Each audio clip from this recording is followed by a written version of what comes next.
Good evening, everyone. Today is May 7th, 2026. Will the secretary please call the roll? Anna Braun. Here. Timothy Cummings. Here. Antoinette Evola. Here. Jamie Falco. Here. Louis Figueroa. Here. Lori Herrick. Here. Lee Woo Hung. Here. Wilbur Pan. Here. Mary Ann Tenius. Here. We have a quorum. Please rise for the Pledge of Allegiance. I pledge allegiance to the flag of the United States of America and to the republic for which it stands, one nation, under God, indivisible, with liberty and justice for all. The New Jersey Open Public Meetings Law was enacted to ensure the right of the public to have advance notice of and to attend the meetings of public bodies at which any business affecting their interest is discussed and acted upon. In accordance with the provisions of this act, the East Brunswick Board of Education has caused notice of this meeting to be published by having the date, time, and place thereof posted at the Board of Education offices located at 760 Route 18, East Brunswick, New Jersey. Written notice was also provided to the Sentinel, the Newark Star Ledger, the Home News Tribune, the Alternative Press of East Brunswick, and the Municipal Clerk of East Brunswick. All Board of Education meetings, with the exception of executive session discussions, are videotaped for later broadcast.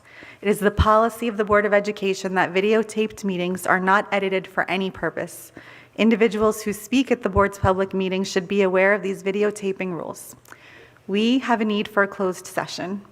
Whereas the Board of Education must discuss matters which are not appropriate for discussion in a public meeting, and whereas these subjects are within the exceptions to the Open Public Meetings Act and are permitted to be discussed in closed session pursuant to NJSA 10-4-12B, and whereas the Board of Education intends to discuss matters listed in the agenda, whereas the length of the closed session is estimated to be 1 hour, after which the public meeting of the board shall reconvene and action will be taken, now therefore be it resolved that the East Brunswick Board of Education will recess into closed session for only the aforesaid subjects, and be it further resolved that the East Brunswick Board of Education hereby declares that its discussion of the aforesaid subjects will be made public at a time when the public's interest in disclosure is greater than any privacy or governmental interest being protected from disclosure in accordance with the Open Public Meetings Act.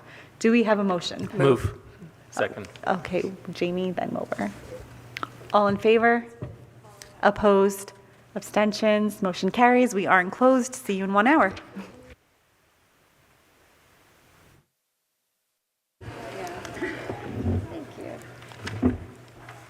Good evening, everyone. We are back from closed. Before we begin, this is becoming kind of our trademark, but we had some questions from the community that we have for Mr. Crotchfeld, and we're hoping he can answer. So, Joe, does the district respond to OPRA requests? Yes. By law, when we receive an OPRA request, we have 7 days to respond. If it's commercial in nature, we have 14 days, business days, not calendar days. Is there anything that would make you unable to respond to an OPRA request? Yeah, sometimes the request, if it's not completed correctly, the law, there's 3 required questions that must be submitted. If those questions are not answered, we send out a generic response saying the questions are not answered. Please resubmit with the questions. The type of records that are asked for sometimes are not, something we would give out in OPRA because of legal reasons, if it's too broad. So the law is very specific on what we can respond to, what we can't, but we do respond to the requests. Okay, thank you. And as always, please continue to send us your questions. We're happy to respond to them. With that said, we are jumping right into our superintendent's report. Good evening, everyone. Welcome to the JM Pack. Since I am not the main event tonight, I'm going to pass on my superintendent report and just say this week marks my 100 days. I just want to... It's been 100 days. It's been an absolute pleasure, and I look forward to continuing to serve the community of East Brunswick. So to that effect, I will release my video tomorrow. I don't want to mess up the main event tonight. So thank you all for being here, and can't wait to celebrate all our honorees.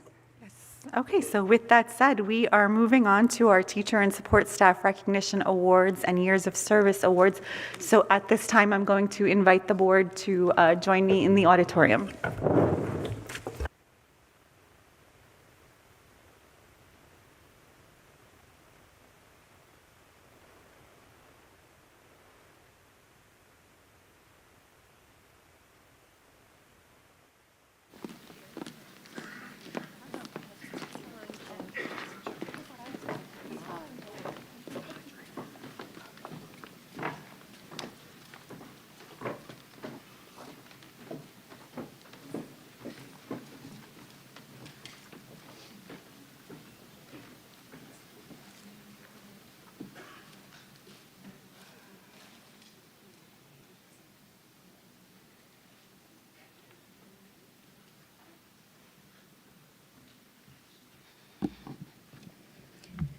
Another good evening to everyone. Thank you for being here.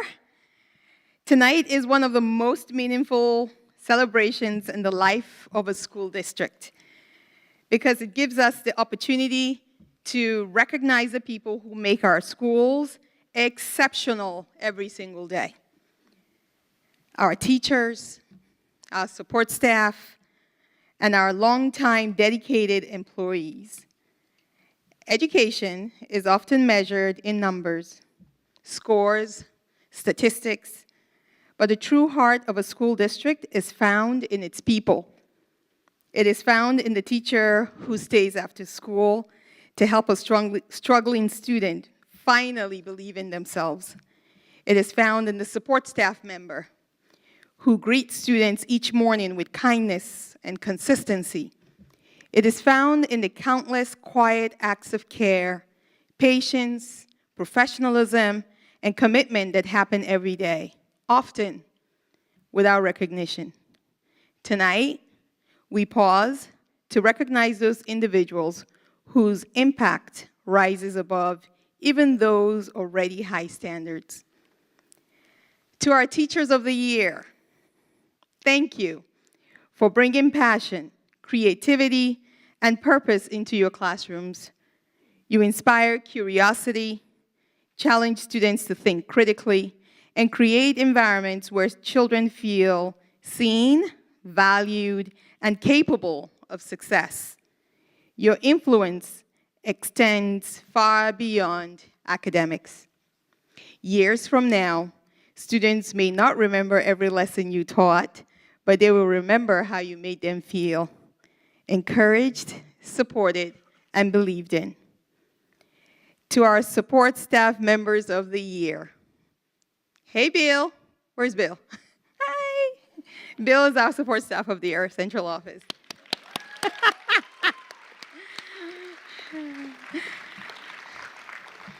To Bill and all our support staff members, thank you for the indispensable role you play in the success of our schools and all our buildings, whether serving in classrooms, offices, cafeteria, buses, technology departments, maintenance teams, counseling offices, or countless other roles. You help create the conditions that allow learning to happen. You are often the steady presence behind the scenes, solving problems, supporting students, and keeping our schools running with care and professionalism. Our district could not function without you. And tonight, we offer special recognition to those celebrating 25 years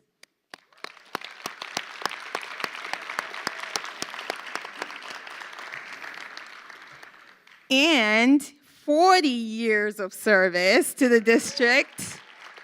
That's amazing.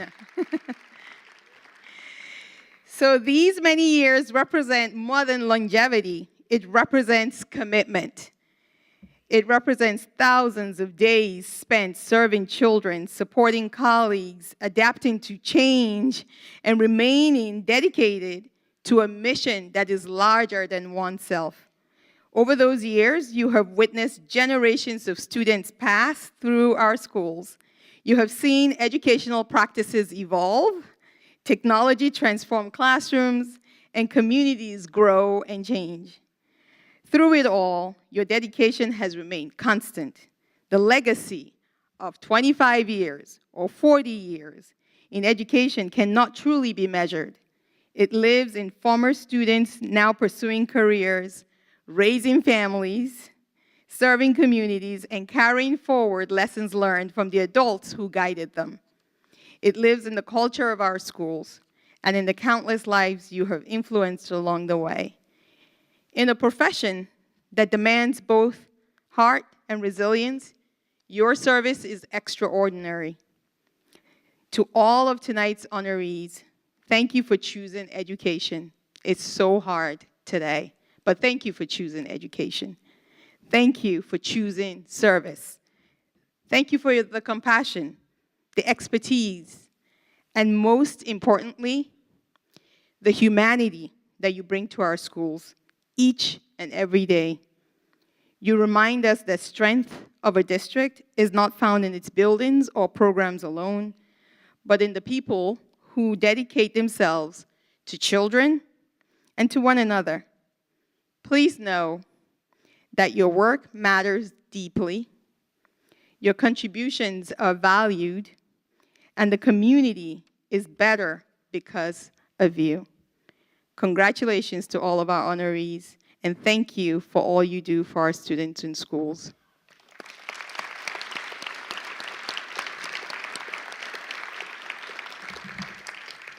It is now my pleasure to introduce Dr. Mary Antonius, President of the Board of Education.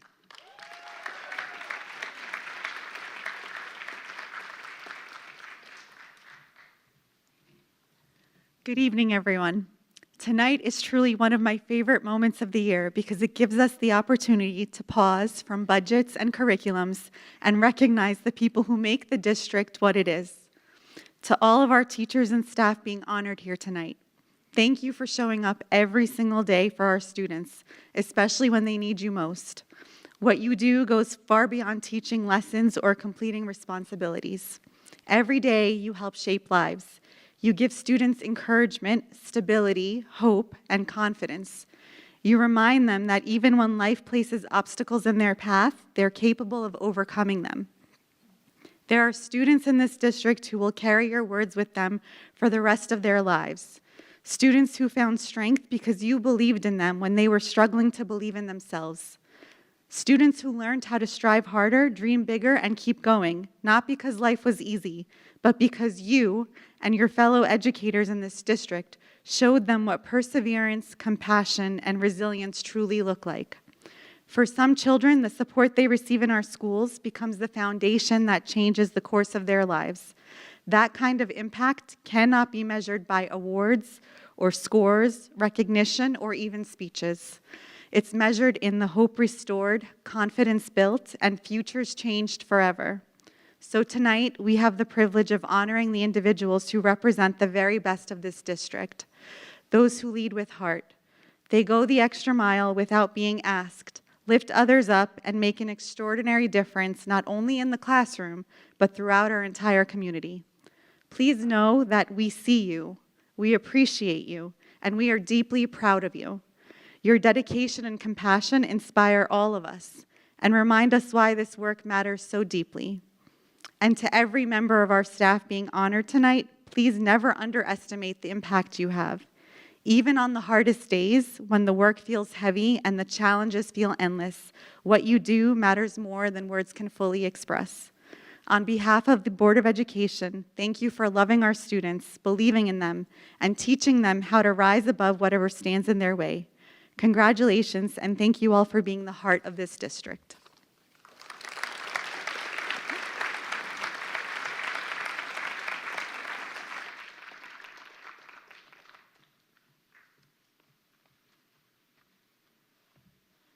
And now, Mr. Ross Petrunco, President of the East Brunswick Principals and Supervisors Association, will make a few remarks.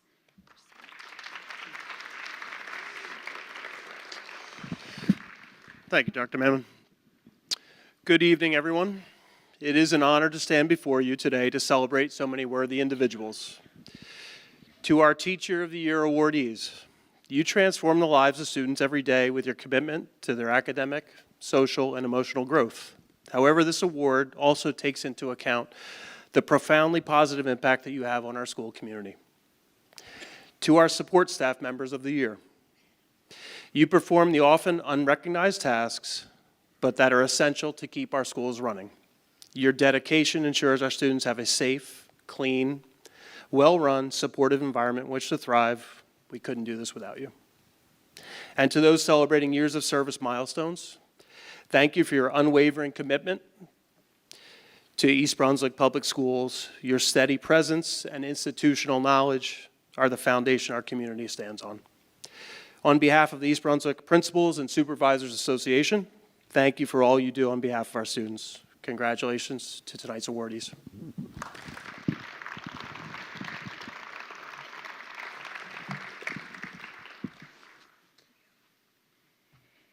I would like to invite Dr. Dana Zambicki, President of the East Brunswick Education Association, to say a few words.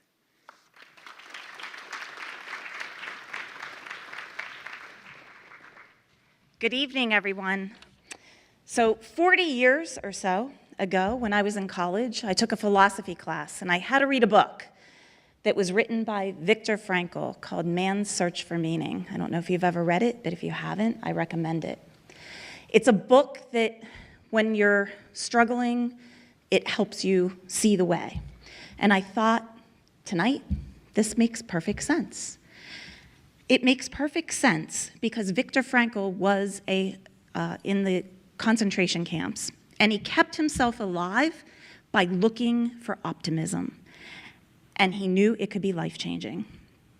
And a quote in the book is, "Life is never made unbearable by circumstance, but only by lack of meaning and purpose." And all of our award winners tonight, you have meaning and purpose. This honor is presented to each of you because you bring meaning and purpose to our field of education that we so much need today. In education, circumstances are not always easy, for sure. There are challenges, there are uncertainties, and moments that test even the strongest of us. Yet what defines each of you is your unwavering commitment to your students and to your profession and to your commitment and to your purpose. Because of you, our schools are not simply places of instruction, but they're communities of care, they're communities of growth, connection, and belonging. And you remind us that when purpose leads the way, even the most difficult days can become meaningful ones. So we celebrate each of you, and I want to thank all of the teachers and support staff and our 25-year honorees and our 140-year honoree for all you do. And I want to thank all of you in the room that contribute to our wonderful field of education. You give meaning and purpose. Thank you.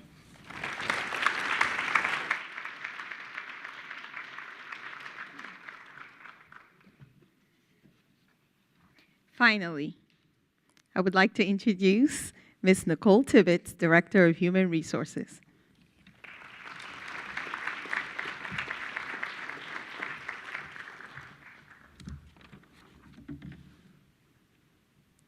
Good evening, everyone.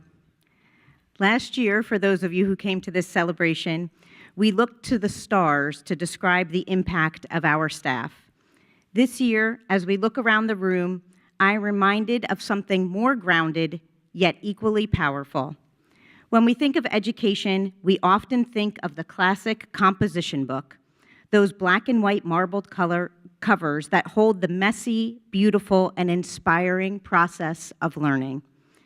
Every student who enters our district arrives with a book of their own, full of blank pages. Our staff members, regardless of their position, are the ones who help fill the pages of these students' stories, helping to draft their future. Tonight's recognition is the Pulitzer Prize for your dedication. Some of you are the editors, helping students refine their ideas and find their voice. Others are the illustrators, bringing color and perspective to a child's world when things seem gray. And many of you are the steady ink, the consistent, reliable presence that ensures the story keeps moving forward day after day. Tonight, we are also recognizing years of service, celebrating chapters of dedication. Each of our honorees has a story to tell about their years here, stories of breakthrough moments in the classroom, a kind word in the hallway that changed a student's day, or the tireless behind-the-scenes work that keeps our publishing house running smoothly. Like the sturdy binding of a well-worn notebook, you have held this district together. You have weathered the changes, corrected the errors, and consistently shown up to write a better future for our children. Your legacy is in the hearts and minds of the students whose stories you have helped author. Regardless of your specific role in the district, each one of you provides a steady light, not of the distant sun, but of a desk lamp late at night, ensuring the success of the students of East Brunswick. Tonight, we honor and thank each of you for your contributions and commitment to the students, your colleagues, and this entire community. You are the reason our district's story is a bestseller. Let's begin.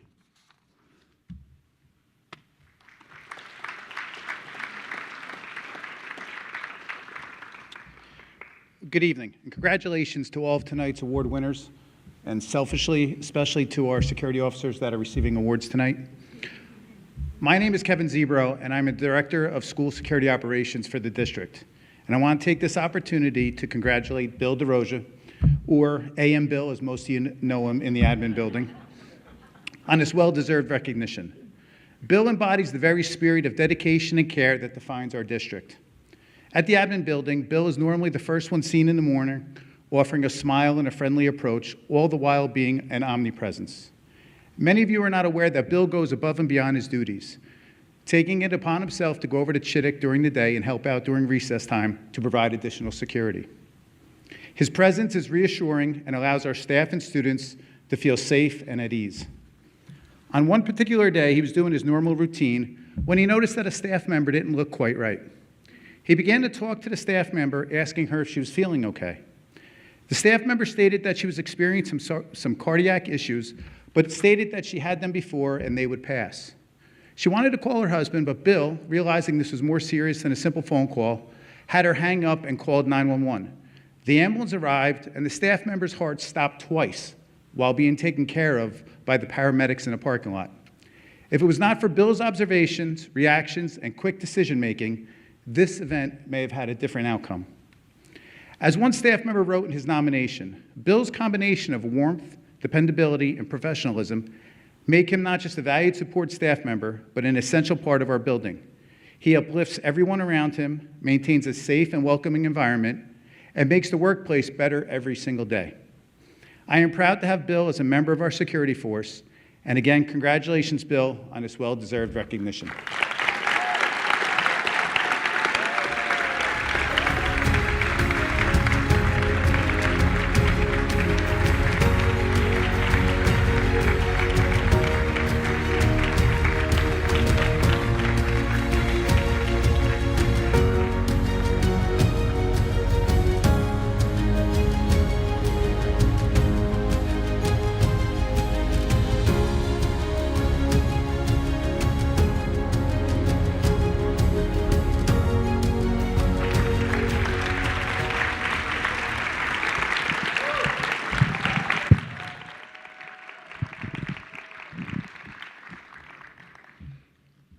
Good evening. My name is Gerald Skank, Director of the Facilities Management Team, and it is my honor to introduce Ms. Karen Degnan as the Support Operation Facilities 2026 Staff Member of the Year.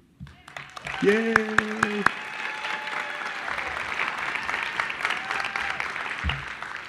As the department's primary support staff secretary, Ms. Degnan has done a phenomenal job supporting the department's maintenance, custodial, and grounds operations.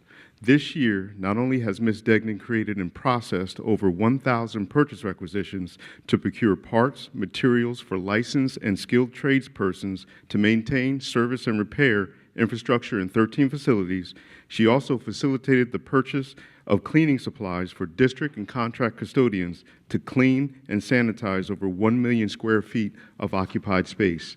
And also, she secured several service contracts to maintain 275 acres of sports and athletic fields, parking lots, and playgrounds. While the scope and impact of Ms. Degnan's efforts are truly noteworthy, what sets her apart is how she fulfills her responsibilities daily. In a fast-paced, suspense-driven, and often reactionary work environment, Ms. Degnan remains poised and professional.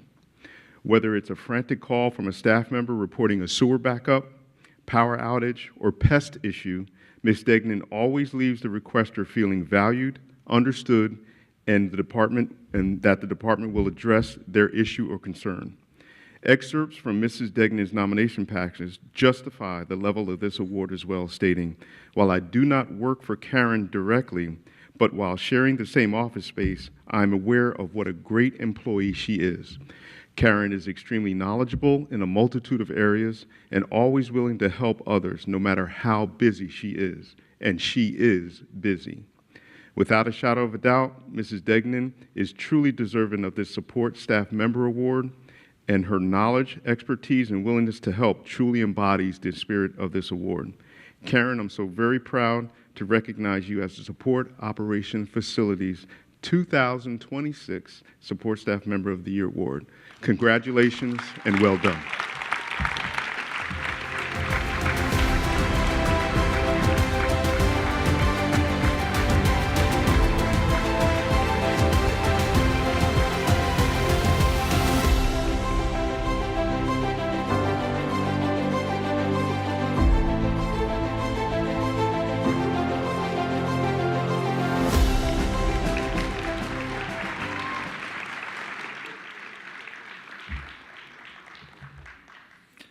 Hello, everyone.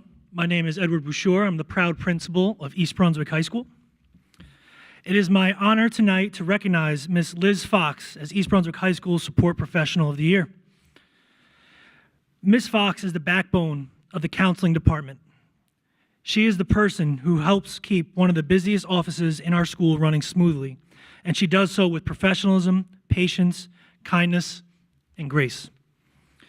In a high school of more than 2,100 students, the counseling department is constantly moving. Students are coming in for appointments, parents are calling with questions, counselors are balancing full caseloads, records are being processed, deadlines are approaching, and major events are being planned. In the middle of all that, Ms. Fox quietly making sure the work gets done and the people around her are supported. Her colleagues describe her as organized, dependable, thoughtful, and incredibly skilled at managing many responsibilities at once. Whether she is scheduling appointments, assisting students, responding to parent inquiries, processing counseling forms, maintaining timelines, or helping when another secretary is out, Ms. Fox can always be relied upon. But what makes Ms. Fox so special is not only that she does her own work, is how she does it. She treats students, parents, staff, counselors, and administrators with compassion and respect. She understands that students often come to the counseling office during moments when they are stressed, overwhelmed, or vulnerable. Her calm presence, sound judgment, and ability to read a situation help ensure that students get the support they need. Ms. Fox also plays an essential role in some of the most important events at East Brunswick High School. She helps coordinate senior awards, sophomore orientation, the Middlesex College on-site day, SAT and ACT fee waivers, student records, counseling communications, and countless other responsibilities that impact students and families.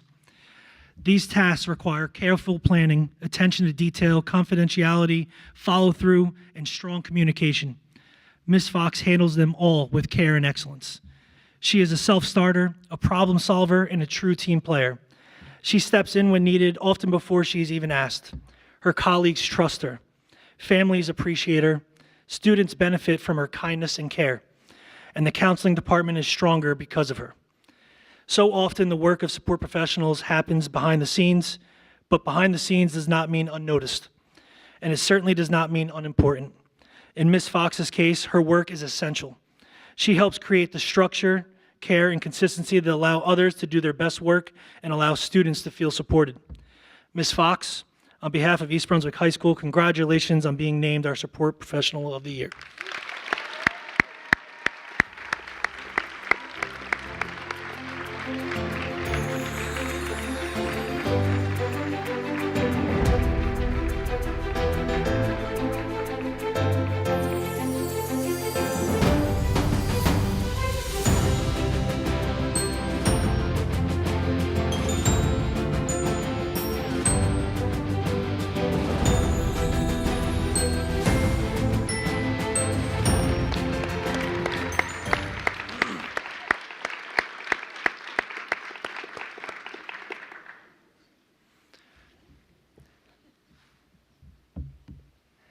It is now my honor to recognize Ms. Stacy Powers as East Brunswick High School's Governor's Educator of the Year.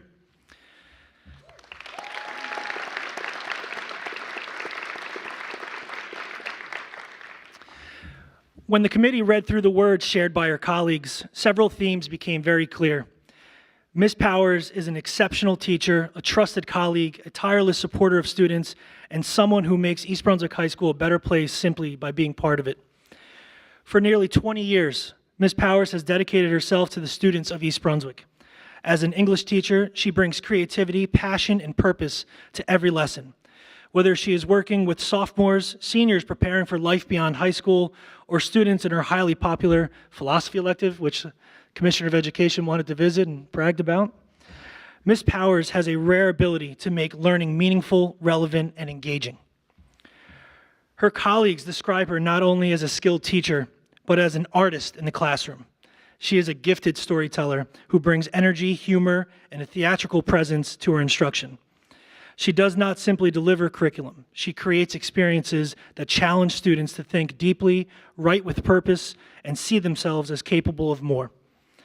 What truly sets Ms. Powers apart is the way she connects with students.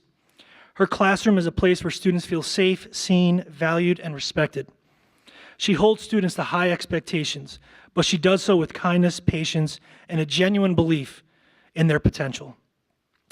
Even students who may feel disconnected from school find a connection with Ms. Powers because they know she cares about them as people first.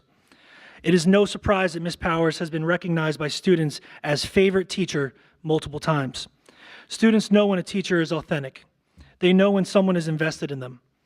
And they know when a classroom is a place where they can both work hard and be themselves. Her classroom motto captures that perfectly. Work hard and be nice, and if you can't do both, do at least one. Ms. Powers' impact also extends far beyond the classroom. She co-advises International Club, one of the most active and beloved student organizations at the high school, through events such as Bollywood Night, Culturama, and Collision. Collision's coming up, it's a big one. She helps students celebrate culture, identity, community, and belonging. These events require countless hours of preparation and support, and Ms. Powers gives that time willingly and joyfully. And with Ms. Powers, support does not stop at supervising. She participates, she learns dances, she shows up, she acts with students at improv night, good stuff, supports school events, chaperones prom, and serves as a trusted adult through sources of strength. She is present at the moments that matter to students because she genuinely wants to see them shine. At East Brunswick High School, we often speak about excellence in academics, athletics, and the arts. Ms. Powers represents another kind of excellence as well. Excellence in relationships, excellence in service, and excellence in creating a school where students feel they belong. Ms. Powers, on behalf of East Brunswick High School, congratulations on being named our 2026 Teacher of the Year.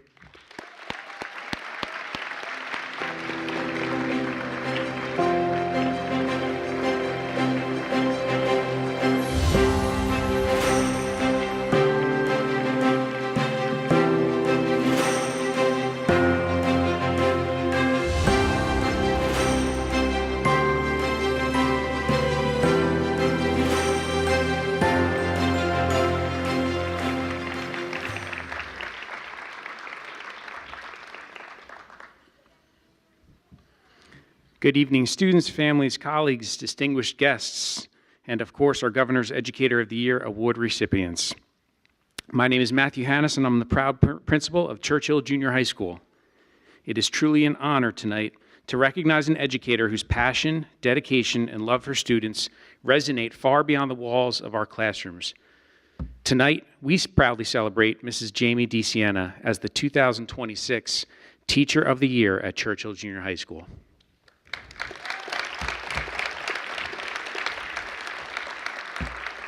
Mrs. DeSiena is currently in her 25th year as an educator, and for more than a decade, since September of 2014, she has been serving the East Brunswick community. Before joining us at Churchill in 2016, she shared her talents with students at Lawrence Brook Elementary School and then East Brunswick High School, helping to build our district's tradition of musical excellence across grade levels. At Churchill, Mrs. DeSiena does far more than teach chorus classes. She builds confidence, community, and a true love of music in every student she reaches, and teachers, too, who come and sing with her ensembles after school. Under her leadership, our chorus program has flourished. She has led our students to numerous competition victories, including prestigious festivals such as Music in the Parks, where her ensembles consistently demonstrate excellence, discipline, and joy in performance. But what truly sets Mrs. DeSiena apart is her belief that music has the power to connect people. Throughout the year, she organizes meaningful opportunities for our core students to sing at senior citizen homes in East Brunswick, bringing smiles, comfort, and connection to members of our community. These experiences teach students that music is not about performance, it's about service, compassion, and human connection. Mrs. DeSiena is also a tireless advocate for our music program. She actively travels to elementary schools to promote chorus programs and encourage younger students to discover their voices, ensuring that the continued growth and vitality of the program for years to come at all of our schools. Her commitment extends to collaboration as well. She works closely with our drama club, helping student performers prepare vocally for their performances and productions, and she partners with our band and orchestra teachers to bring to life the annual CJHS Pops concert, a student favorite that celebrates creativity and talent in a fun and relaxed setting. During the holiday season, Mrs. DeSiena helps lead one of our most joyful traditions, an in-school performance in the cafeteria rotunda, performed live for students and streamed across the school before winter recess. She also collaborates with the Butterfly Effect Kindness Club, guiding chorus ensembles and students as they perform at our annual kindness recognition program that happened right here in this room a few weeks ago, beautifully blending music with messages of empathy and inclusion. Beyond her professional accomplishments, Mrs. DeSiena is known for her rare ability to connect with middle school and high school students. She understands them, supports them, and inspires them at a critical time in their lives. She is dedicated, a dedicated professional, a loving mom and wife, a teacher who truly loves teaching and showing students how to sing. Mrs. DeSiena shows students that she believes in them, and she builds her students' confidence to believe in themselves. She is a cornerstone of the Churchill community, and her influence can be heard in every harmony, seen in every confident performance, and felt in the lasting impact that she has on our students. So please join me in congratulating and celebrating the 2025-2026 Churchill Junior High School Teacher of the Year, Mrs. Jamie DeSiena.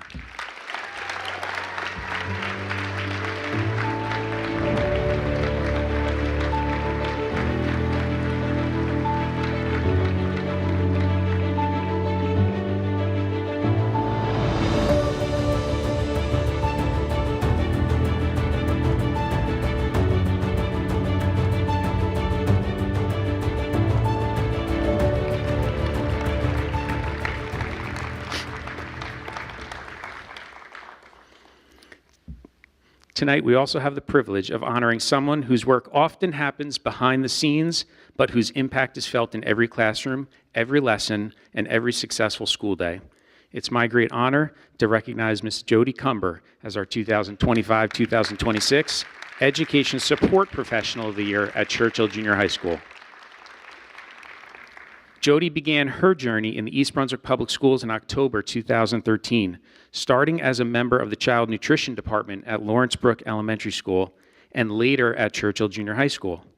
Her dedication to students quickly led her to a role as an elementary lunch aide, at Frost School, where she supported and cared for our youngest learners with patience and kindness.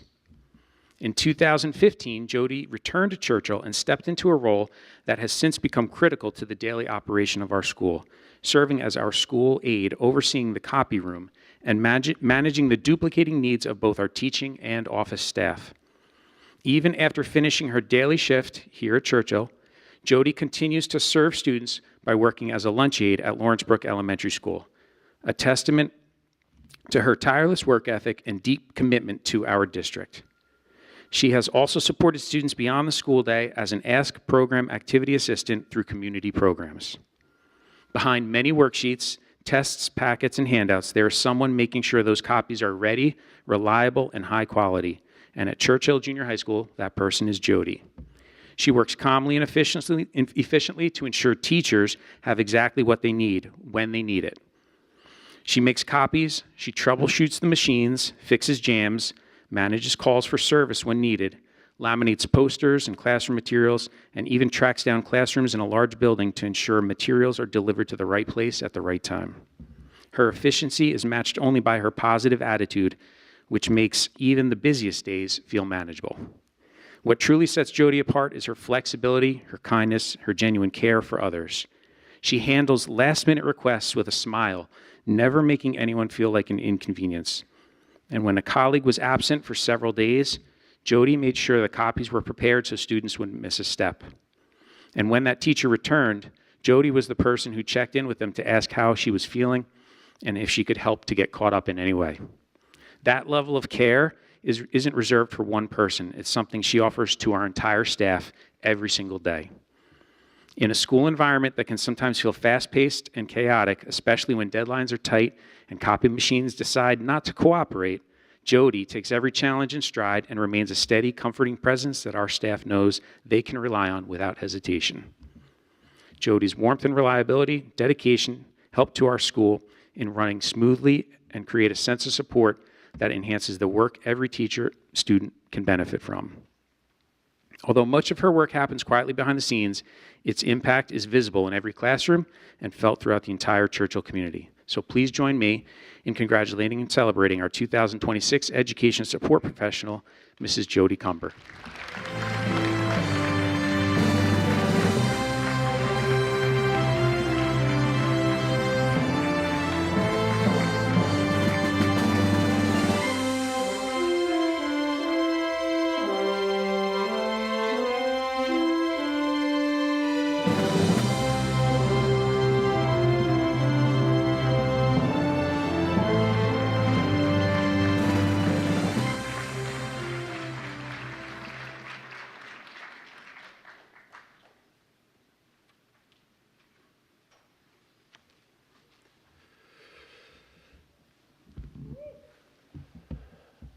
Hello again, everyone. Thank you for welcoming me back. Welcome to our house, Hughes, Hammersholt Upper Elementary School, and to the Joanne Magistro Performing Arts Center. It's my absolute honor to recognize Ms. Christina Abruzzo for our Support Staff Member of the Year.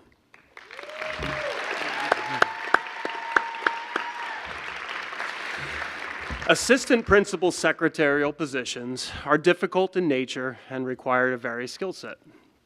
Christina's selection for this award is an acknowledgement that whether she's juggling a dozen tasks at once or solving a last-minute crisis, she provides tireless support to every single member of our staff.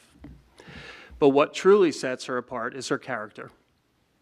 Even under the highest pressure, Christina manages to maintain her grace and legendary sense of humor that she uses to keep things in perspective.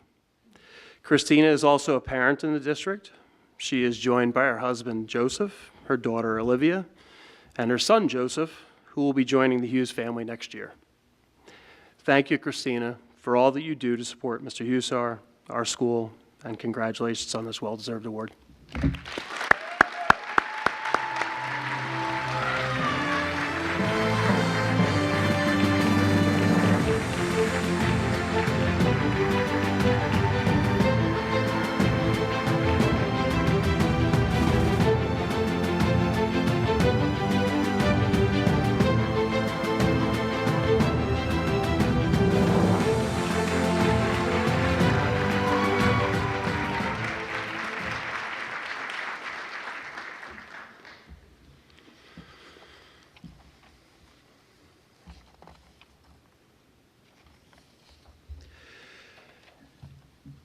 It is a great privilege to recognize our Teacher of the Year, Mrs. Stacy Crursell.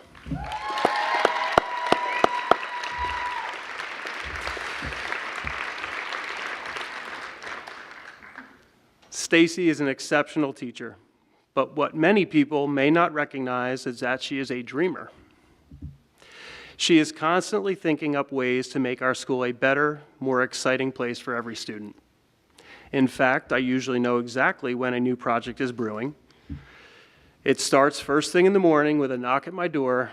There is Stacy, eyes wide, and she says those 4 famous words, "I have an idea." It is typically impossible to say no because combined with her enthusiasm is an attention to detail that eliminates all barriers to implementation. Stacy is joined this evening by her family support network, her husband Chris, also a teacher in the district, her daughters Taylor and Kaylee, who we will miss next year as we send her on to Churchill, and her son Christopher, who will take over for Kaylee at Hughes. Stacy, thank you for your endless energy, support of our school community, and for always putting our students first. Congratulations on this well-deserved award.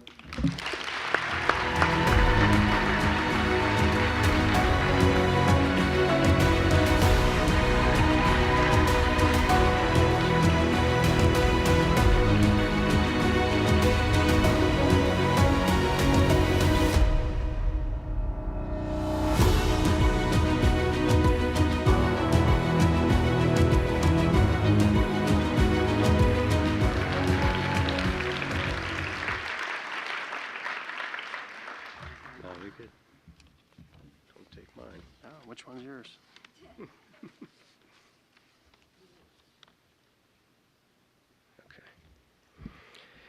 Good evening. I'm Joe Satari, principal of Warnsdorfer Elementary School. Our best educators see teaching as something much more than delivering the curriculum or even creating fun and exciting instructional moments to remember. Our best teachers consistently, thoughtfully, and sincerely build relationships and rebuild relationships with our students that help shape their lives. This is what Iman Shah, Warnsdorfer's Teacher of the Year, does in our school each day.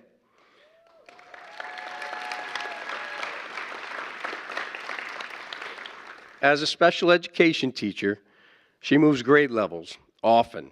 Not next year, though. Let me see. Still, year after year, across grades, groups, and roles, she adapts her teaching to the unique needs of her students. This year, her dedication to her craft and to our school reached even greater heights. Ms. Shah became an Orton Gillingham-trained instructor, further strengthening her ability to support struggling readers with expertise and care. She piloted the CKLA program, and she took on the daunting task of producing the school's yearbook, working with a large group of students throughout the year to create a lasting collection of memories that capture the spirit of our school community.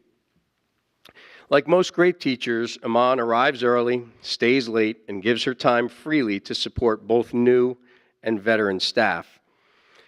Iman is proud of her family and her culture, and she is just as passionate about recognizing and celebrating the cultural diversity that is such a wonderful part of our school. Families trust her, colleagues rely on her, and our school is stronger because of her steady, kind, and humble presence. Special thanks to her mom, her dad, and her brothers Omar and Zane, who are here tonight to help celebrate her special day with us. She represents the very best of what it means to be a teacher. Congratulations to Warnsdorfer's Teacher of the Year, Iman Shah.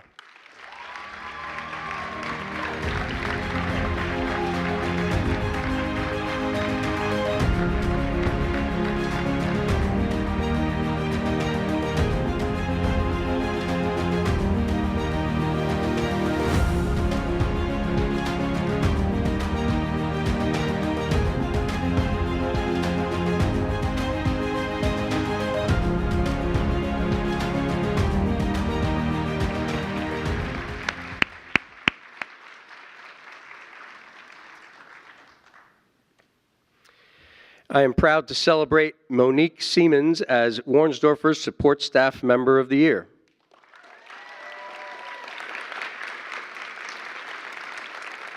Monique is the heartbeat of our main office. And thank goodness, because she has a smooth and steady heartbeat that balances me out. Monique is chill, and I want to personally thank her for, on the spur of the moment, popping into my office to tell me, take a break, you deserve it. Or on Fridays as we leave the office, hey, Joe, you and Jeanette should go out tonight. Relax. In short, we're thankful for Monique's presence in our main office. She keeps things fun, relaxed, and in perspective. She is exceptionally diligent with her work. One of her critical responsibilities is accounting for every student in our school each day. Her attention to detail ensures that every child's presence is noted and that their safety is always prioritized. She communicates with parents daily to account for each student, and she's often the first person parents speak to when they call our school. Most importantly, she cares for our students. When they come into the office, they always get a smile and a helping hand from Miss Monique. When she's not working, she enjoys gardening, swimming, playing with her dog Rocky, or just relaxing by the pool. Additionally, she loves diving into a good book, especially historical fiction, and unwinding with crime dramas on TV. And speaking of television, I have to mention that Monique shares her favorite streaming shows with my wife and I. My wife loves her recommendations. So because of Monique, I've missed Yankee games, Giant games, playoff basketball, and the occasional mob drama to be entertained with the likes of Bridgerton, Virgin River, and the Madison. Hours and hours I've spent watching this stuff. Thanks, Monique. Sincerely, I want to take a moment to thank Monique's family, her husband Doug, and her grown children, Matt and Sean, and Danielle, for being here tonight to celebrate this special occasion. Your support means the world to her and to all of us. Monique, we appreciate your hard work, dedication, and kindness every single day, and you truly deserve this recognition. Congratulations on being selected by our staff to be Warrensdorfer's 2026 Support Staff Member of the Year.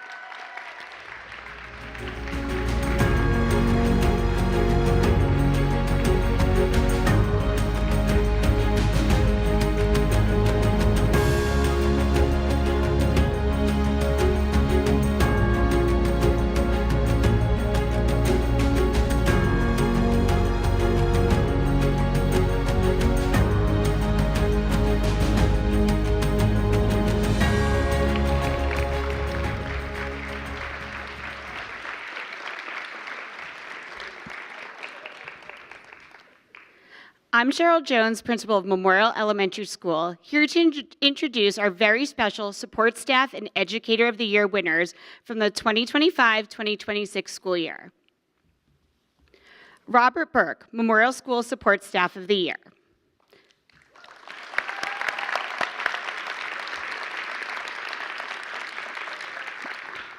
It is with great pride and admiration that I present you School Security Officer Robert Burke, Mr. Bob, the Support Staff of the Year Award. For the past 12 years, Mr. Bob has been an unwavering pillar of safety, professionalism, and compassion within the East Brunswick School District. From his first day on the job, Officer Bob has gone far beyond the expectations of his role. His presence is not only reassuring, but actively contributes to the positive, secure environment that allows the students and staff to thrive at Memorial School. Officer Bob approaches every aspect of his job with dedication and integrity. More than just a security officer, Mr. Bob is a mentor to students, a trusted colleague to staff, and a valued member of the school community.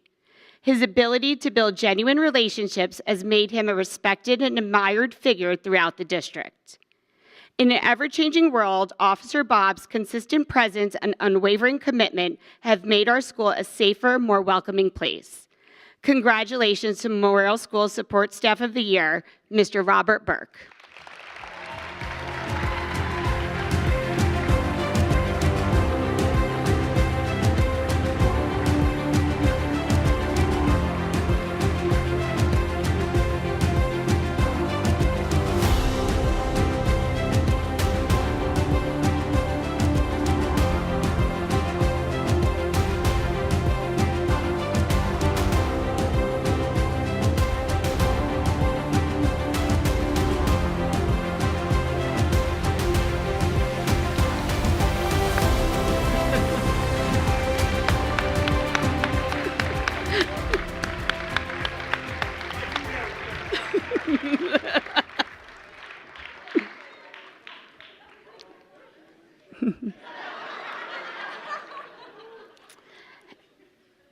Ashley Rose Memorial School Educator of the Year.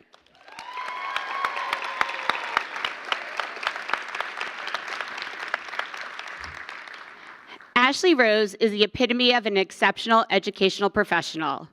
In her role as a student assistance specialist, Ashley not only helps the students each day and goes above and beyond for both staff and students, she also creates positive and engaging ways for students to feel loved, inspired, and helps them to be overall good people.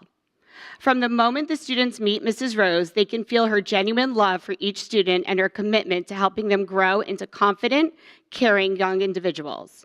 She has a special way of making every child feel important and understood. Whether she's helping a student work through big emotions, leading a classroom lesson on friendship, or offering a listening ear to teachers or parents, she does it all with patience, empathy, and grace. Our school simply wouldn't be the same without her. Mrs. Rose shows the very spirit of what it means to be an educator, someone who changes lives through care, compassion, and connection. It was so much gratitude and admiration that I present Mrs. Rose with this well-deserved honor. She is without question our Educator of the Year in title, in heart, and in impact. Congratulations to Memorial School's Educator of the Year, Mrs. Ashley Rose.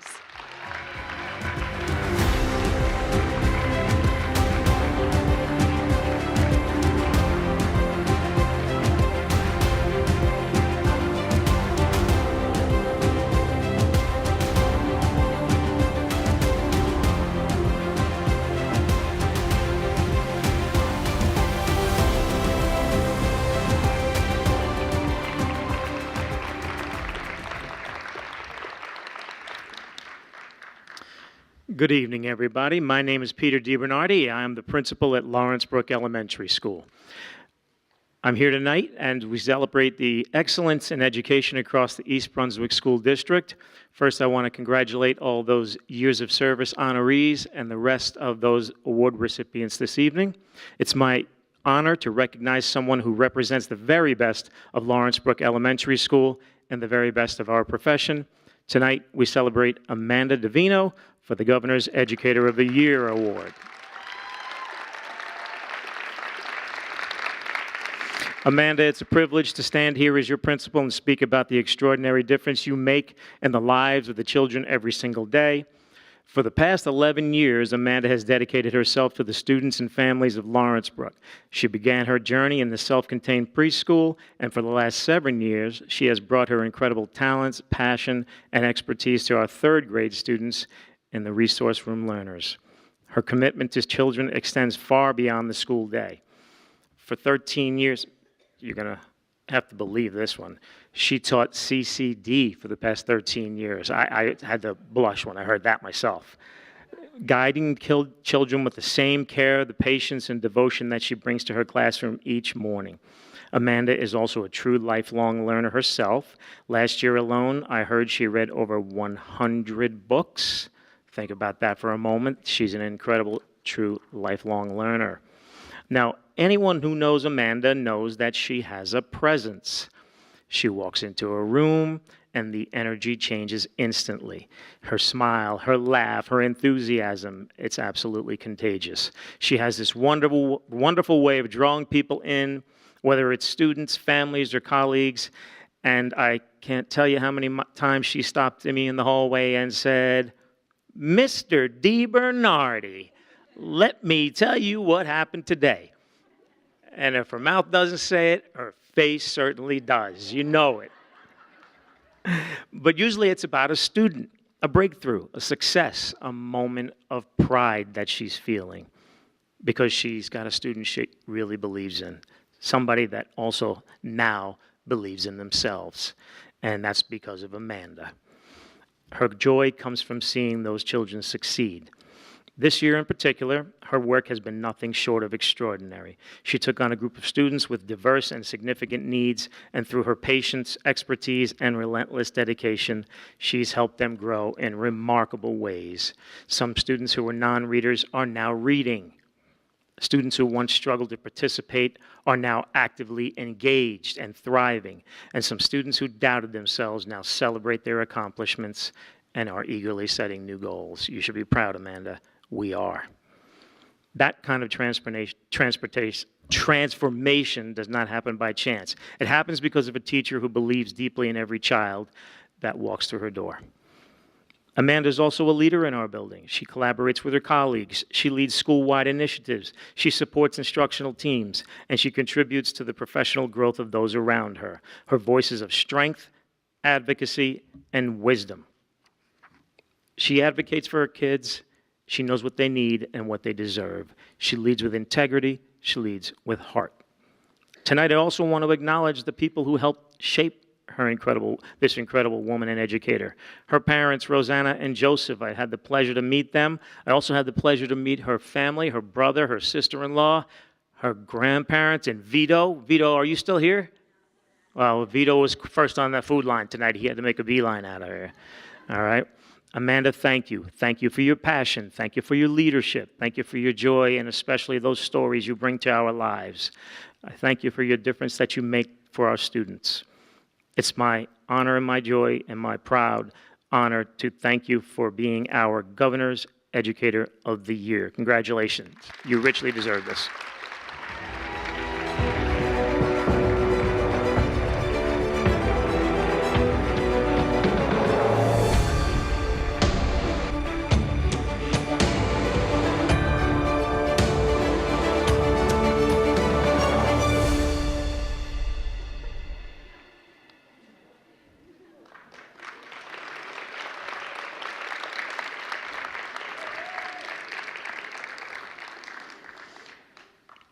And so I get to stand up here again. I'm surprised they haven't yanked me off yet.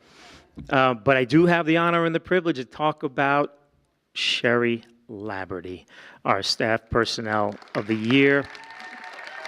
So, tonight Sherry is here with her husband TJ and her daughter Ashley, two people who love her deeply and wholeheartedly. When I first reached out to Ashley to let her know that her mother was being honored with this award, the phone kind of went silent for a moment. And then with emotion in her voice, she said, "Thank you. I am so happy for my mom." And it was just one of those moments of joy where it was like a genuine moment for a family. And it reminds me of how important you are to your daughter and to your family. It was really a great moment. And if you know Sherry, then you can understand exactly why that is.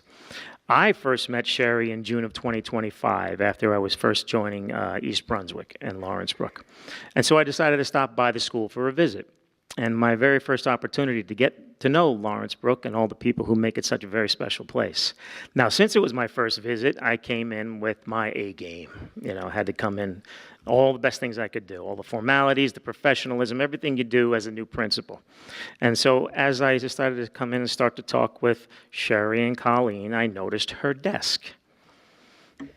Everything was absolutely perfect. Every pen capped, every pencil in place. One pencil sat directly in the center of the pens, facing down. And there was a tidy stack of late slips, all perfect. Nothing was out of place. And so now many people would see that as a problem, not me. I saw that as perfection. I tend to keep my office fairly neat. I don't like a lot of mess. And I said, I can work with this. I felt pretty good. And so fast forward to the summer of planning, and I quickly realized just how right I was with my initial impression, because first impressions are not always the lasting one. She is exceptionally organized. She can recall events from months ago and then put them up on her computer screen at a moment's notice.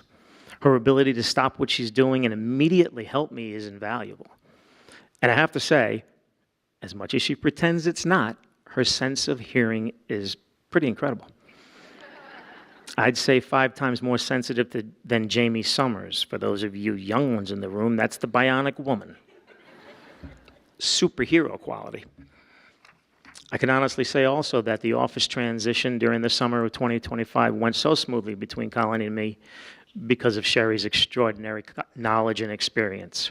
Not only has she served in the Lawrence Brook office, but she also worked in the Office of Human Resources alongside Nicole Tibbetts, and that experience gives us a lot of valuable insight. And every so often, I kind of make a mistake. And then there's Sherry with a big red flashing light and said, Peter, let's talk. So simply put, she keeps us in check, and thank you for that. She also brings balance to our team, like Joe said before. She's truly sweet to my sour. I sometimes overlook the finer touches and things like tablecloths for faculty meetings or napkins for donuts. Sherry never does. When I answer the phone, it sometimes sounds like, good morning, this is Mr. DiBernardi. How can I help you? Sherry's more like, good morning, this is Lawrence Brook School. This is Mrs. Laverty. So lovely to speak with you this beautiful morning. And somehow she gracefully goes, I'm calling to call about your son's 44th absence. That's warmth, that's grace, that's professionalism, and that's Sherry.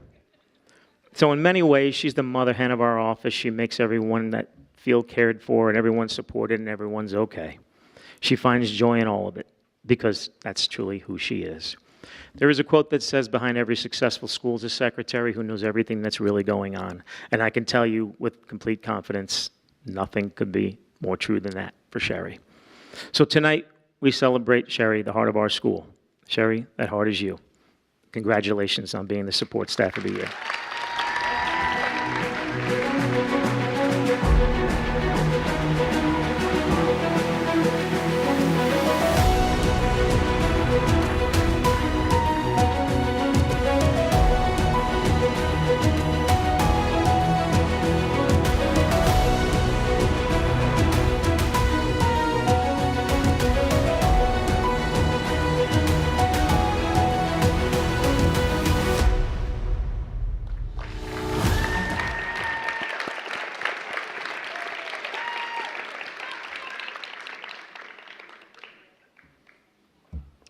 Hi, everyone. I'm Joanne Shemelowitz, the proud principal of Irwin School, and Mr. DiBernardi has just made me feel really self-conscious about the contents of my desk. I have a paper allergy, which he's just made me feel a little sensitive about, but that's okay. Tonight, I'm here to honor a woman who is described as a shining example of dedication, professionalism, and heart. It is my absolute pleasure to talk to you tonight about our support staff member of the year, Kathy Silver.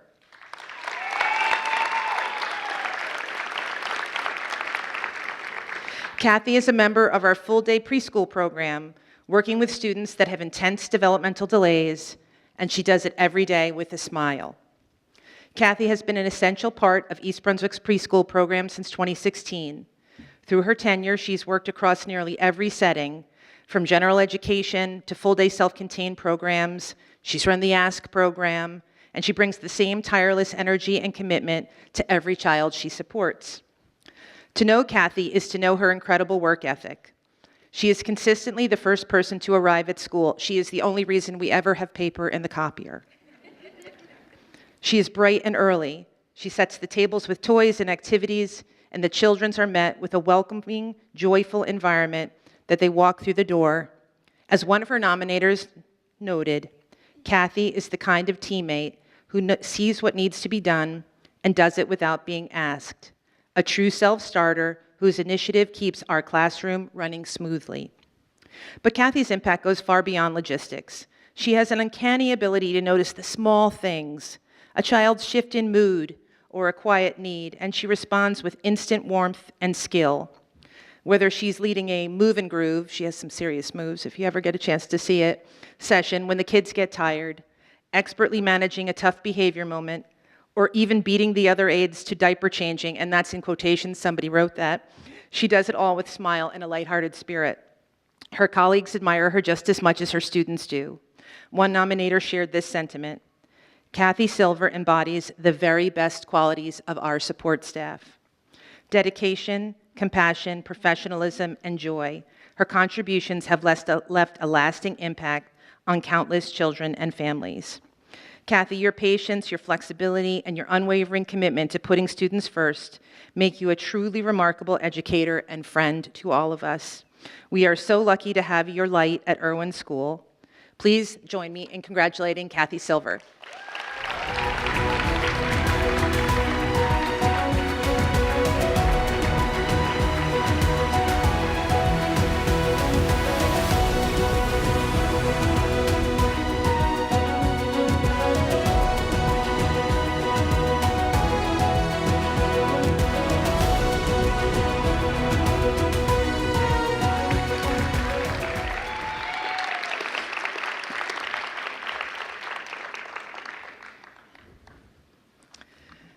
So tonight I get to tell you about Irwin School's Teacher of the Year, Vicki Marie Wilkins. Vicki has dedicated 25 remarkable years to the East Brunswick Public Schools. Throughout her career, she's mastered the art of teaching across multiple grade levels and in both the general and special education settings. Whether she's teaching first graders to decode words or guiding fourth graders through a complex paragraph, Vicki approaches every student with a calm confidence and a deep understanding of how children learn best. What truly defines Vicki, however, is not just her tenure, but the profound sense of community that she fosters. She's involved in every fiber of Irwin School's life, from greeting families at the ice cream social, to lending her voice to the faculty choir, or serving on faculty council. As one of her nominators beautifully put it, Vicki's presence at these events is never just about participation. It's about ensuring that students feel seen, valued, and supported, both inside and outside the classroom. I'm going to pause from my speech because I have to tell you a story about something that happened at 3:30 this afternoon at Irwin School. So Vicki has a student. He's referred to affectionately as the pickpocket. The pickpocket came to us pretty much nonverbal in September, and Vicki and her team have been working with him every single day. And on the first day of school, the speech teacher said to me, when you walk him out to the bus, get him to say, "My bus is here." For 149 days, I would say, "Hey, buddy, say, my bus is here." Crickets. He would just yank me to the bus. Today, I thought it was fortuitous. For the very first time, he said, "My bus is here."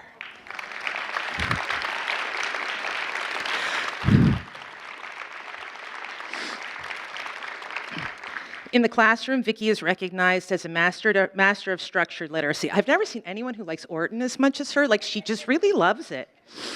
Her expertise in instruction has transformed the lives of struggling readers, replacing frustration with pride and achievement. She skillfully blends academic rigor with nurturing demeanor, creating a safe haven where curiosity thrives and students feel excited to explore. Her colleagues admire her just as much as her students do. She's described as the definition of a team player, a trusted mentor who freely shares strategies and resources to help everyone around her succeed. Another colleague shared this sentiment. Her legacy is one of quiet excellence. She doesn't ever like anyone to pay attention to her, so she's like cringing in her seat as I'm talking about her right now, but there's nobody who deserves it more. She's a teacher who changes lives, not through loud accolades, but through steady, genuine care and an enduring dedication to her craft. Vicki, your years of service represent a career devoted to teaching, professionalism, and above all, a deep love for your children, your family, and your school children as well. We are so incredibly lucky to have you on our team, and I feel lucky to have you as my friend. Please join me in congratulating our 2026 Teacher of the Year, Vicki Marie Wilkins.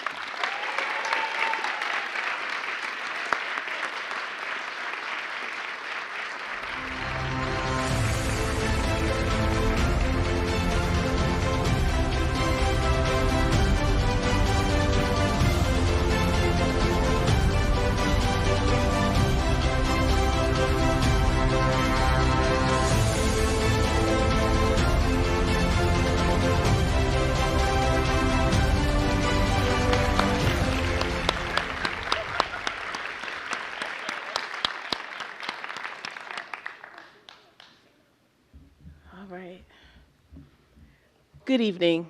My name is Dr. Nairee Delgado, the very proud principal of Frost Elementary School.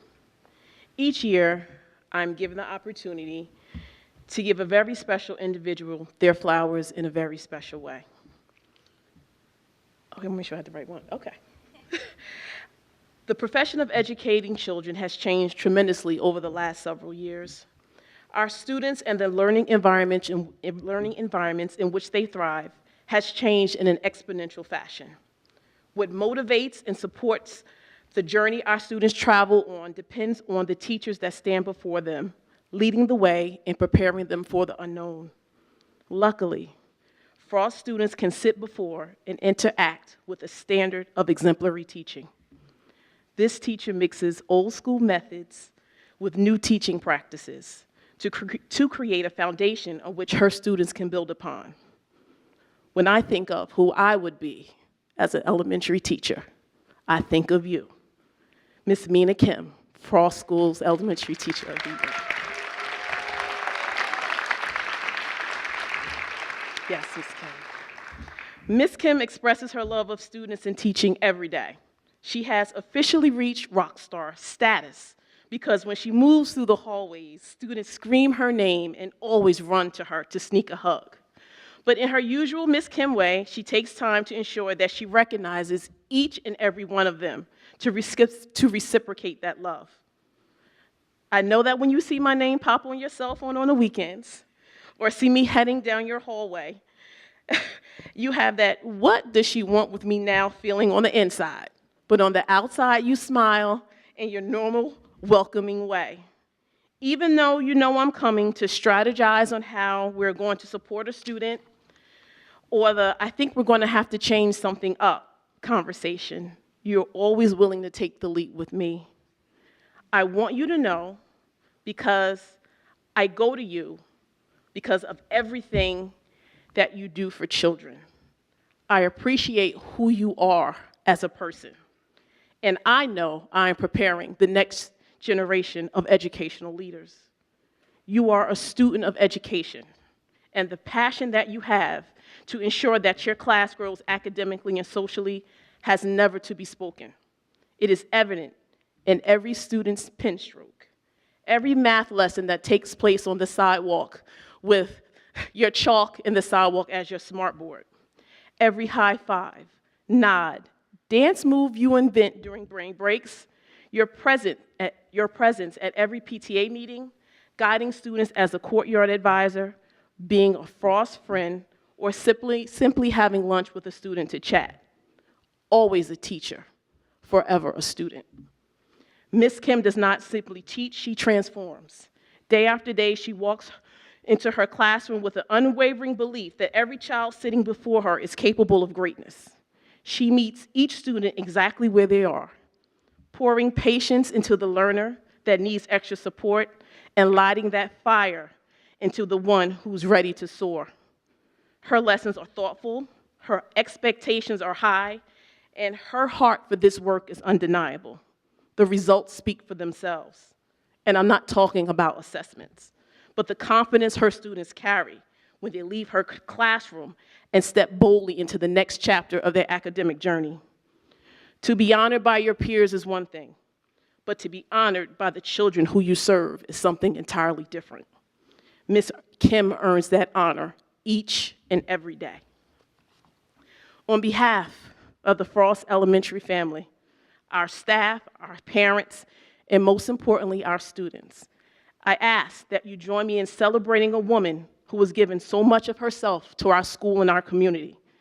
Miss Mina Kim, your flowers are long overdue, and tonight we give them to you with the deepest gratitude and appreciation. We love you. Thank you so much for all that you do.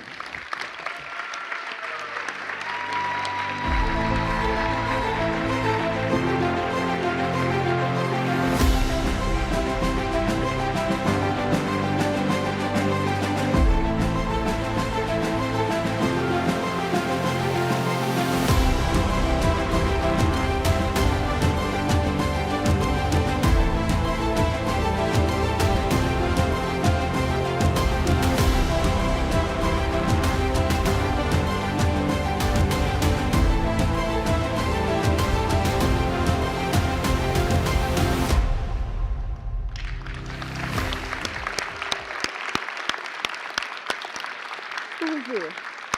Yeah. All right.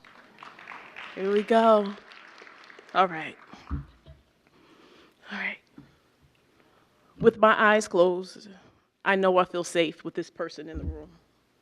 Now multiply that times 1,000. That is what each and every student felt on a daily basis. But before an educator can tap into the minds of a student, they must feel safe. There is a freedom that comes with being a child, where you can live freely without worrying about the adult issues that bombard us each and every day. When one person can make this happen by his presence alone, you know you are truly a special individual. This special individual is none other than Officer Tim McCullough, Frost Schools Support Staff Member of the Year.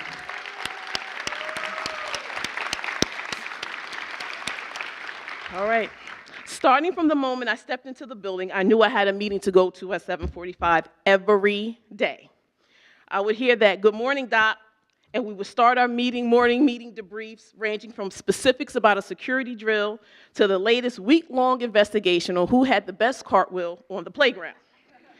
Officer Tim's attentions to all things that have to do with Frost kids was handled with attention with keen detail. When I mean detail, I mean detail. Any teacher in that building can contest that you better not leave your classroom without that key, not even to go next door to chat to a colleague, because you were surely going to find yourself locked out, and had to go to him to reopen your door and get that speech. And in the same way he would lock you out, he would be the first person to help the third grade team hang their decorations for the reading celebration. When it was time to plan our walking field trip, you were my first go-to. I'm a mama bear, and I did not want our students to venture off campus without you. Before I could finish the details of the plan, you gave me that, "Let's do it." However, we did not know that our walking trip would be on one of the hottest days of May. But in that hot black uniform, you marched our students there, and you stood watch over every last one of those students. Little did you know, as I traveled back and forth for the kids, I would slip you ice-cold waters to help you navigate the blazing heat as you stood watch and did not flinch or miss a beat. I knew our students were safe with you and would have the best time ever under your watch. Officer Tim is truly a teacher at heart and would have our students in the morning take a glimpse of his teaching abilities each and every day, starting with Math Mondays, where every grade level would get a math question or problem, to Fact Fun Fridays, where he would research interesting facts to see which kids knew them. And please, don't let it be a birthday. The entire Frost Avenue would hear him scream and shout and give them a high five and cheer all the way into the building. Officer Tim, every handshake, fist bump, high five, and hug that you so graciously provided each and every day helped so many students more than you know. I want you to know that the students who you work with each and every day, it meant something to them, especially my friend who was trying to learn how to play basketball. He practices his shots every day. He has gone from throwing at the rim and missing, and now he's made his way all the way back to the three-point line, where he's throwing it in with a swoosh. These are the things that I admire about you. Officer Tim goes beyond every expectation that comes with his role, not because he's asked to do it, but it's because it's simply who he is. The job description can never capture what you do for us, Tim, because what you do is not a job, it's a calling. I thank you for always standing by my side and being my teddy bear and my pit bull when I needed you to be. I want to thank you for believing in me, and I want to thank you for making Frost the place to be. Officer Timothy McCullough is more than a title or a role.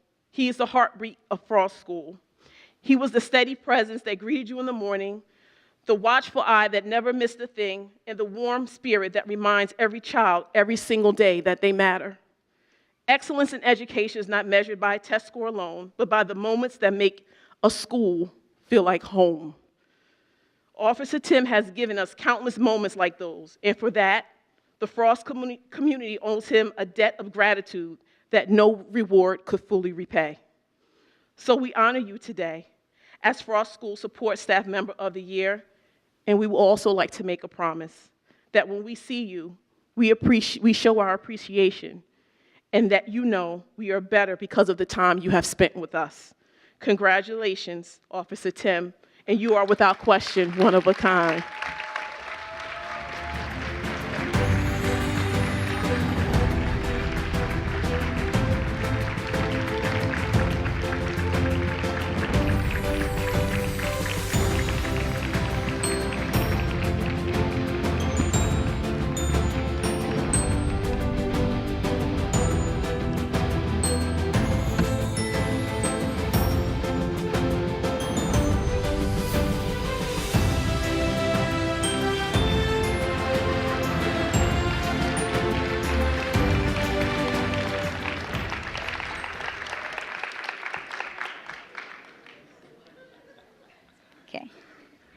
Good evening. I am Danielle Danino, the interim principal of Chittick School.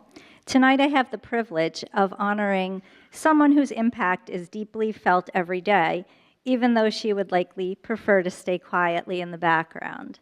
It is my honor to recognize our Chittick Support Staff Member of the Year, Kellyanne Risk.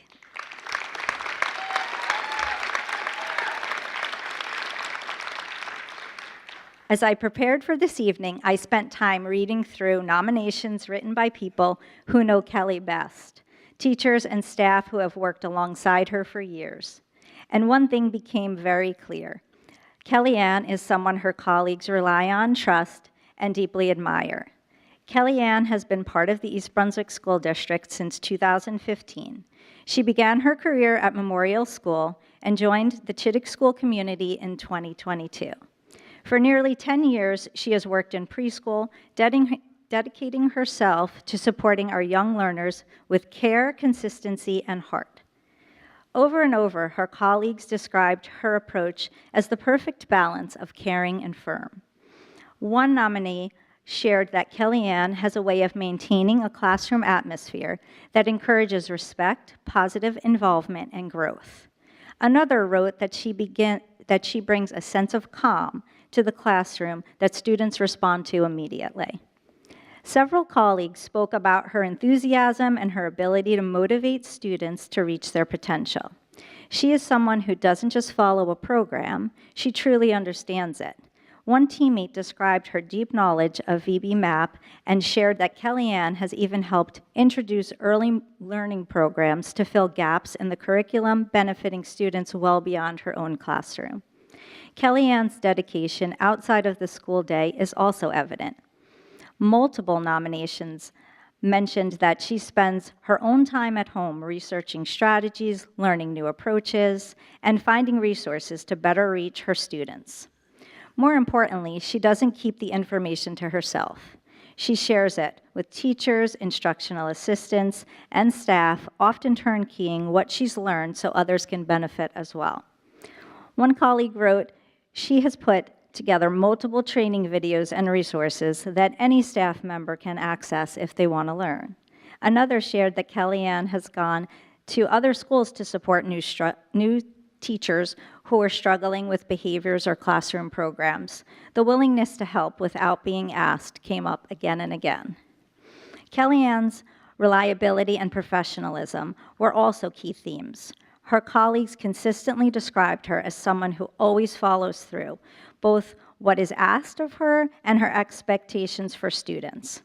When a classroom teacher was out on an extended leave, Kellyanne stepped in to support the substitute teacher and ensure the class continued to run smoothly, providing consistency and stability for students during a challenging time. Perhaps the most telling comments came from a colleague who said, "It is amazing that she never won this award before. It's probably because of her quiet and humble nature." Kellyanne doesn't seek recognition. She simply shows up every day, works hard, builds strong relationships, and gives her whole heart to her students. On behalf of the entire Chittick community, thank you for your dedication, your generosity, and the care you give so freely to your students and the staff. It is truly an honor to congratulate Kellyanne Risk, Chittick's Support Staff Member of the Year.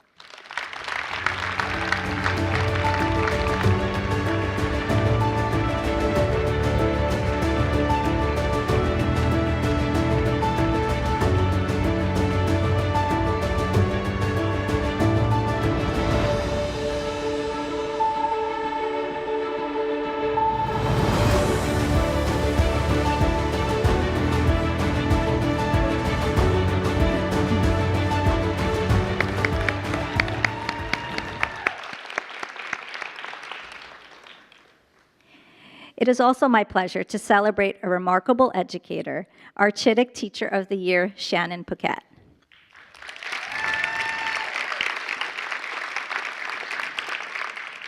When I began gathering information for this recognition, one thing became very clear very quickly. Shannon's colleagues had so much to say, and not because they were asked to, but because they genuinely wanted to. Over and over, I read the same themes: dedication, heart, teamwork, and an unwavering commitment to students. Shannon has been part of the East Brunswick Public Schools since 2003, and she has spent every one of those years at Chittick. Over that time, she has taught nearly every grade, building an incredible base of knowledge and experience. In 2022, she took on another challenge when she joined kindergarten, a move that her colleagues consistently described as the perfect fit. One colleague shared, Shannon pours her heart and soul into everything she does. She takes every challenge like a champ and is always growing as a teacher. That sentiment came up repeatedly. Whether it's piloting the new literacy curriculum or navigating changes in instruction, Shannon doesn't shy away from what's challenging. She leans in, always with a positive attitude and a focus on what's best for students.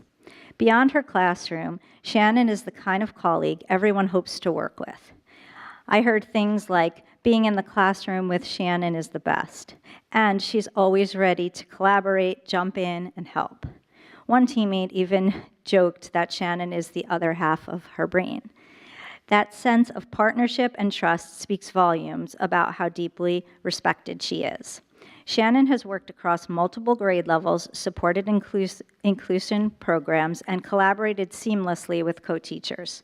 She has also taken on leadership within her team, keeping everyone informed about curriculum changes, helping plan and organize instruction, and making sure students get consistent, high-quality learning experiences. But what may have come through the loudest in the nominations was not just Shannon the educator, but Shannon the person. Colleagues repeatedly described her as a phenomenal friend, someone who shows up, listens, and supports others in and out of the classroom. One wrote, "She has consistently been there for me and so many others. I couldn't ask for a better coworker or friend." Shannon, you embody what it means to be an educator. Your dedication, compassion, flexibility, and generosity lift everyone around you, students and adults alike. The words shared tonight come directly from those who have the privilege of working beside you, and they all say the same thing. This recognition is incredibly well-deserved. On behalf of the Chittick community, thank you for everything you do and the heart you bring to your work every single day. It is my great honor to congratulate Shannon Paquette, Chittick's Teacher of the Year.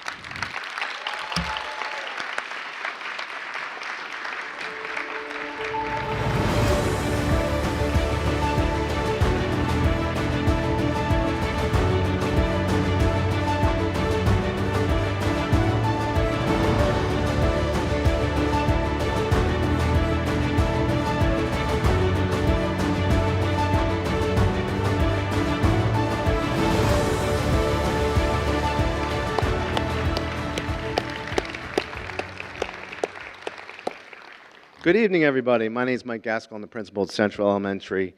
And I want to just congratulate all the award winners tonight. It's such a great group. You know, it's funny, if you've been around as long as I have, you end up knowing all of them.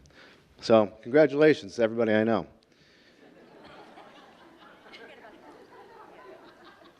I told you I was going to stay on script most of the time, Mrs. Tibbetts.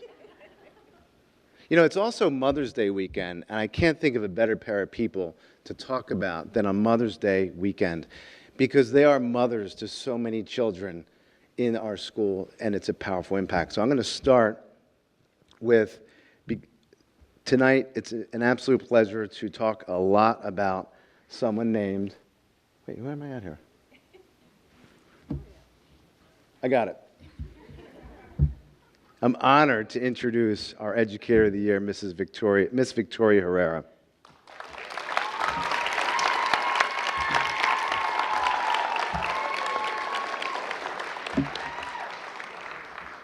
As our ESL teacher, Victoria does more than just teach language. She teaches confidence. Her colleagues describe her as an educator who works with both skill and heart, creating a classroom where students from all corners of the world find a sense of belonging, and that's power. Victoria is the pulse of our school's cultural celebrations. She created our Unity Project in collaboration with the junior high to foster acceptance. She organizes our annual International Night, bringing together over 200 people to celebrate the 25-plus countries represented at Central Elementary. That's recognition. And she coordinates our international parade, ensuring students stand tall and proud while carrying their flags. Beyond the big events, she's a true team player. Her colleagues say it right. She's the first to ask, what can I do to help? Whether she's working through the summer to help new families transition or mentoring a colleague, she meets everyone exactly where they are and helps them soar. Congratulations, Victoria. As I've gotten to know Ms. Herrera, I can attest to all that was stated about her, and I described just so many things that came from across our school. So many people had so much to say about her. She's always willing to jump in and help and work to support the entire school community. The word no is not in her vocabulary, and she always serves as an advocate for all kids. That's the kind of teacher I want on my team. I appreciate how she models character and hard work. Again, congratulations, Victoria Herrera.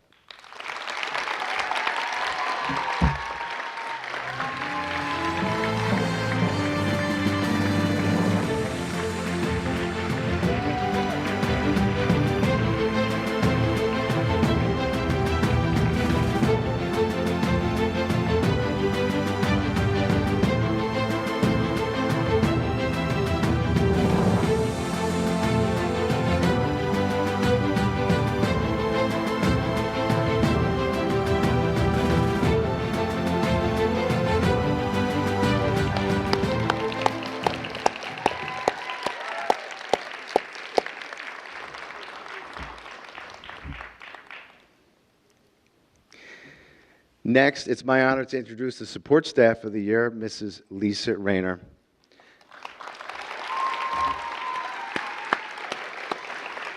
And Lisa, I learned something very new about you tonight. Did you know that her mom was the high school principal's secretary? That means she ran the district. For the past 8 years, Lisa has been an important part of our school. Our school's autism program. In a job that can be demanding and complex, her colleagues describe her as a steady and calming energy. I could not say that more. She keeps smiling. She's doing it right now, and she does it even in situations that are very challenging. That is an ideal approach in her role every day. Lisa has a special gift for communication. She works with conviction with our students on their adaptive communication devices, ensuring that every child has their voice. But perhaps her greatest quality is her resilience and optimism. As one nomination stated, no matter what a day brings, Lisa comes back to the next morning with that same big smile and a fresh state. She is also a champion of our school spirit. Lisa is the first participant in every dress-up theme. And I mean every dress-up theme. From Crazy Socks to Autism Acceptance Month. Bringing joy to our hallways and contributing to a warm school climate. She's a mentor to new staff, a flexible partner to her teachers, and a fierce advocate for her students' independence. Lisa, you represent the very best of Central School. You teach us that education is not just about curriculum, but about community, empathy, and heart. On behalf of Central School, thank you for everything you do. Congratulations, my friend.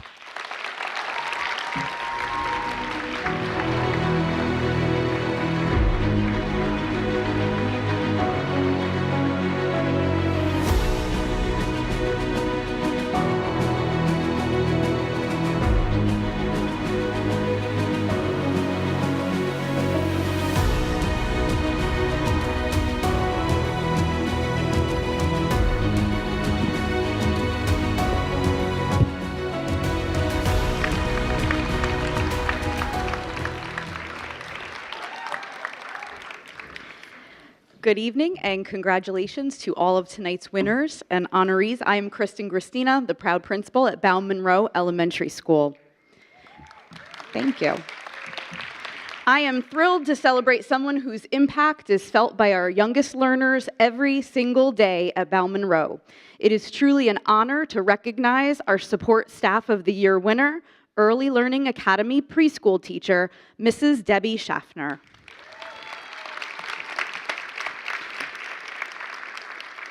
When people speak about Debbie, one word consistently comes up: calm. The moment you walk into her classroom, you feel it. A sense of warmth, safety, and joy fills the space. For 3- and 4-year-olds who are often experiencing school for the very first time, that feeling matters more than words can capture. Debbie creates a classroom where confidence grows and learning feels joyful.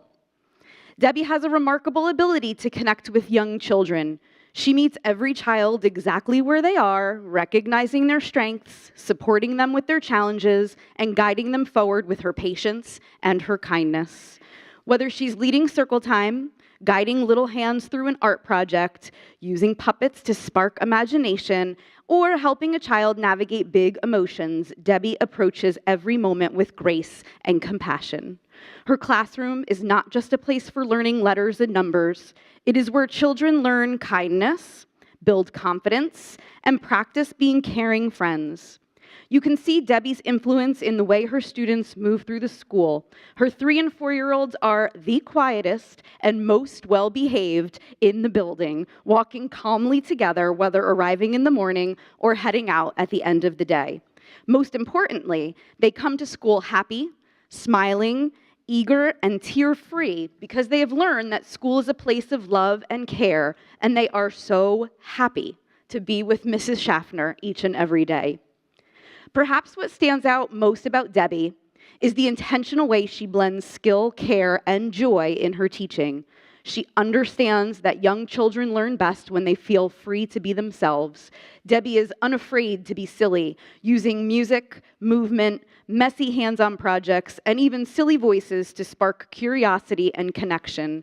Through thoughtful routines, patience, and genuine warmth, she creates an environment where preschoolers feel confident taking risks, expressing themselves, and learning through play. Her approach defines what school should feel like for our youngest learners and highlights the powerful impact of a teacher who leads with both expertise and heart. Our preschool families feel Debbie's impact just as strongly. Parents consistently share how much their children look forward to coming to school each day. From the very beginning, Debbie builds strong relationships with parents, earning their trust through her compassion, attentiveness, and genuine care. She understands that preschool marks the start of a new journey for many families, and she ensures that journey begins with security, confidence, and excitement. Debbie is intentional about ensuring her preschool students feel fully included in the larger Bauman-Rowe community, while also building strong, meaningful relationships with our staff throughout the building. She regularly collaborates with K-4 colleagues by welcoming older students into her classroom as helpers, inviting students to read to her class, attending assemblies, and participating in school-wide activities. These experiences allow her preschoolers to see themselves as valued members of the school from an early age, fostering a sense of belonging, while reminding the wider school community of the importance and joy of the early childhood years. That same commitment to connection extends to Debbie's relationships with her colleagues. She is a deeply respected and valued member of the Bauman-Rowe staff. Her instructional assistants consistently praise her collaborative nature, her professionalism, and positive presence in the classroom. Her team loves working with her because she is kind, supportive, easygoing, and hardworking. Beyond the classroom, Debbie actively engages in school life through her involvement in the Sunshine Club, where she enthusiastically supports celebrations, generously shares her baking, and regularly attends staff gatherings and events. Through her inclusive approach with both students and staff, Debbie strengthens the sense of community that defines our school. Debbie Schaffner is an invaluable member of the Bauman-Rowe community. Her kindness, patience, and commitment to students make her more than deserving of this honor. So please join me in congratulating our Support Staff of the Year winner, Mrs. Debbie Schaffner.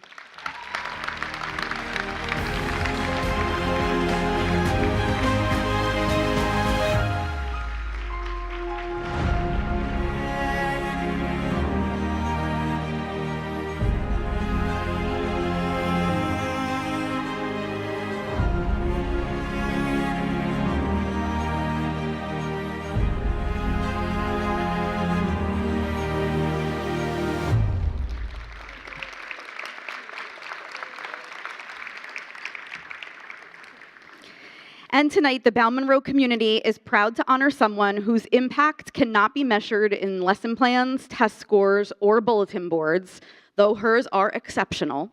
We are celebrating a teacher whose influence is felt in laughter down the hallway, in confidence-building conversations, in moments of kindness that often go unseen, and in a classroom that feels much more like home than school. It is my great honor to recognize Karen Grant, third grade teacher at Bauman-Rowe, as an outstanding educator, one who is truly deserving of this recognition. If you have ever spent even 5 minutes near Karen's classroom, you know exactly what makes her so very special. There is energy, there is joy, there is love, conversation, fun, and underneath it all, a deep sense of purpose. Karen's classroom is alive, not just with learning, but with connection. Karen believes wholeheartedly that learning starts when students know they are safe and cared for. Every child who has been in her classroom learns that they belong there. She meets every student exactly where they are academically, socially, and emotionally, and then she helps them grow in ways that are both meaningful and lasting. Her lessons are meticulously crafted, thoughtfully differentiated, and infused with creativity, but it's her unwavering belief in students that truly sets her apart. Her students adore her, and it's no surprise why. Karen brings learning to life with her playful, silly demeanor, her warmth, and her ability to make even the hardest moments feel manageable. She understands the whole child. She notices when a student needs a break to reset their day, or when they need encouragement, a hug, or a trusted adult who truly understands them. Her care goes far beyond the curriculum, and her students never forget that. Her work with students extends beyond her own classroom walls. Through initiatives like her garden club, Karen gives students opportunities to explore curiosity, responsibility, and care for the world around them. She creates experiences that live on well beyond third grade, and she helps students discover confidence in themselves as learners and as people. In addition, Karen is a force of positivity within the Bauman-Rowe community. She is a leader, a cheerleader, and often the creative spark behind moments that bring staff together. Whether serving on the climate and safety team, heading special projects and school events like last year's slime run, decorating the staff room or our hallways for celebrations, sharing her famous homemade coffee cake, or quietly supporting a colleague after a long day, Karen shows up fully and generously. Known for her love of remodeling and decorating, Karen is the staff member who will climb bookshelves and stack chairs to reach and repair your air conditioner. She'll lug home a bench from the hallway to tighten up the screws and repurpose it for the main office. And, my absolute favorite, she even brought her electronic sander to school one summer in an attempt to clean decades of old glue off the brick walls to try to improve the overall aesthetic of the building. And then there's her role as mentor and teammate. Karen just doesn't just collaborate, she uplifts. She's the one encouraging everyone else, sharing ideas, celebrating great teaching, and reminding everyone around her why they chose this profession in the first place. Karen's enthusiasm is contagious, her kindness is genuine, and her belief in others makes people better simply by being around her. Karen is committed to being a lifelong learner. She's always willing to make thoughtful refinements to her teaching. She's eager to talk about her work, receive feedback, and she uses that feedback to make intentional, meaningful adjustments that elevate learning for her students. Her drive isn't about fixing something that's broken, it's about continuously reaching for even better because her students deserve nothing less. Karen Grant reminds us that teaching is not just about instruction, it's about impact. She changes the experience of school for her students. She creates a space where children feel confident and proud of who they are. And she strengthens our entire school community through her generosity, creativity, and commitment to kids. Karen, your passion, your heart, and your dedication shine through in everything that you do. And not to sound cliche, but really, you do not just teach, you inspire. And we are all better because of you. Please join me in celebrating an extraordinary educator, colleague, and human being, Mrs. Karen Grant.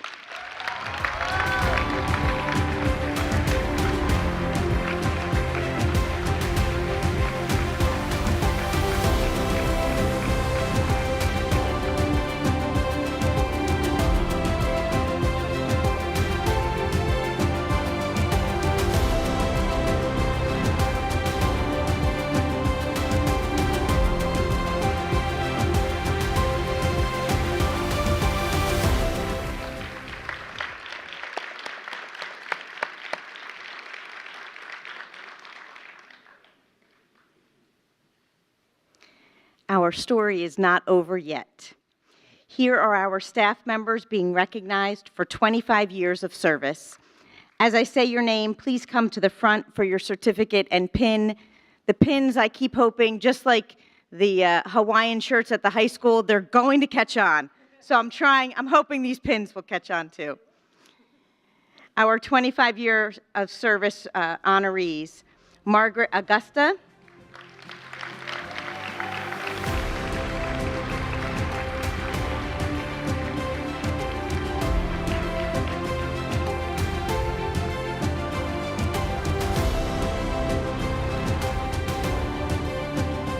Tiffany Bloor,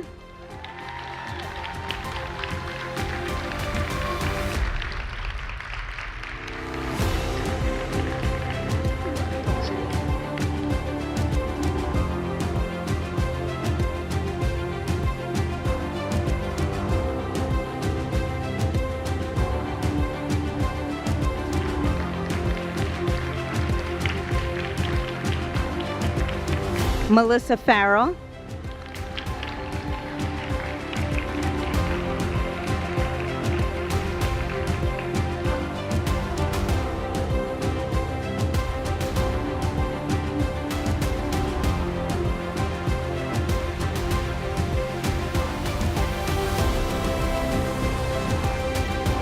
Elizabeth Kenny Stein,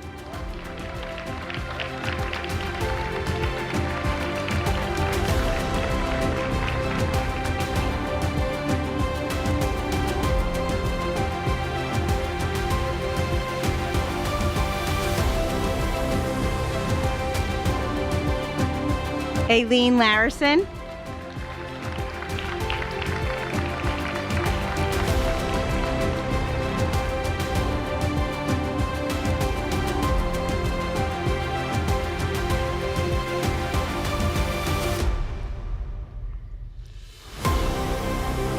Colleen Laudine,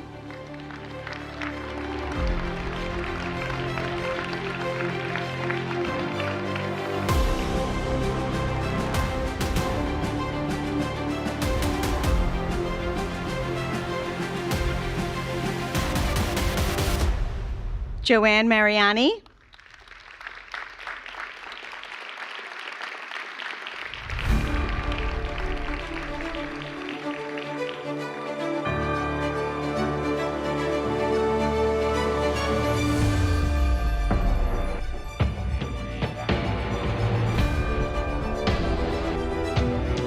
Anne Moulaine,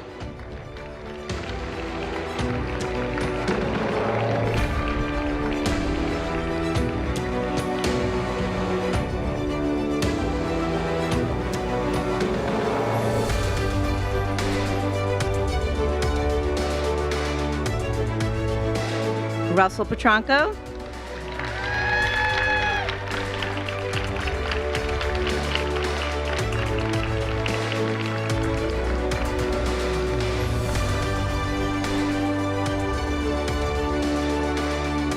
Dana Polson,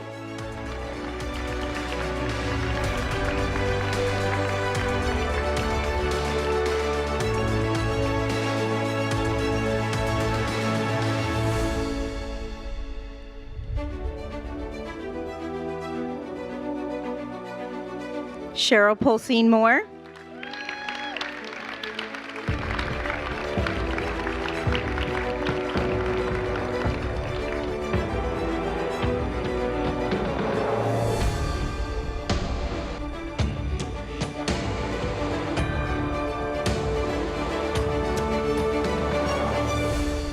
Christine Shea,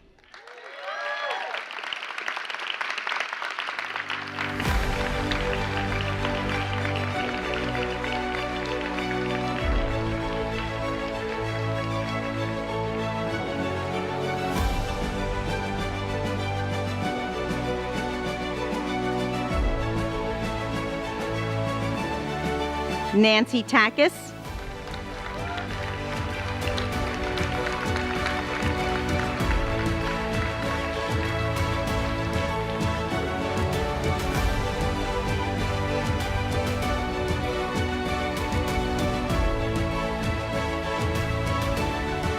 Christina Tregilis.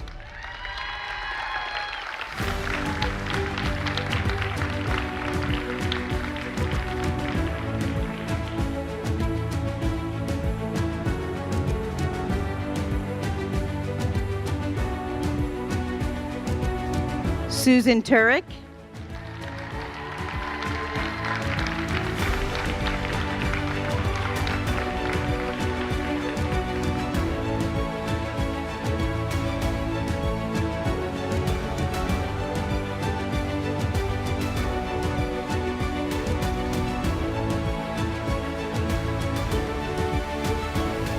Jennifer Tussin-Swakowski.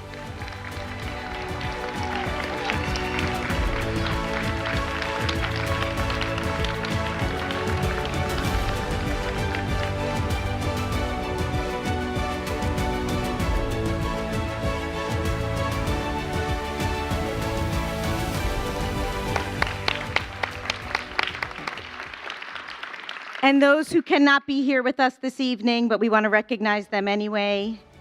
Reza Berkovich, Maria Cecilia Cortez Fabrizio, Barry Doucette, Michelle Green, Melissa Griegel, Jacqueline Grosser, Christopher Kenny, Nicholas Latronica, Lisa Oliveri, Roseanne Pancione, Karen Polzninski, Nicole Reddy, Gregory Rutz, Catherine Segretto, Jeffrey Smith, Michael Selecki, Sarah Wildler, Michael Wildermuth, and Kelly Williams.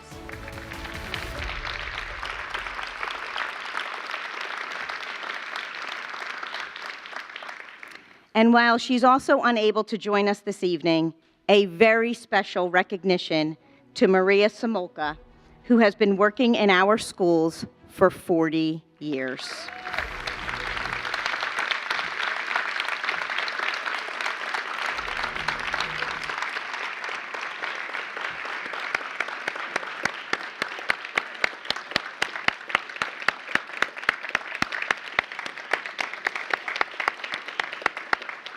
A standing ovation well deserved. Congratulations to all of our award recipients. I will now turn the meeting back over to President Tanyos.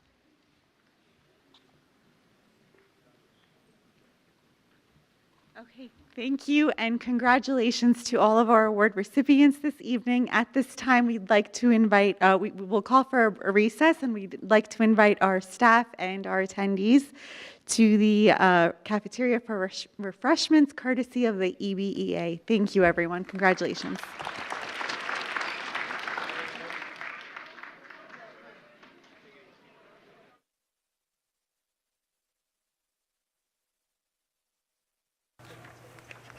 Okay, welcome back, everyone. We're going to give Jane a break and let her go first with the student representatives report. Thank you. Hi, good evening, everyone. I would like to say congratulations to all the teacher and support staff for being recognized for their awards and accomplishments today. Your hard work and dedication are inspiring to all of us students. As we head into the final stretch of the school year, it's beginning to get a little packed. AP exams are officially underway, and I can confidently say that I think I got a 5 on my AP Lit yesterday. Still have a lot of studying to do, but everyone's still testing. Good luck, and you've got this. We've also had so many incredible student achievements recently. We have our Honor Society inductions coming up. Congratulations to our Rho Kappa inductees, students participating in World Language Honor Societies, and the upcoming Music and Arts Honor Society inductions. On May 8th, we have our annual movie night featuring Pitch Perfect, and freshmen are welcome to buy tickets at the door. Cabaret night, hosted by our drama club, will also take place May 8th at 6 p.m., and Collision is coming up on May 15th. Be sure to support our amazing performing arts students at the chorus concert on May 14th and the band and orchestra concert on May 19th. Our newly inducted alumni, Dr. Blackman, who helped develop a drug that assists children with cancer, recently spoke with students alongside alumni inductee and NFL reporter Aditi Kinwala. They shared their experiences and career journeys, giving students valuable advice and motivation for their future. A huge congratulations as well to our mock trial team for placing in the top 6 in the state. This week is also Teacher Appreciation Week, and I'd love to personally thank all of the teachers who have helped shape me into the person I am today. Words honestly can't express the admiration and gratitude I have for everything you do every single day. Your patience, support, and encouragement truly make a difference in our students' lives. We also have more exciting academic opportunities ahead, including the Waxman presentations on May 21st with Ms. Drescher, where students will present their own scientific research, and FBLA's Business Night on Careers on May 29th. As seniors, these last few months are starting to feel very sentimental, and I'm proud to say I'm committed to Rutgers University.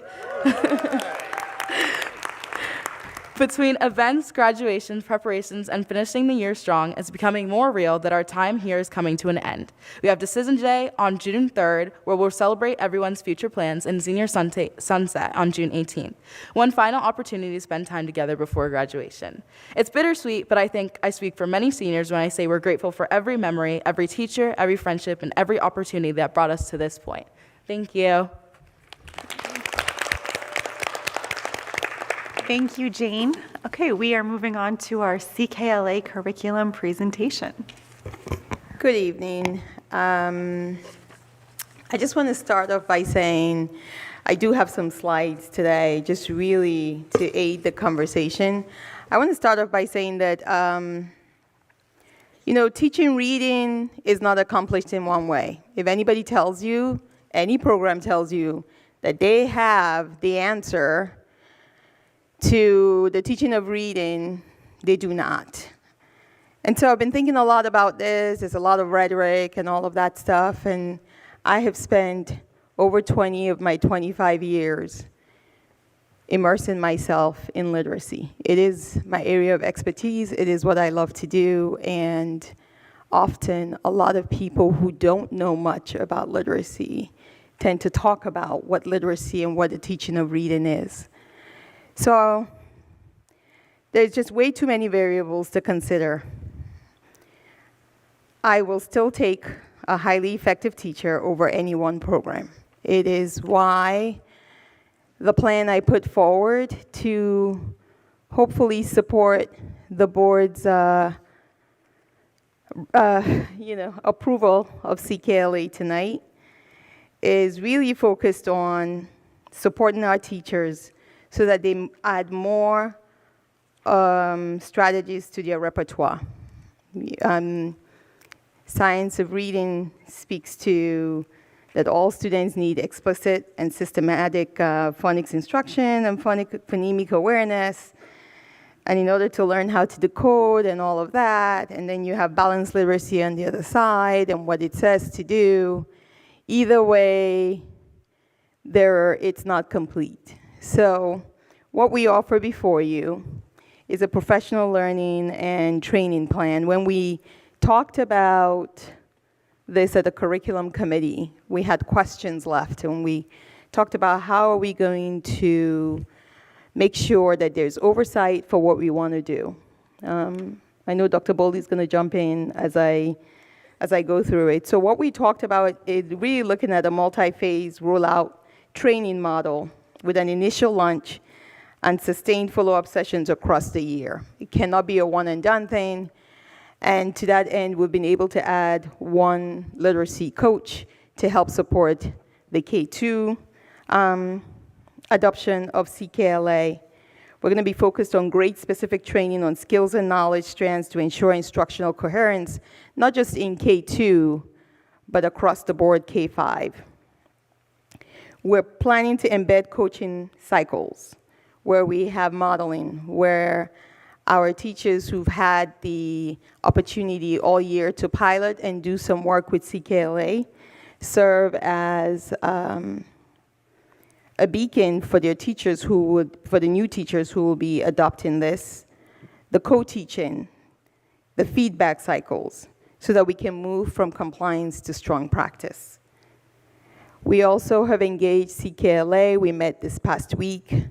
We're waiting on them for answers to grades 3, 4, but there are going to be vendor-supported sessions paired with internal curriculum leaders to contextualize for our district needs. And Dr. Mammon, I'd just like to add that I think it's important for everyone to understand this is part of what we've been talking about, a comprehensive literacy plan K-8. So this is one piece of moving towards that. Yes, so yes, we did talk about that this is part of a district-wide literacy strategy, right? 'Cause that this is the foundation for kids learning how to read, and we need to get it right.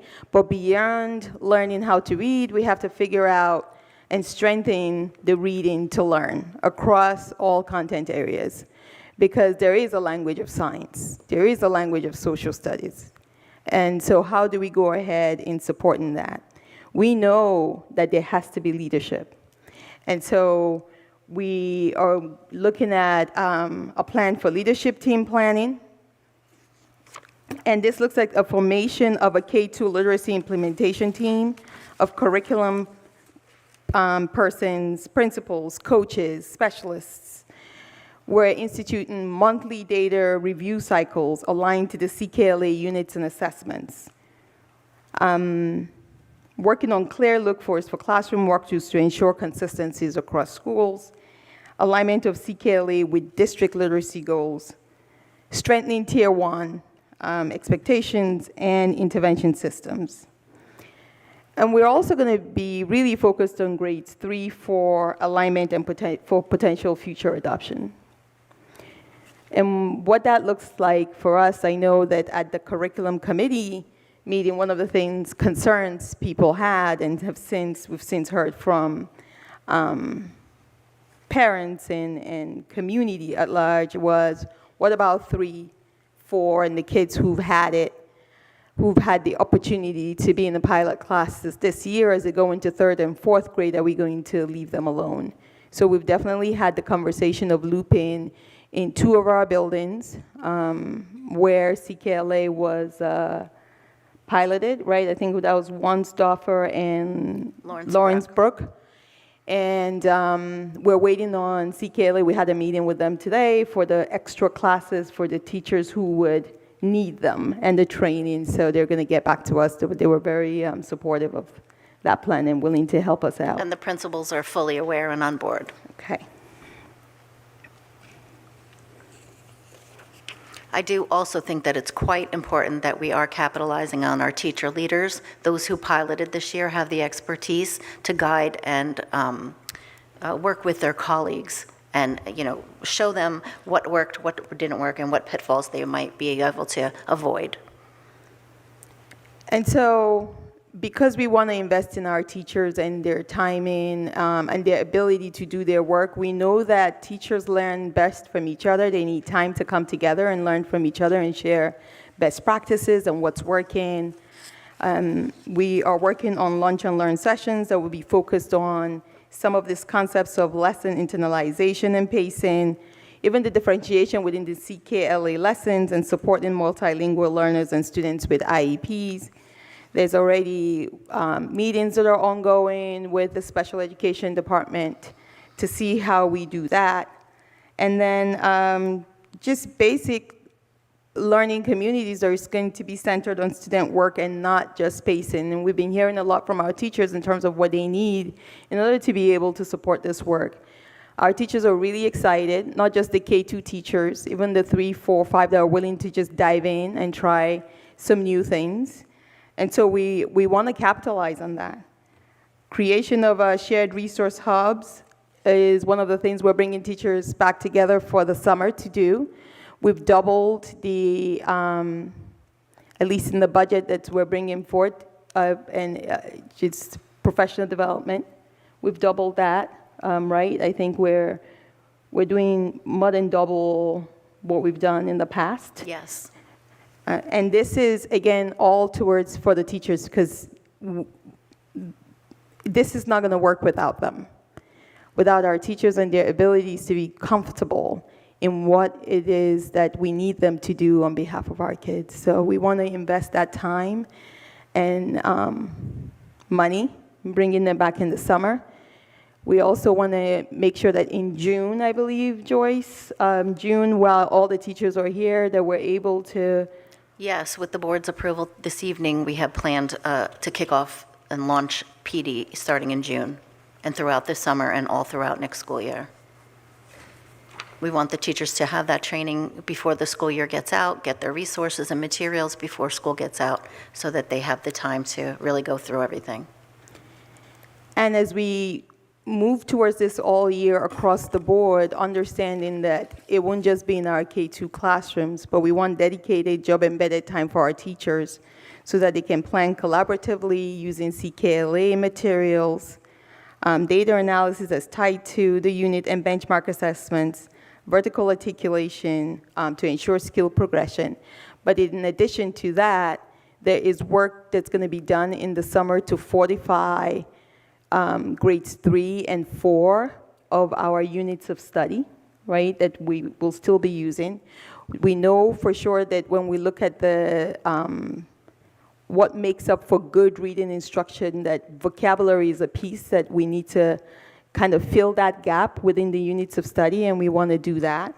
That work with flexible PD sessions driven by teacher feedback time is why we're instituting WIN time. And what we love about WIN time is that it will strengthen, WIN is what I need. It will strengthen our tier 1, because we do believe our tier 1 should be an avenue where at least most of our kids have access to the curriculum, whatever that looks like. So I've met with elementary principals, Joyce, I think we did a couple weeks ago, to really start to work out what that schedule looks like. We've committed funds for sub-coverage or adjusted schedules during key implementations, milestones across the board. So I'm feeling very confident in terms of what it is we've put in place to help support students so that there's a clear, as we integrate CKLA with existing intervention frameworks, we can create a clear MTSS program. That is our multi-tiered systems of support being very clear about not just tiered supports in academics, but tiered supports in SEL, tiered supports in behavior. So we're really looking at a comprehensive and systematic look at what we do. So this is, yes, it started with CKLA, but it goes beyond that. As we've looked at what we can do to strengthen all of our instructional programming, these are the gaps that we see that we truly believe we have some of those pieces and are excited to be able to delve into them for next year. Joyce, did you want to add? I think that, you know, as you mentioned, the MTSS and the tiered supports, you know, certain pieces, like you said, are in place now. I think it's important that we are confident that everyone is on the same page and all systems are coherent across the buildings. That's a key piece that we need to work on. That's a very good point. So in addition to targeting supports for students needing additional phonics or comprehension reinforcement, I know the district has committed to, how many teachers are taking the letters?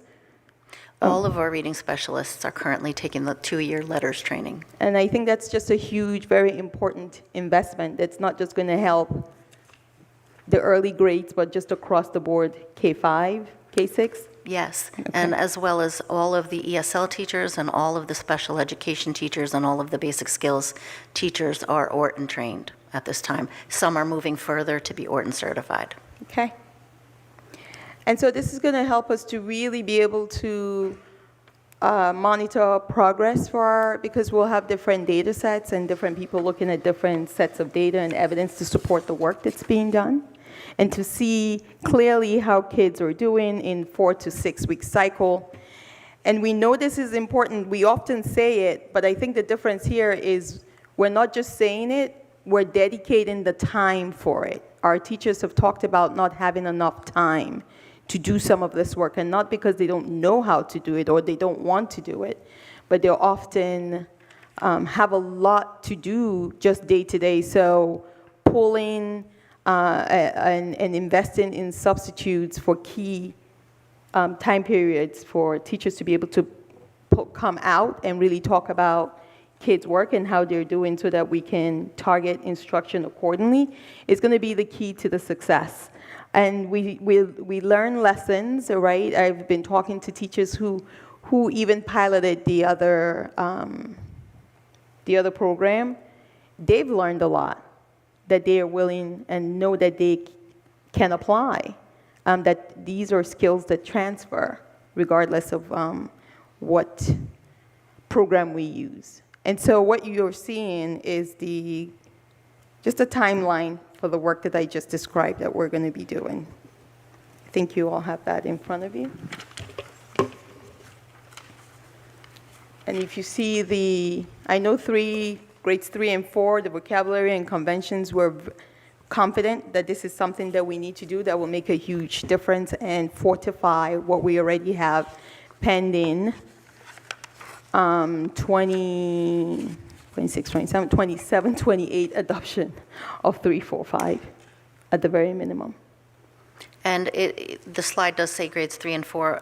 It's important to note that 5th and 6th grade already have their literacy lab time built into their schedule, and that's time where they're committed to working on vocabulary conventions and extended time for reading. And one of the things we've talked about is we need to be able, what is going to be our measure of success?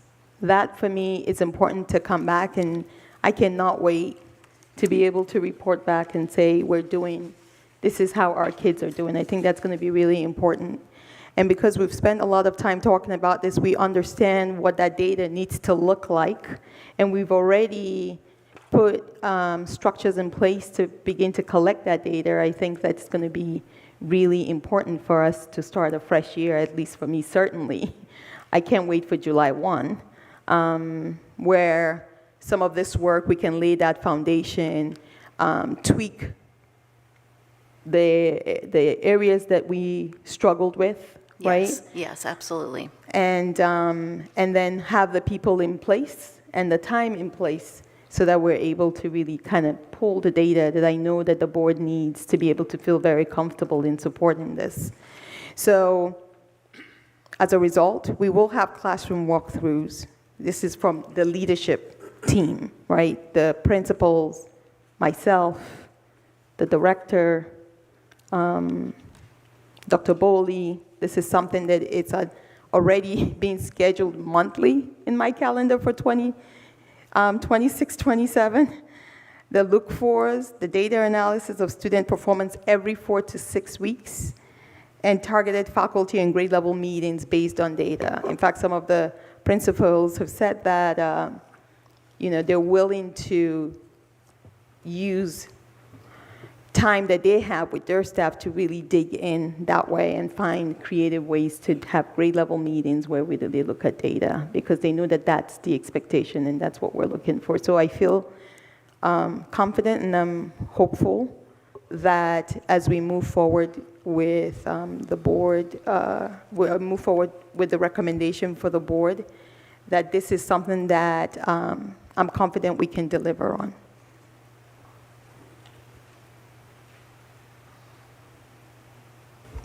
Antoinette, then Wilbur. Thank you for that presentation. I have several questions. I'm sure you're excited about them. Always. Okay, first, for the parents and the families who are watching who might not know what RTI and MTSS stands for, would you be able to explain that?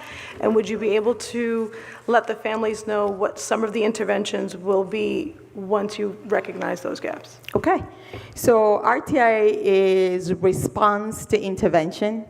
That means that when we identify an area of need, that we're able to say, this is what this child needs, right?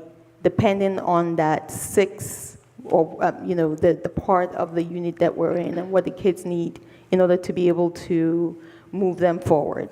MTSS is a multi-tiered system of support. So what that means is like, we look at our 100%, you look at a class or a school or a grade level, and you say, our curriculum that is written and that is taught and learned and assessed that at least 80% of our kids have access to it just in the regular classroom.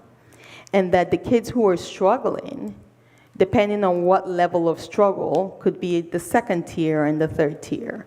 So typically, it's like 70, 80% tier one, they have access. And that we're saying that the strategies we use in the general education classroom, in the general setting, right, that we're teaching to the kids in front of us and not to a certain type of kid. So we're saying that there are visuals for those kids who need that we don't just say things, that we show them, that it's tactile, that they're able to kind of, play around with words and put the words together to make sentences, or identify a letter and know the sound that goes with it, and so on and so forth. And so that if a child at any breakdown of that system does not understand what they need to move on to the next level, you can pull them out and work with them so that they can get over that hump, go back to the main class, and then continue to do that. So that's a tiered system of support. One of the things that can help us do that, next year will be the second year of the universal screener. I think that there will be more expertise there, so that when you screen, you're like, okay, I've taken a screen, there's a screener, and this is where you fall in. This is fine for the general ed classroom. We can address what you need in order for you to grow. But if you are at a certain different levels, well, not only do you need the general instruction, you might need in a small group to be able to do some more targeted work, or be able to have a basic skills teacher work with you, or to be able to have a reading specialist work to you. What we weren't able to do that much this year, because Universal Screener was new, based on my understanding, right, and based on what I've seen, was that we weren't able, and Joyce, you can speak to that. It wasn't because we already allocated resources in terms of staff, and there were budget cuts, and certain schools were sharing certain specialists, that presented a challenge. And I know that that's a lot of what people complained about. Yes, as well as the professional development over the last few years with the budget, things have been scaled back significantly. Thank you. So you mentioned that there will be multiple versions of professional development beginning in June while the teachers are here, but I also heard throughout the summer. Can you elaborate if it's going to be a virtual learning experience, or in person, or is it mandatory, or volunteer? So the one in June when teachers are here is mandatory because they are here, and we can offer, part of it is we're paying for subs to cover certain teachers so that they can go through. That is a non-negotiable across the board. Am I correct in saying That's that, Joyce? correct. In the summer, we can only invite. So did the book, The catalog, the summer PD catalog. Teachers will be paid and compensated for coming, but we can't mandate that we they come can't in the summer. mandate everyone, yeah. But it's in person, not virtual. Okay, that's what I was going to ask, because is it going to be multiple sessions? Because obviously, summertime is their break time, they're on Yes. vacations, they're away. So Yes. how many sessions will it be? I'm not sure. There's many sessions planned in the summer, but none of that, anything in the summer is going to be an extension of what they learned in June. There's nothing new being presented because we want to ensure that everybody's getting the same message. And I know that when we come back, one of the days, either the Yes, first or the the first second day, day, yeah. one of the first days will then fill the gap for that first unit Yes. of what they might need. So we have it kind of worked out, at least the first half of the year, in conversations with CKLA. But we also, right, you plan out, we talked about responding to intervention. We want to see where the need is after that so that we can then respond and provide. But there is a commitment all year for a sustained, ongoing professional learning opportunities for our teachers around this. And thankfully, we have that job embedded coaching with the instructional coach, being able to go right into the classroom and model and work right alongside the teachers. That will be an additional instructional coach we're putting forward in the budget, just because we realize how important this is. So doing that in multiple different ways, we feel that it's more than we've had, and that it's going to yield great results. Just two last questions. This one is like a two-part question. Yes. So I'm not in the curriculum committee, so I'm not aware if there was updated numbers, but I'm going based on the presentation that was given to us a few months ago. So the 37, if I'm not mistaken, 37% of the readers were below benchmark, and I'm wondering what the goal would be for next year. Obviously, you always want to improve, correct? So obviously, it was a pilot, and it was a small group of students, but now you're going to incorporate all K through 2. What is your goal? Is it to improve it by 5%, 10%? We talked about 10%, that we want to talk about 10% because we are thinking about summer slide, but also wanting to be progressive, at least for that first part of the year, that we should be able to have, to improve by at least 10% or lower instead of 37. 10%. Obviously, I want 0, but I have to be realistic. Right. But the other piece of it is that we added, was the ESL, the language studio? Yes, that the board thankfully approved recently, the language, Imagine Learning Language and Literacy. That's being rolled out in the ESL classrooms, and we're excited because that does monitor language acquisition growth, as well as the language studio piece of CKLA, which will be helping students access the reading curriculum. We did have that gentleman with us today to start that audit of the ESL program, and we're looking forward to sharing the results of that as well. Just one more thing back to the MTSS, Dr. Mammon and I are also talking about not only the tiered systems of supports for academics, but also for behavior and for social emotional. I think it's looking at the whole child is very important.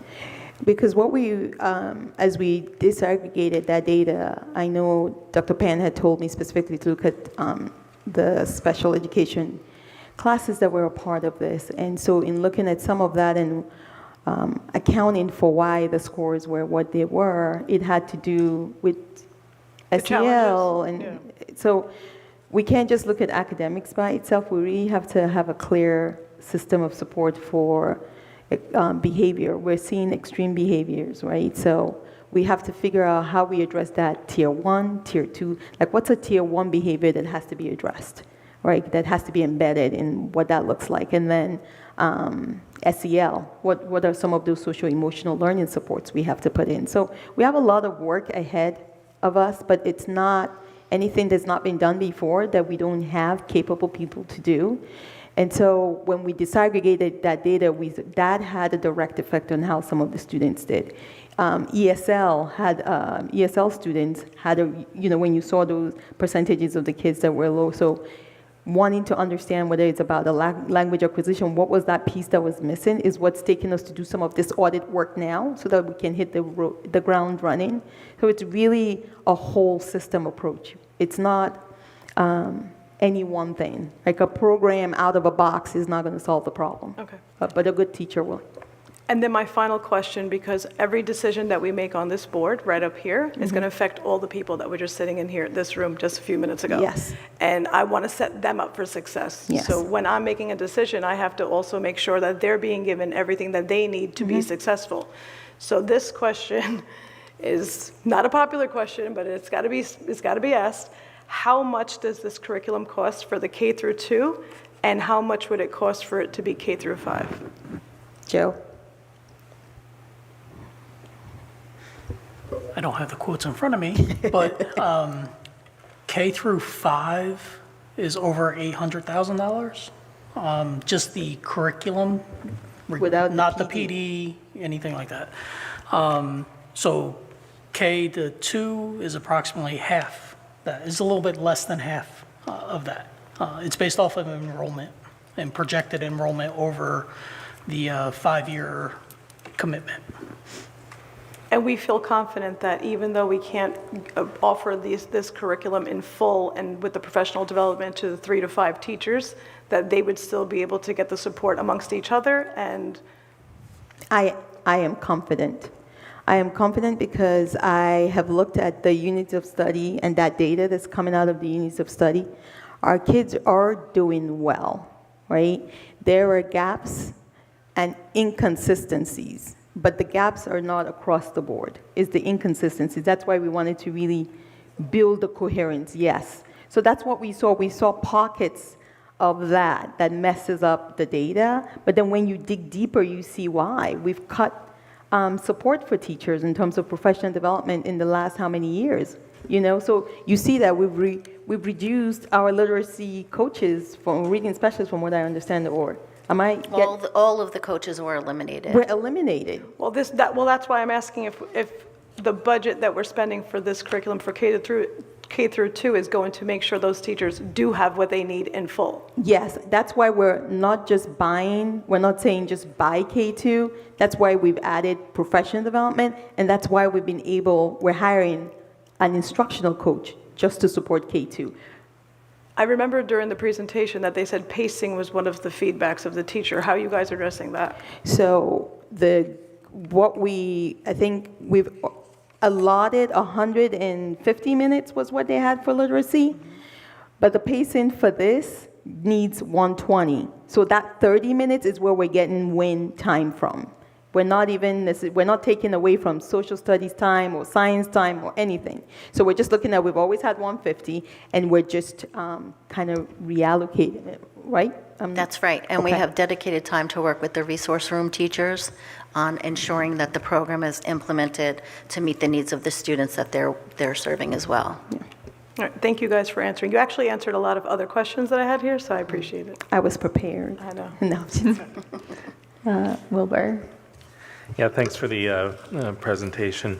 You did bring up my previous questions about special education, and just for clarity, the issue in terms of reporting that data earlier was that the class sizes are small enough that if we looked at special education data, that we might actually be able to identify individual students in reporting that data, and of course we don't want to do that. So what have you been able to see in looking at the data in aggregate without, getting into trouble? Just in general, I don't want to get in trouble, but just in general, and I've been able to meet with Louise and her team. Melissa Caruso has been instrumental in this. She's worked closely with Meryl B. Courtney, and so what we saw in terms of the students who are in, we call in-class support, needed some modifications, slight modifications of the program in order for them to have access to it, but they did.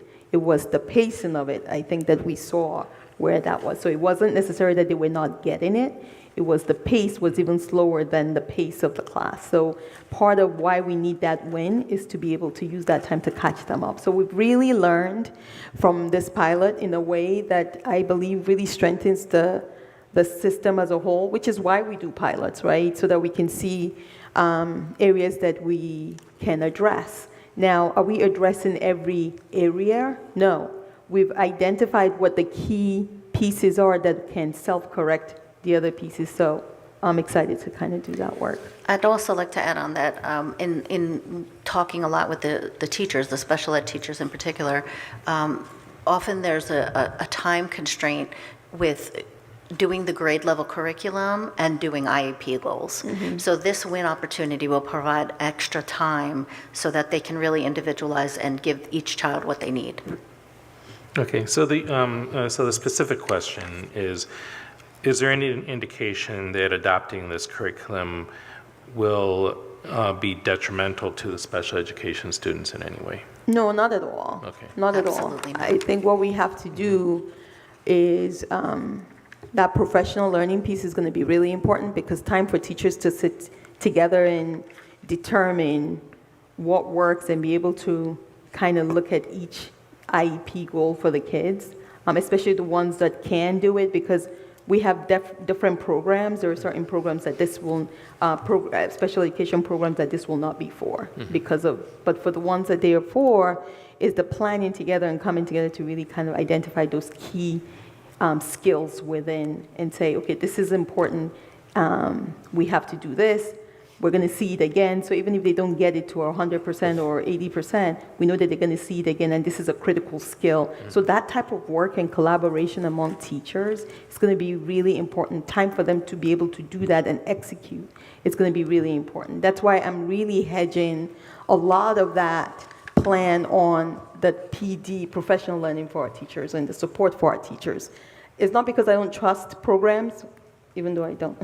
I still believe a highly effective teacher who has time and the resources and the ability to plan with their fellow teachers is still the most important piece for a student's success.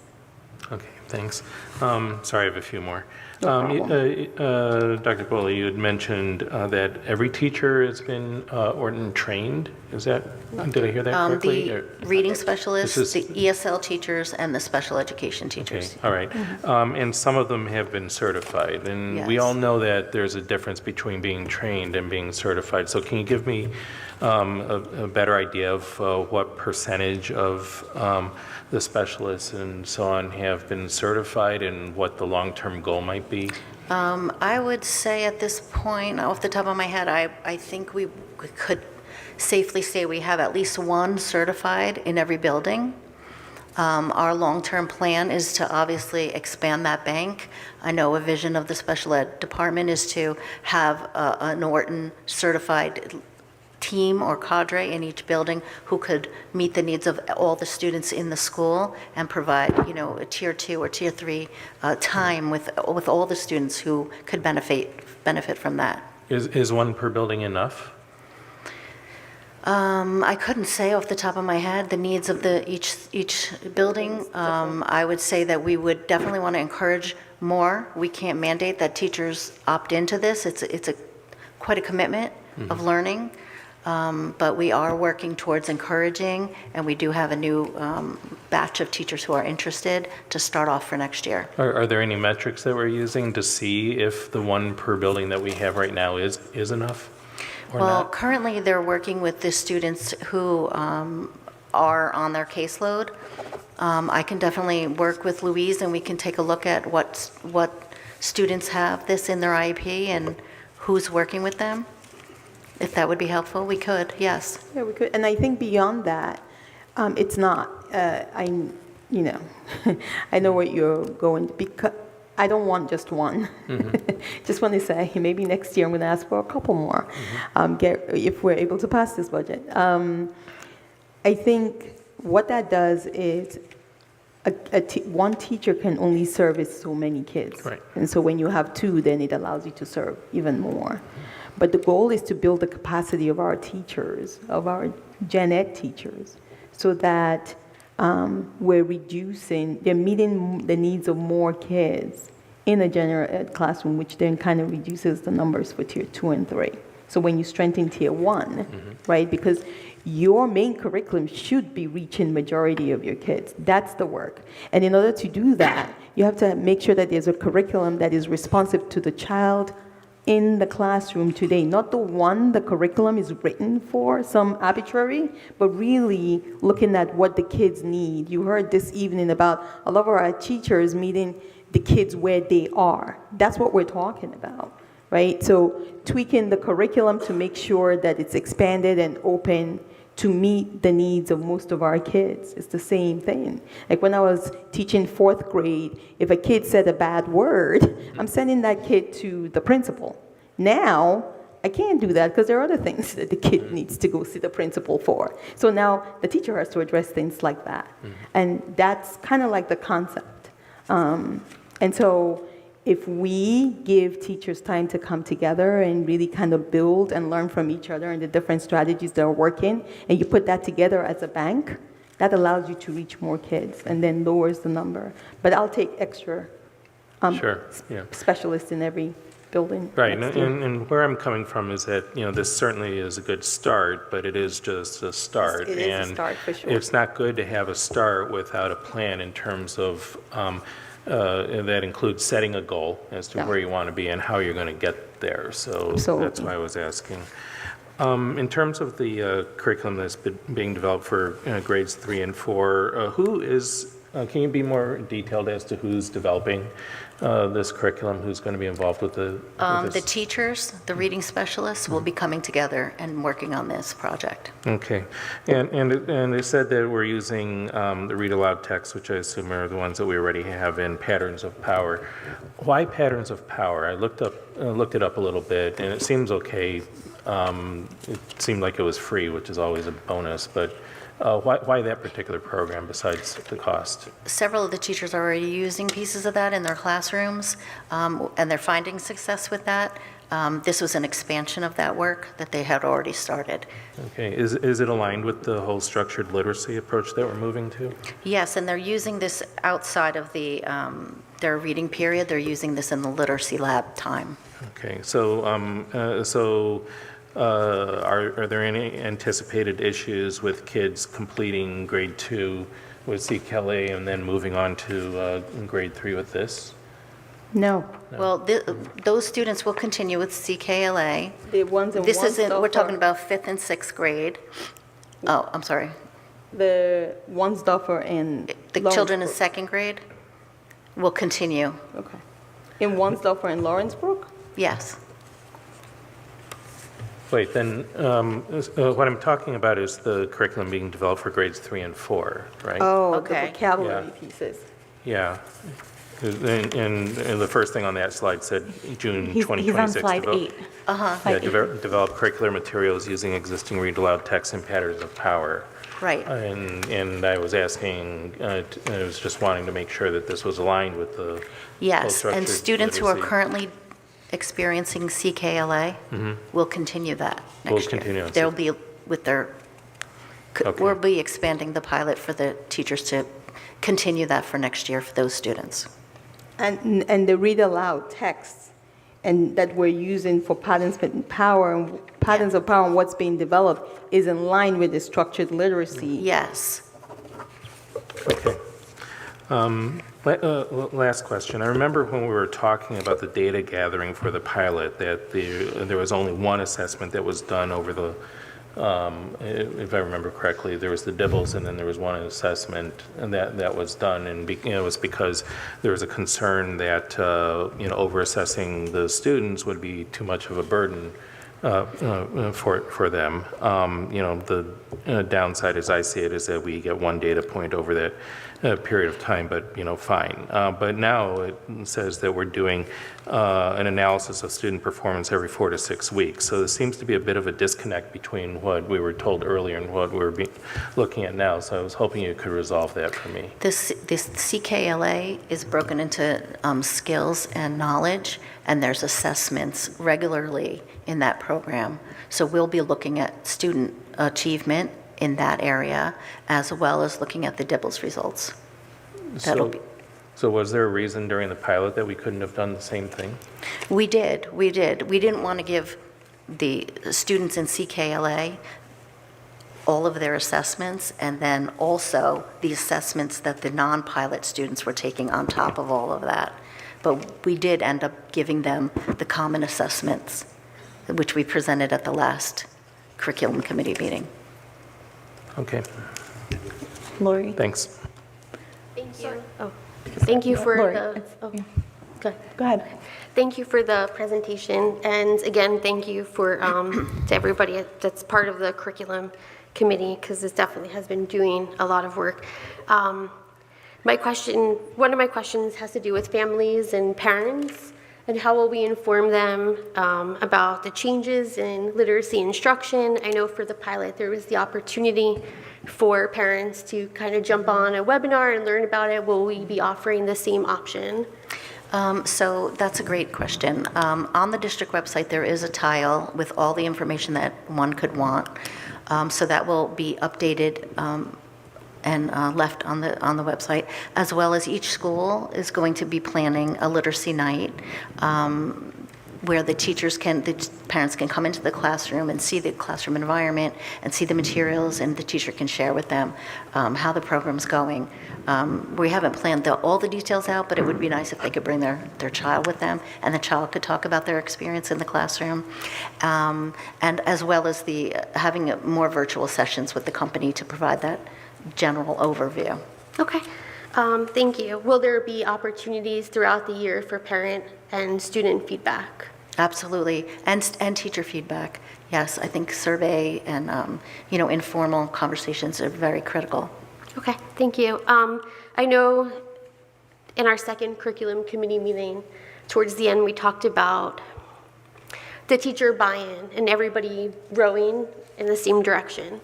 So how can we ensure teacher buy-in and that teachers feel supported, especially since we know fidelity of implementation is often tied to teacher confidence and support. And so I think that's going to be really important for this rollout. Absolutely. I sat through all of the teacher focus group meetings with our pilot teachers, and all of the teachers said they love the program and they don't want to go back to any other program. So right there is great feedback. It's important that our teachers we feel that it's important that our teachers are supported and successful. I'm very appreciative to the board and Dr. Mammon for all the support that has been put towards the implementation of and rollout of this program. The principals are on board. They're ready to lead their teachers in their buildings. They're ready to commit their grade level time and their faculty meeting time to ensure that there's enough time for the teachers to feel confident that they have what they need, that they know what they're doing, and that they have an opportunity to ask the questions that they need. So we fully support our teachers, and we will be walking alongside them every step of the way. Okay, thank you.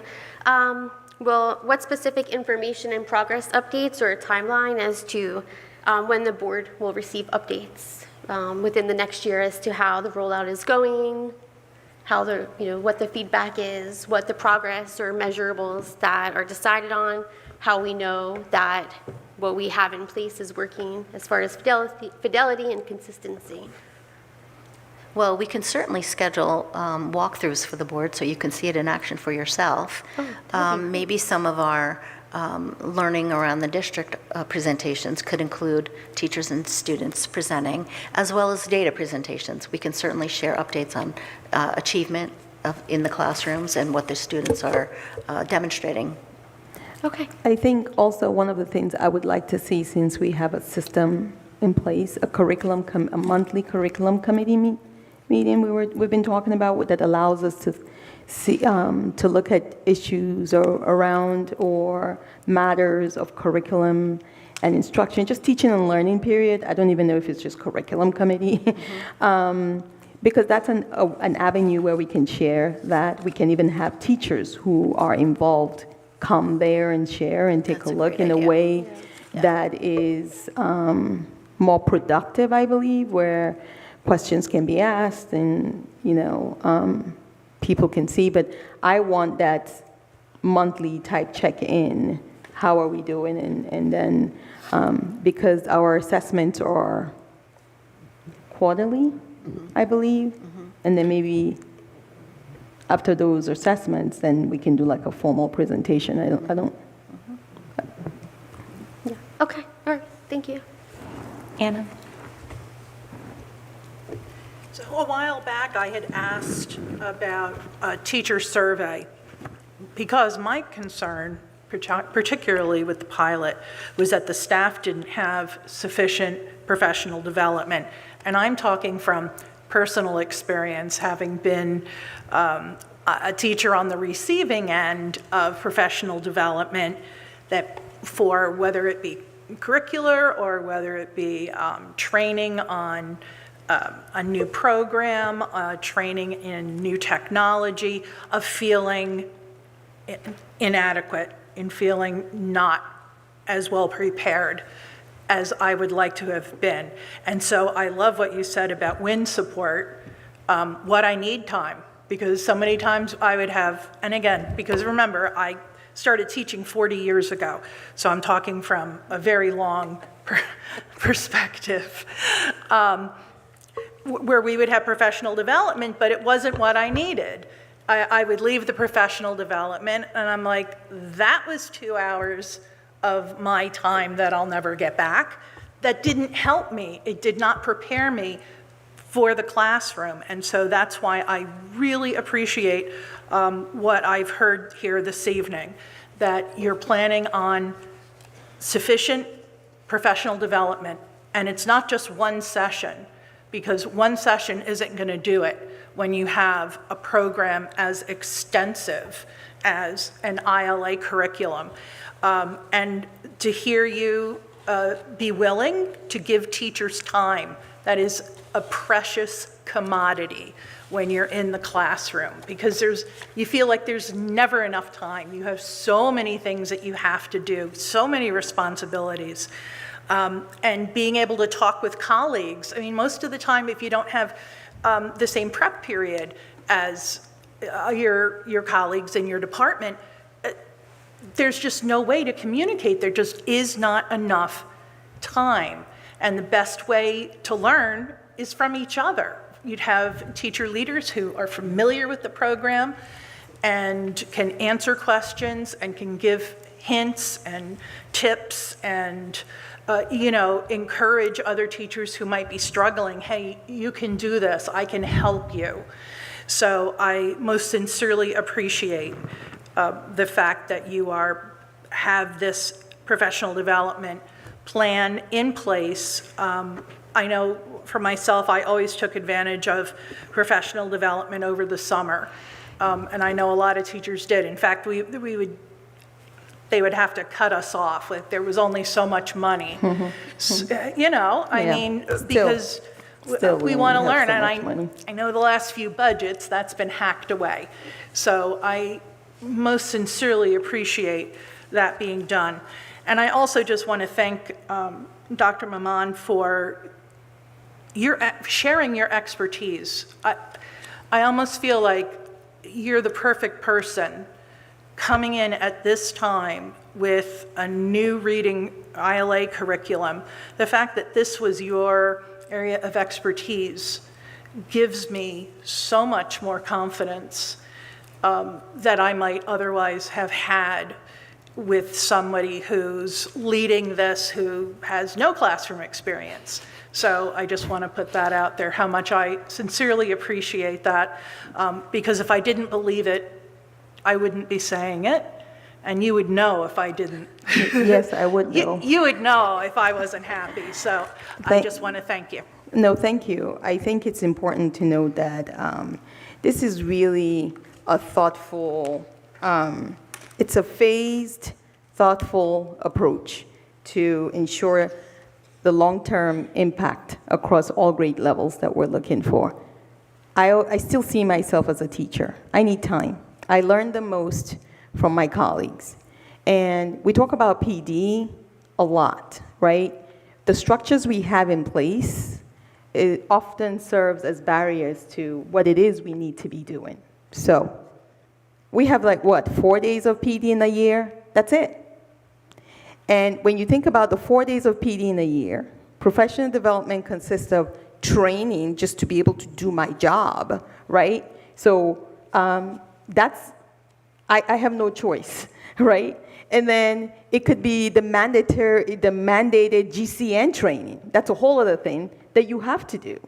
But that professional learning, that piece where I get to pick and choose and say, I've got this, but I need help here. I need to go visit a classroom that I know they're doing well. I was just at Central for something, and they were doing their culminating. They'd had peer visits, and this grade level came together just talking about what they identified that they needed to learn, the people in the building that were doing it well, the visits that they went, what they saw, how they came back, what they executed.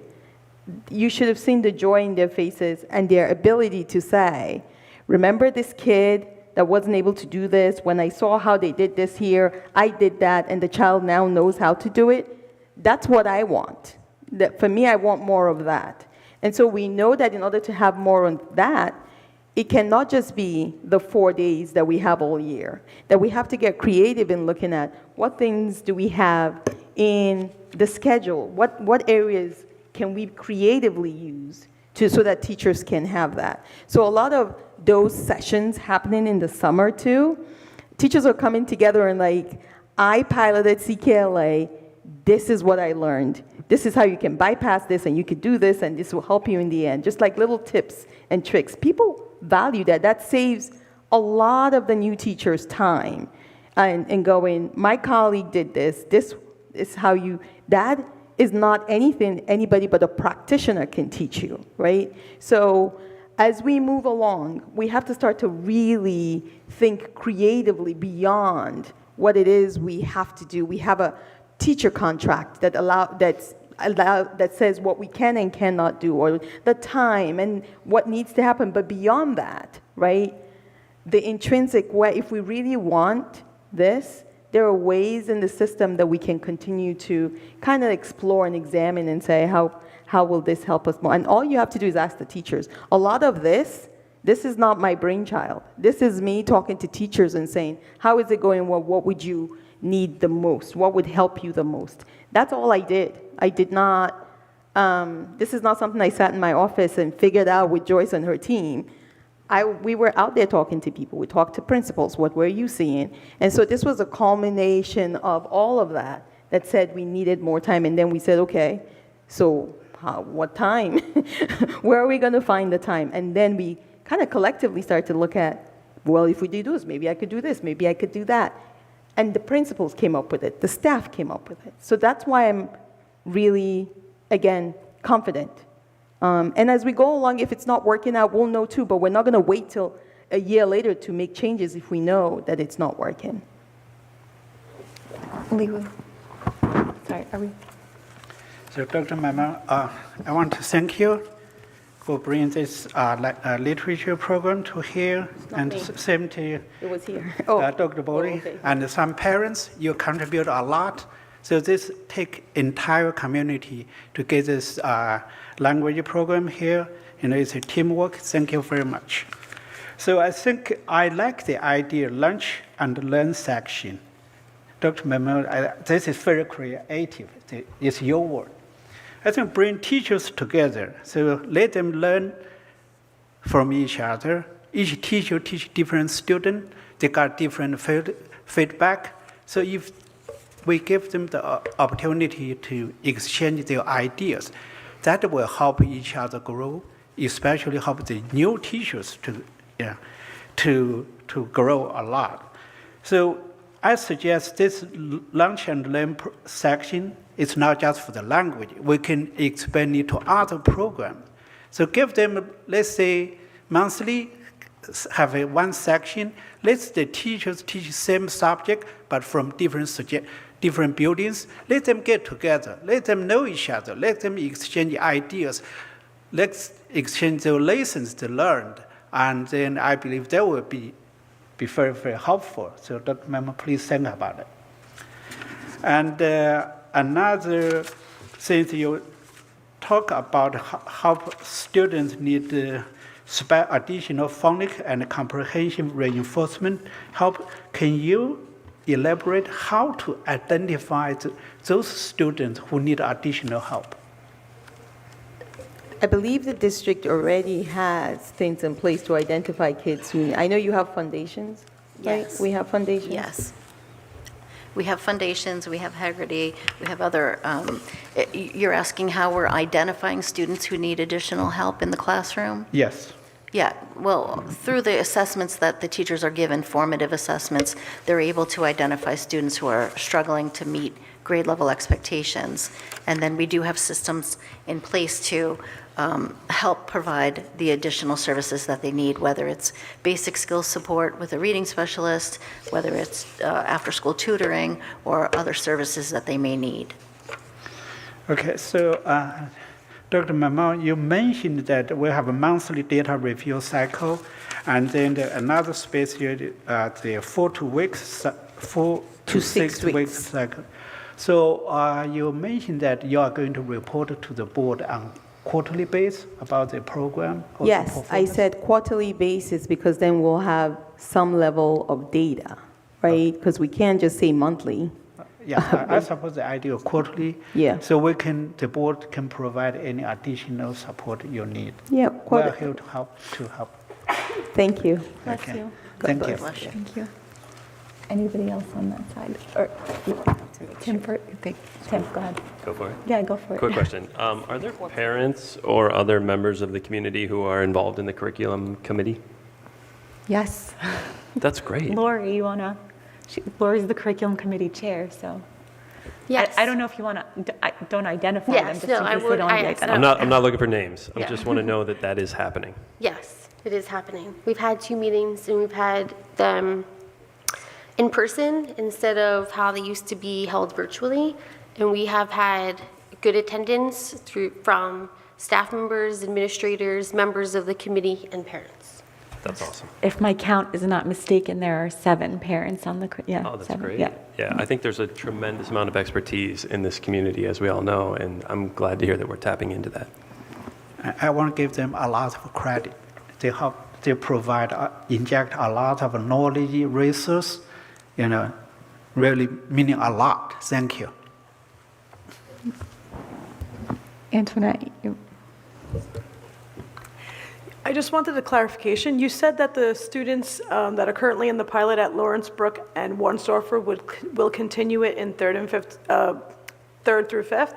So that should they assume that they're going to be with those same students in their class? Third and fourth, yes. Third and fourth continuously? So the third graders and fourth graders will have the same students in their class that they did this year, because if they're staying together. Yes, we spoke to the principals, and that's one of the things they were looking to do, right? Yes. Okay, no, because when parents watch this video, they should assume that their students, whoever is in their class now, will be with them through the remainder of their time at those schools? Unless they choose to opt out. Okay, so then they do have the option to opt out? Yes. Okay. They choose to opt out. And then we also know that when we looked at the numbers and the sections, we know that we're going to need to train a couple more teachers, and that's what we spoke to the CKLA people about, not just and throwing in that extra resources for me for free.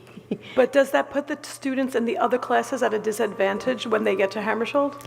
No. Since they're not going to be getting the same experience in their elementary school? No, that's why we were talking about the vocabulary pieces, the gap in the units of study, and the balanced literacy piece, and what we want to do to shore up that the vocabulary piece. We think is not that we think we know is an area that is missing, Right. or that it's not consistent, not strong across the board, that we want to fortify. And we know that with that, coupled with what our teachers are doing already, that it would not be at a disadvantage. And So it's when- all standards-based. And when you guys bring us your quarterly updates, you'll be also comparing them to the students that don't have the pilot in those other 2 grades, the other 2 classes, I'm assuming? So if there's 3 Oh, classes. okay, I see, yeah. like the third, fourth. For the third and fourth, I'm asking for the third and fourth graders. Okay. Are you going to compare them I against mean, I don't their know peers? how, I don't know how many classrooms we're talking about here. It's a small handful of classrooms in third and fourth compared to the whole rest of the district. Okay. I don't know how comparable the data would be, but I mean, we could look at it. We can definitely share it. I'm making a note of it. We can share the data to see how are the kids who are not in the third, fourth looping, and how are they doing? Okay. We could do Thank that. you. Anybody else? That leaves me. So I'm very comfortable with the professional development that's being provided, because that was a major area of concern, and I see that's been extensively addressed. What I still have questions around is the rest of the curriculum implementation. So K-2 CKLA, got it. The looping, why is it only at Warnsdorfer and Lawrence Brook? Because the other schools did being a reader. Half of the other schools did being a reader, and those were the schools that had second grade, that those kids would be going up. Some of the other schools had K or 1, and those kids are going to stay in it anyway, or a fourth that's going to Hammersholt. So the only CKLA pilots were at Lawrence Brook and... In a grade level that's not doing it next year anyway. Okay. And so then when 3 and 4, it looks like it's just vocabulary, but I'm hoping that And there's more than... conventions, yes. So there's more there are conventions? Yes. Okay, because that's not on the slides. So can you speak about that a little bit? Because it can't just be vocabulary, right? The title says grades 3 and 4 vocabulary. I know, but what does that actually entail? Because it's in the title, but what is... Grammar. Okay. What's the patterns of power here? The work in there. That's going to be What incorporated. does that entail? Conventions of print and grammar. Okay, but... Punctuation, grammar, Mechanics. and Okay. vocabulary. Okay, and that will help bridge to CKLA for the following year? Yes. It's, sorry. Yeah.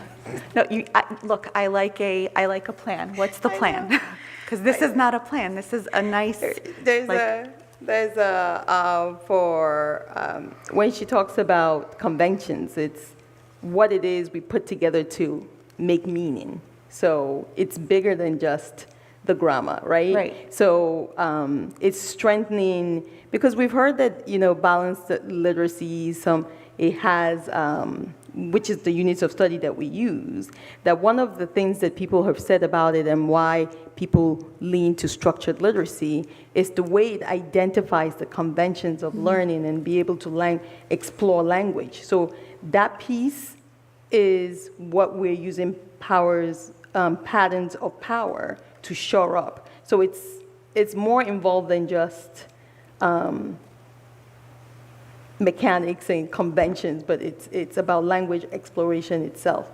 And when you look at balancing skilled instruction as well in a way that structured literacy does with the nonfiction texts that we're adding, right? Then there's already nonfiction texts and fiction texts in the units of study. So the deeper exploration of that, the depth of knowledge that comes with that is what we're saying that we're adding to. Okay, so there will be something built on besides just the mechanics and the grammar? Yes, yes. All right. Vocabulary, mechanics, grammar. I think what we need to do is the Scaborough's rope so that they Okay. could see what we're talking about. I apologize, I didn't even think through that. It's okay. I feel like it was there at the curriculum Yes, it committee was initially. presentation, so that's why I didn't really. Yeah, I think it was touched upon, but But it it wasn't- wasn't, yeah, it wasn't expanded on. I apologize. No, it's okay. And then what happens to 5 and 6? And I know that when we spoke in the curriculum committee, we had said that, 6 really needs to be with 7 and 8. And my request was that there would be a plan for 6, at least a discussion, something. So what happened there? I know that the supervisors met to look at 6, 7, 8, and it's a totally different program from. It's a middle school program. It's a middle school program. We do have a demo scheduled with the company.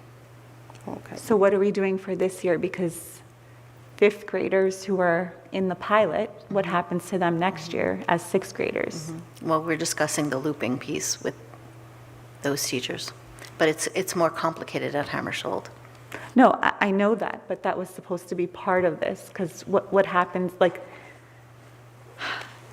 the looping here is just happening for the students at Lawrenceburg and Warrenstoffer, but this was a request in the curriculum committee meeting also, so that's being discussed. And Yes, it wasn't, when I spoke with, when we met, they had not scheduled the demo to even look at what the crosswalk would be before this meeting, when we were putting it together.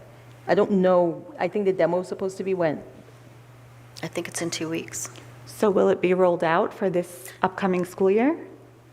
In grades 6 through 8, no. So what happens to our 5th graders who were part of this Well, we're pilot? working with the company to see if the teachers can continue pilot, the teachers who are piloting can continue to pilot, or if we could expand the pilot. So the pilot will continue for students going from 5th to 6th grade is a possibility? I mean, again, it's more complicated to keep those students in the same homeroom at Hammersholt with all the elective choices and the language choices, and it's not as easy as in a primary school where the homeroom stays together all day. What I understood it to be was that they had to sit, because it was complicated, because it was a different program for 5, 6, like even what they did in 5th is so different from what they would be doing in 6th, that they needed to sit down with those teachers and kind of figure out what the schedules were and see what can be done the way we're shoring up the grades 3 and 4. What can be done to continue that shoring up pending when they determine what they want to do.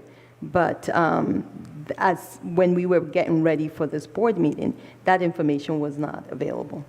So as of this board meeting, there is no plan for the fifth graders who are going on to The sixth fifth grade? and sixth, we wouldn't know what we're going to do until they sit down and map out and see, is it feasible? Because of the schedule and because of the way, something about the schedule here, and then not being able to put kids together because of the different. I mean, it's more complicated in sixth grade, as you know. If you're going to keep the whole group together for ILA, then you have the math prime. Is that the right pod for the students to be in? Then who wants the languages and who wants to go to different electives? It's a little more complicated here, so we're working on that piece. So when can we expect to see a plan ready for the upcoming school year for fifth and sixth grade? Because I see nothing for fifth and sixth grade right now. What I hear is that there are conversations happening, which is great, that we're making movement, but when can the board have a plan for I'd fifth? say at the next meeting in 2 weeks. May 28th. Okay. Oh, that's good. Okay. That was faster than I thought.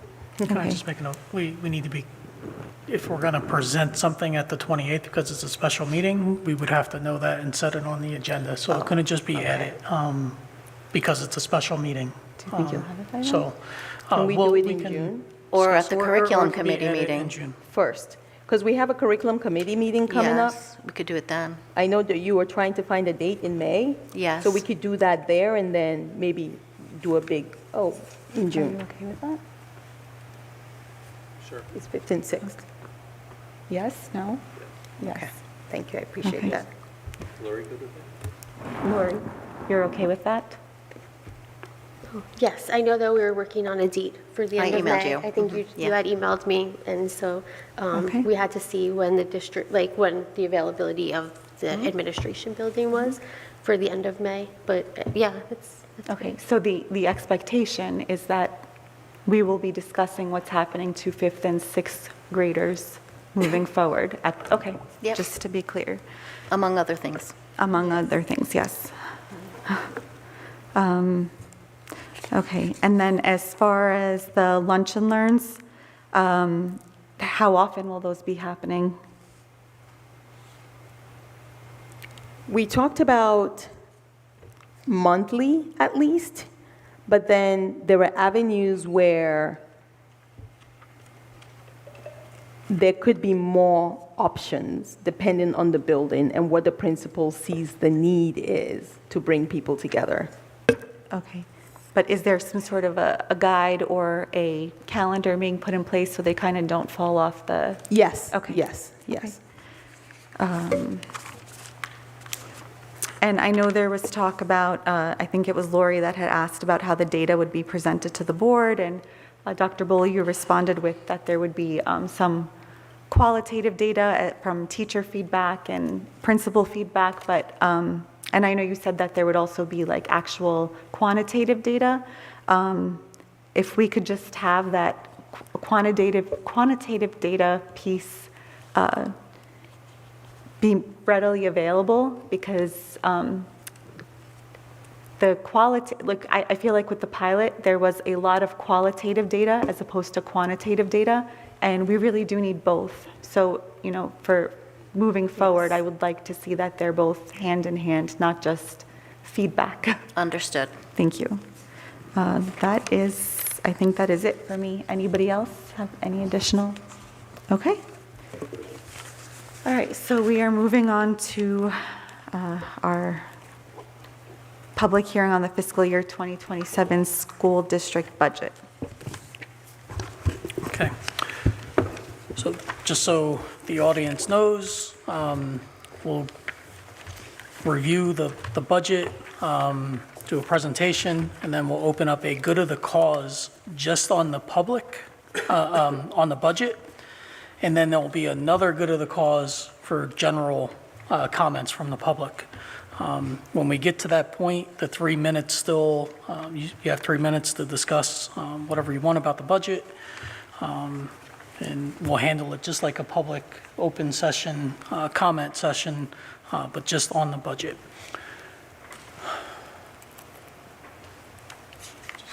Okay.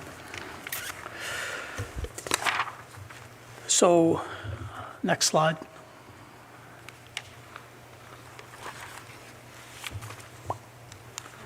Okay, so the goals of tonight's meeting, first we're going to talk about some administrative costs that the district has and where we rank. And then by law, we have to discuss the changes from the tentative budget to the final budget that is on the agenda to be adopted. So this slide is from the Department of Education's Taxpayer's Guide on Education Spending. So the most recent guide on the DOE's website is from 2025, the result of operations. So we just wanted to talk about the administrative costs that the district has, because there's been some conversations and discussion about being top-heavy and whatnot as far as administrative costs. So the Taxpayer's Guide, and everybody, you can go to the Department of Education's website. They have multiple years of information out there and look at this information. They split, they provide several categories. We are a K-12 school district with more than 3,501 students. So in our category, for all of those districts in that category, the cost per pupil for administrative cost is $1,982. The state average for all school districts is $2,172 per student. We, East Brunswick, for 2025, spent $1,838. That is ranked 30th out of 96 school districts in our category. So we are 30th lowest, right? So we're spending under the average for the K-12 with 3,500 or more students, and also the state average overall. The next line discusses the student administrator ratio. So again, that K-12, more than 3,500 students. On average, there's 151.3 students per administrator. The overall state average is 137.1 to 1 administrator. East Brunswick, we are at 176 students to 1 administrator. That is ranked 80th highest out of 96 in our group. So we typically, we do have less administrators per student. All right, any questions on that? Yes. Do you find that is efficient or straining on the administration? Well, I think as more mandates come down, and I don't want to speak on the educator side, that's not my world, but I know there's a number of evaluations and whatnot. So, you do need management to accomplish some of those goals. And I think the district has, over the years, reduced the administrative footprint. I think it's sometimes easy to forget as we go through the various positions that have been eliminated, but the numbers reflect that, we have a smaller administrative footprint than other districts. But I think to answer, everything in education is difficult, and, we're experiencing it with the budget shrinking various areas. Joe, I have a quick question.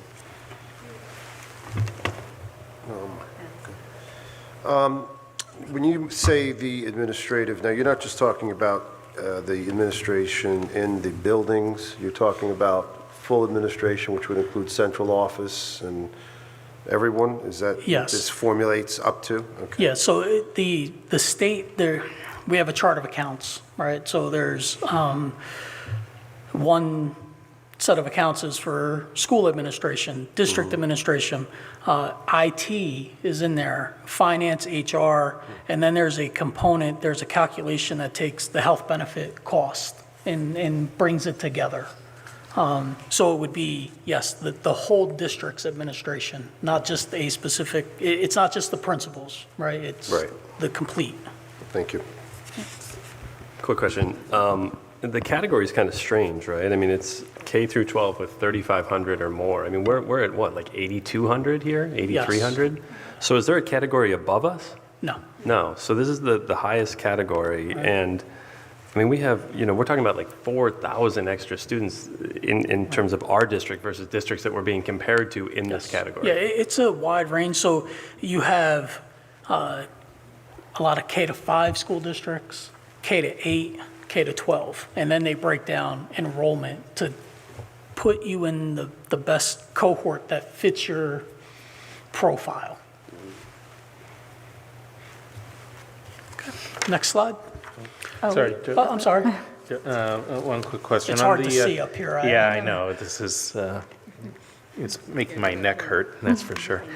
The total administrative cost per pupil, is it assumed that administrative costs per pupil are the same regardless of whether or not you're a general education student or a special education student? Yes. Yeah, it's just number of students, the accounts that are impacted, their calculation for the benefits, they call it unallocated accounts that, they allocate per employee cost to, so it does not aggregate special ed versus regular ed, gen ed, or any other classifications. In real life, is that true?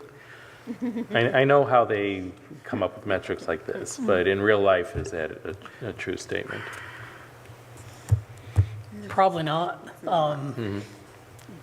Without being able to give you like a detailed expense, just telling from experience and the feel. Okay, and so basically the fact that in terms of our total administrative cost per student, and given that we have a higher proportion of our students that are special education, the fact that we're 30th lowest out of 96 is actually quite the achievement.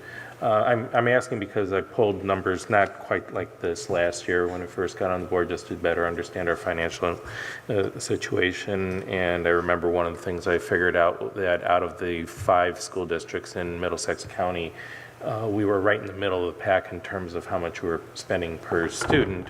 But then if you took a look at the other school district special education population, they had a smaller special education population than we had. And so my question was, how come we weren't all the way out at the end? Because everybody else's spending actually trended with the proportion of special ed students that they have. And here I always want to make sure I point out, I'm not saying that special education students are a burden, that we do a great job with them, and being a pediatrician, if we can help kids, bring them all. So just want to make sure my position on that is clear. So this slide is from the DOE budget software, which you're voting on tonight. The Department of Ed, we are in the central region. They assign what the maximum cost per student for administrative cost is. That our central region where we're located is $2,773 per student. In the budget, we are at $1,929. So we are under by $844.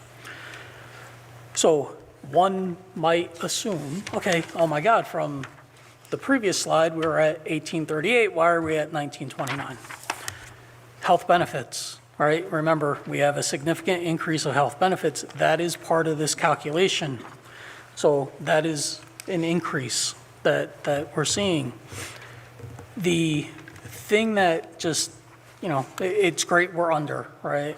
But if you take the number of students, say 8,200 students, times $844 per student, that's approximately $7 million that we are not spending on administration.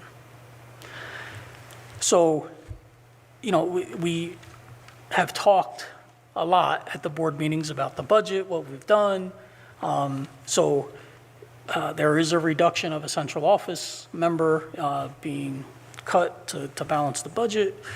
So that's important to note. But we've also done a couple other things. like to bring out. We didn't rehire the coordinator of school security. That's an administrative position. We did not replace the manager of accounts payable. That's a position. We reorganized the financial services department. Those things, before the budget was even, next year's budget was talked about, that resulted in over $250,000 in savings. So I think it is important for the public to understand, where we are. How much money are we committing to the administrative side? If you do go on to the taxpayer's guide, you can see where we rank in different categories. There's like 20 different categories. We're high in what we spend on support services for students. I'm not saying we shouldn't be.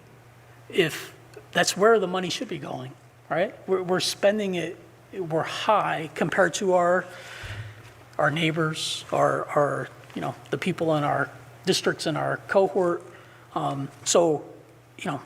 To me, I like to look at those numbers because that's not a number I'm generating, right? And just saying, this is what I came up. This is the state who's putting out this information and comparing all districts the same way.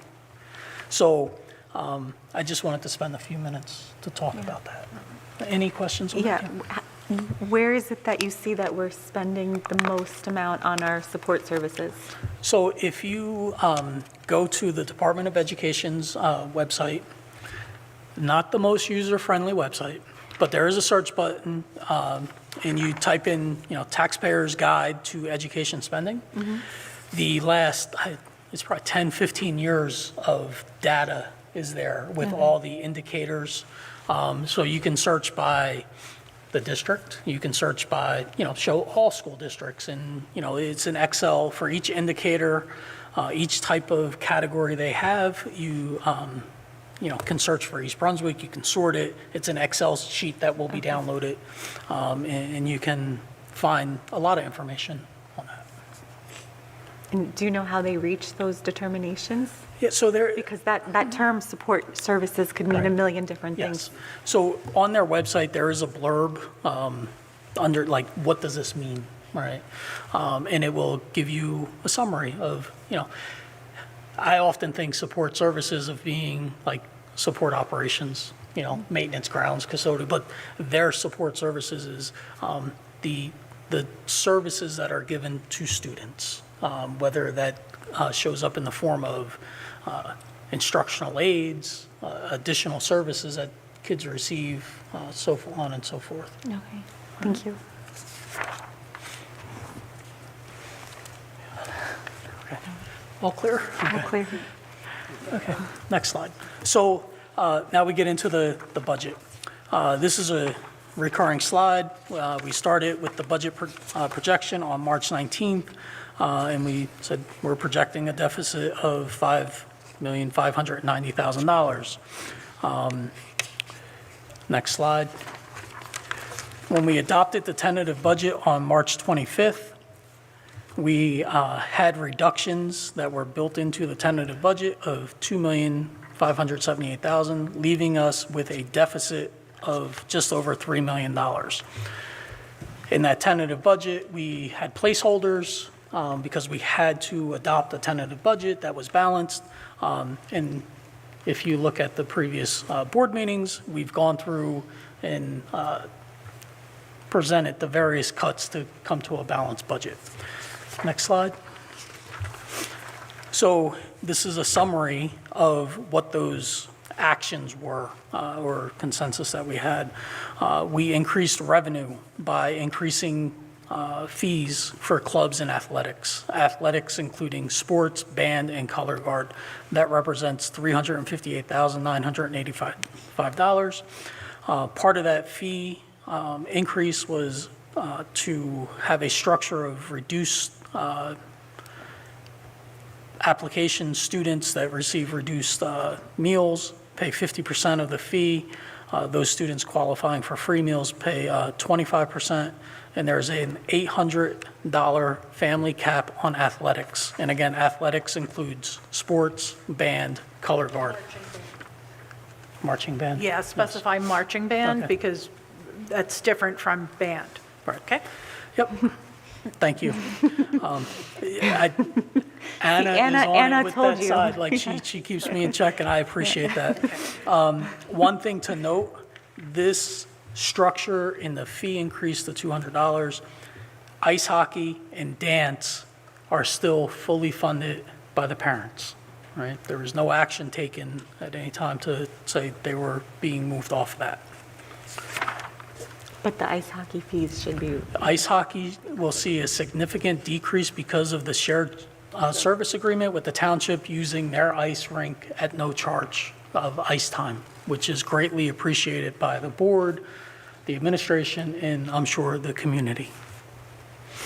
Next slide. Wait, Okay, wait. here you go. I have a- I'm sorry. I just want to make a comment.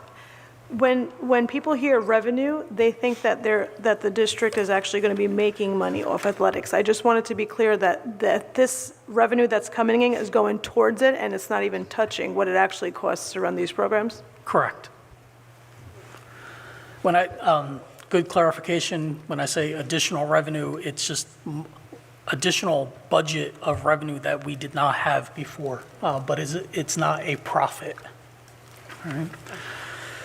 Joe, can I just yes, make a absolutely. comment as well? If I'm recalling correctly, I believe the lowest expense to our district as far as athletics and clubs was around $485 for cross-country, going all the way up to about $2,000 for gymnastics. Is that correct? That seems to be the Around there? range. You know, the more athletes that are participating, usually the lower cost. But yeah, you're definitely on the 2,000. I remember that number.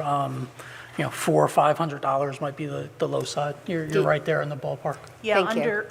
it was under $500 for marching band and color guard. So to Antoinette's point, even what we're charging for athletics does not cover even the cheapest Even the lowest, sport. right? Yeah, Yes. yeah. Okay, so we get into the appropriations, that's our expenditures. We've reduced purchase services, which includes archives management, substitute services, recruitment fees, copier leases, bidding services, print management services, child study team evaluations, translation services in East Brunswick PD, and that all totals $477,000.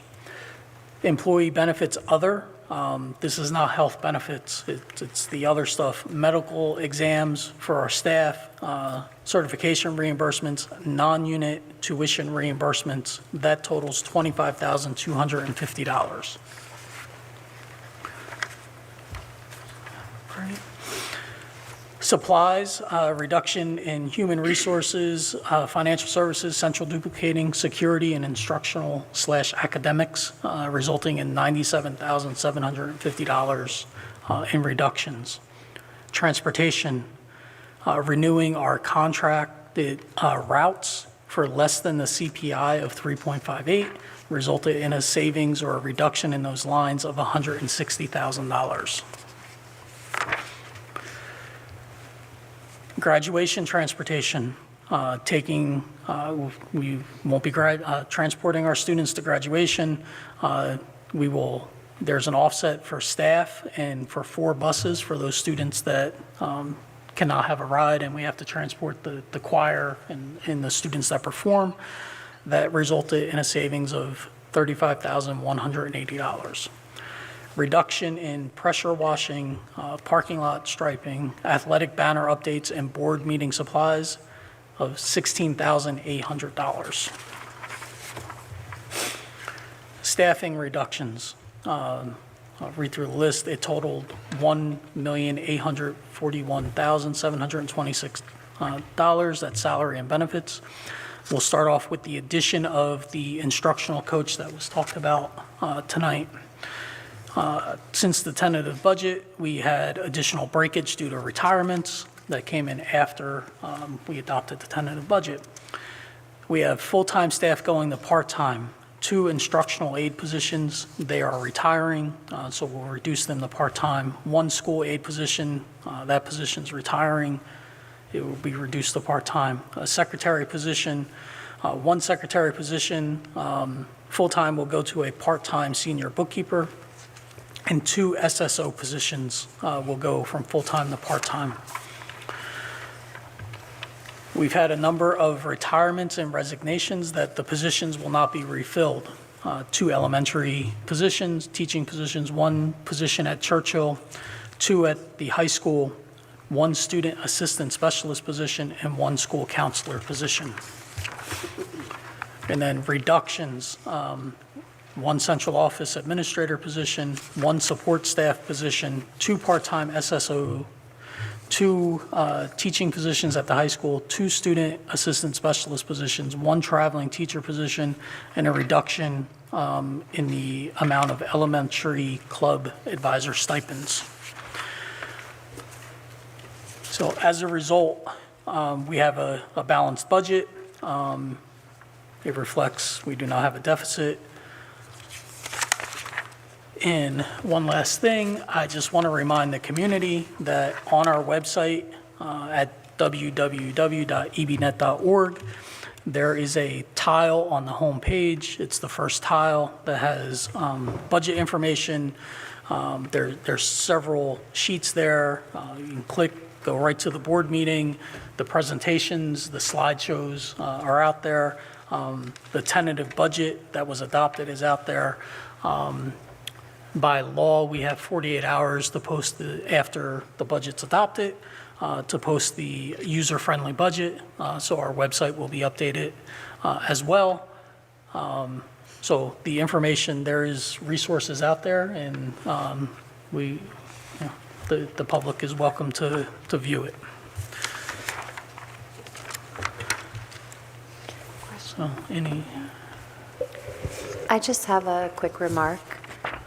When we do these presentations, you go through the numbers so easily, and I think that that's a reflection of how much work and time you've spent on it. You know, how much thought goes into how to leverage tax dollars to the students' best opportunities. So, you know, I see a lot of success working with what we were given, and I really appreciate all of the effort and time you've spent on this budget. Thank you to everyone involved with it. I think that's the key. I'm the person reading the numbers and half the time making mistakes, but you know, it is definitely a team effort, and it's not just the central office team. It's everybody, and I think this budget reflects the commitment from Dr. Mammon to do everything we could not to touch direct instruction. You know, I think for the most part we were successful. You know, there's some things that we might not be happy about, but I do think we did the best considering the circumstances. Anybody else?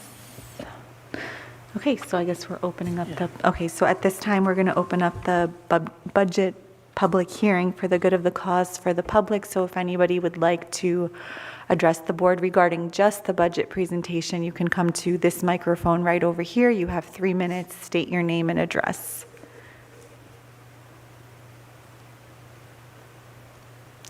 No? Okay. Going once? Going twice?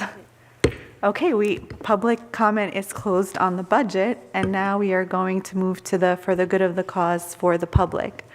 The Board of Education recognizes the value of public comment on educational issues and the importance of allowing members of the public to express themselves on school matters of community interest. To protect the privacy of all students and staff, concerns regarding individual students and staff members should generally be addressed by first meeting with the appropriate administrative staff.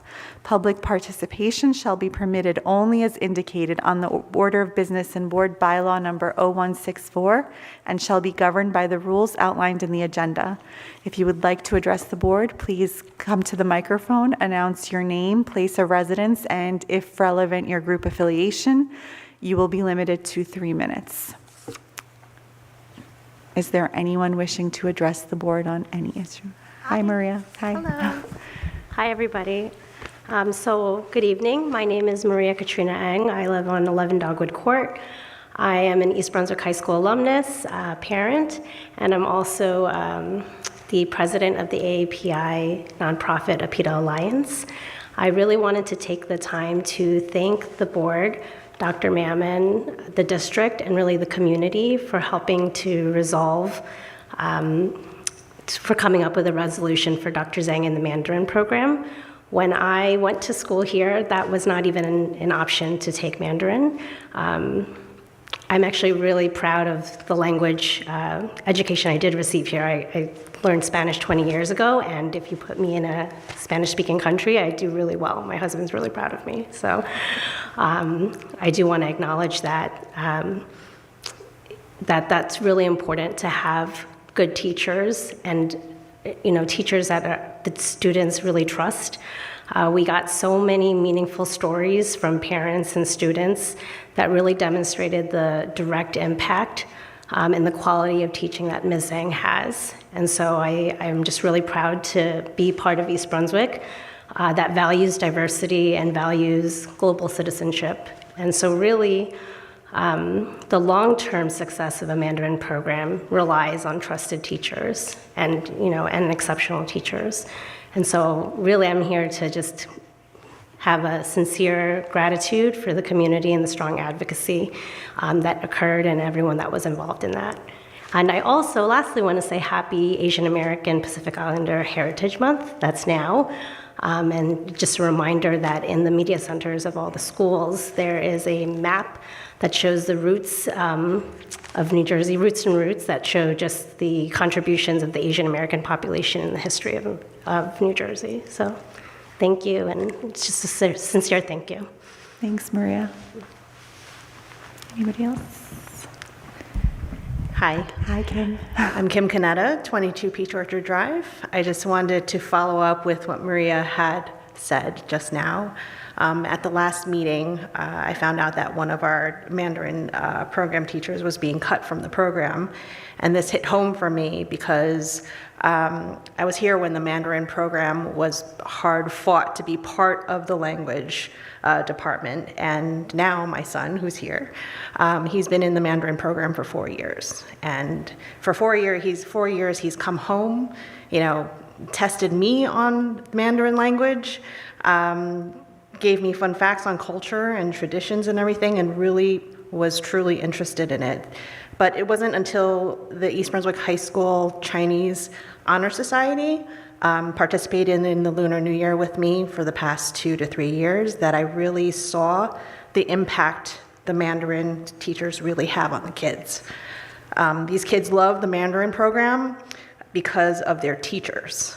The kids light up all around them. You could see them when they're around the teachers and everything.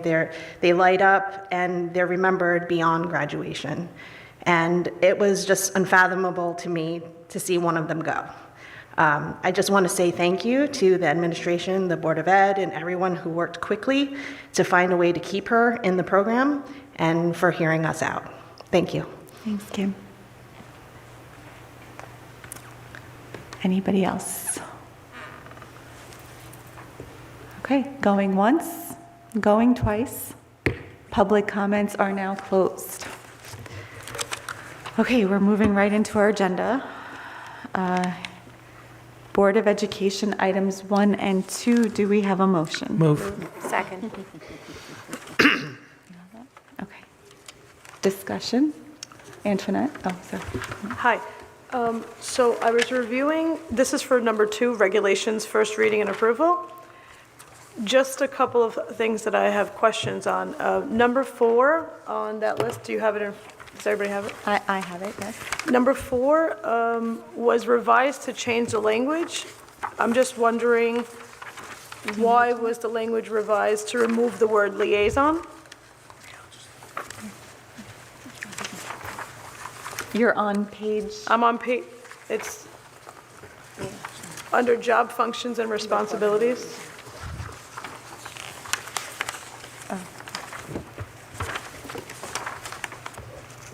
So because I think this was an old, I'm drawing a blank, as if it was almost midnight.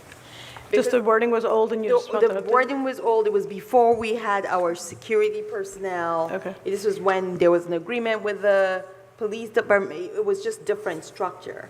But now that we have our own security team, for the most part, they do provide the leadership. We're not serving as a liaison anymore, we provide. Okay. Yeah. The other thing is you have 2 number 5s here, so I don't know if you want to edit that. One would need to edit that. Yeah, thank you. Well, no, but which one are you going to edit? Because there's 2 number 5s here. I think we're just going to develop, implement, I'll figure it out, or maybe it's just ongoing. It's like 5 and 5A, I guess? No, or 5, 6, 7, and just. Oh, okay. Joe's Just got wrongly it. numbered. Joe's noting it. Joe's noting it? Yeah. Okay. Yeah, there's actually other renumbering that needs to happen, but I also know this is the first reading, so. It is the first Yeah. reading. Yeah, I think you answered my question, but beyond what you just said, is there any more backstory as to why we're making the changes? That was really my question, just I mean, we the broad had, rationale for the change. So just to note that the director of security it used to be a coordinator as well. So, you're bringing those responsibilities together. I also just want to make everybody aware, regulations only require 1 reading. The changes as far as numbering will be reflected. That's not a substantiated, we'll create. substantial. Thank you. It is 11:30, way past my bedtime, but we're almost there. So that'll be reflected as long as there's no, wording changes that the board has. Right. Maybe for these things, we can just say only reading and. Right. Anybody else on these 2 items? No? Okay, so this is a roll call vote. Anna Braun? Yes. Timothy Cummings? Yes. Antonetti Vola? Yes. Jamie Falco? Yes. Louis Figueroa? Yes. Lori Herrick? Yes. Li Wu Hung? Yes. Wilbur Pan? Yes. Mary Ann Tanius? Yes. Okay. Motion for business and support operations, items 1 through 15. Move. Second. Jamie and Wilbur. Discussion? Question. Lori? For under number 2, the bid rejection for Frost Elementary School parking lot, can we just explain to the community what that means or what the next steps will be for that? So the bid is being rejected because it came over budget.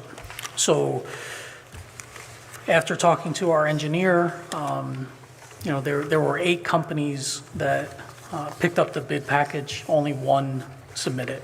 So, of course, we wanted to know what's wrong. Do we have a flawed project? Is it timing? It turns out it's timing. We were at the end of the bid cycle, so the vast majority of the 8 that picked up the plans already had committed or been awarded projects for the summer, so they couldn't fit us in. So we are going to ensure, going forward, that our capital projects that go out the bid are going to be on the front end of the bid cycle and not the end. This is going to be a change on how we operate in this district, but we need to make the change. We can't always be chasing it and get the leftovers. We need to be on the forefront so we have competition, so we have more time to plan. So that's the commitment. I said it and it's taped, so I guess I have to make sure that happens. So we will go out the bid before the end of the calendar year for this, and get more competition and have a better feel on, for the pricing, so it comes in line with the budget. Anna? Okay.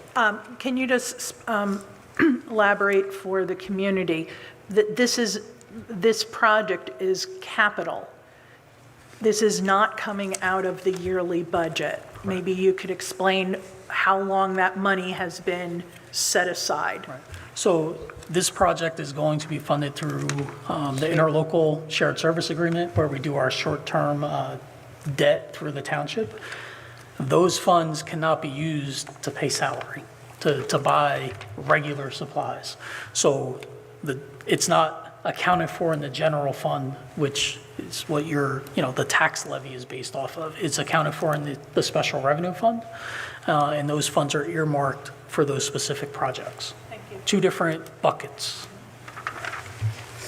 Antoinette, Liwu, sorry, go ahead, Liwu.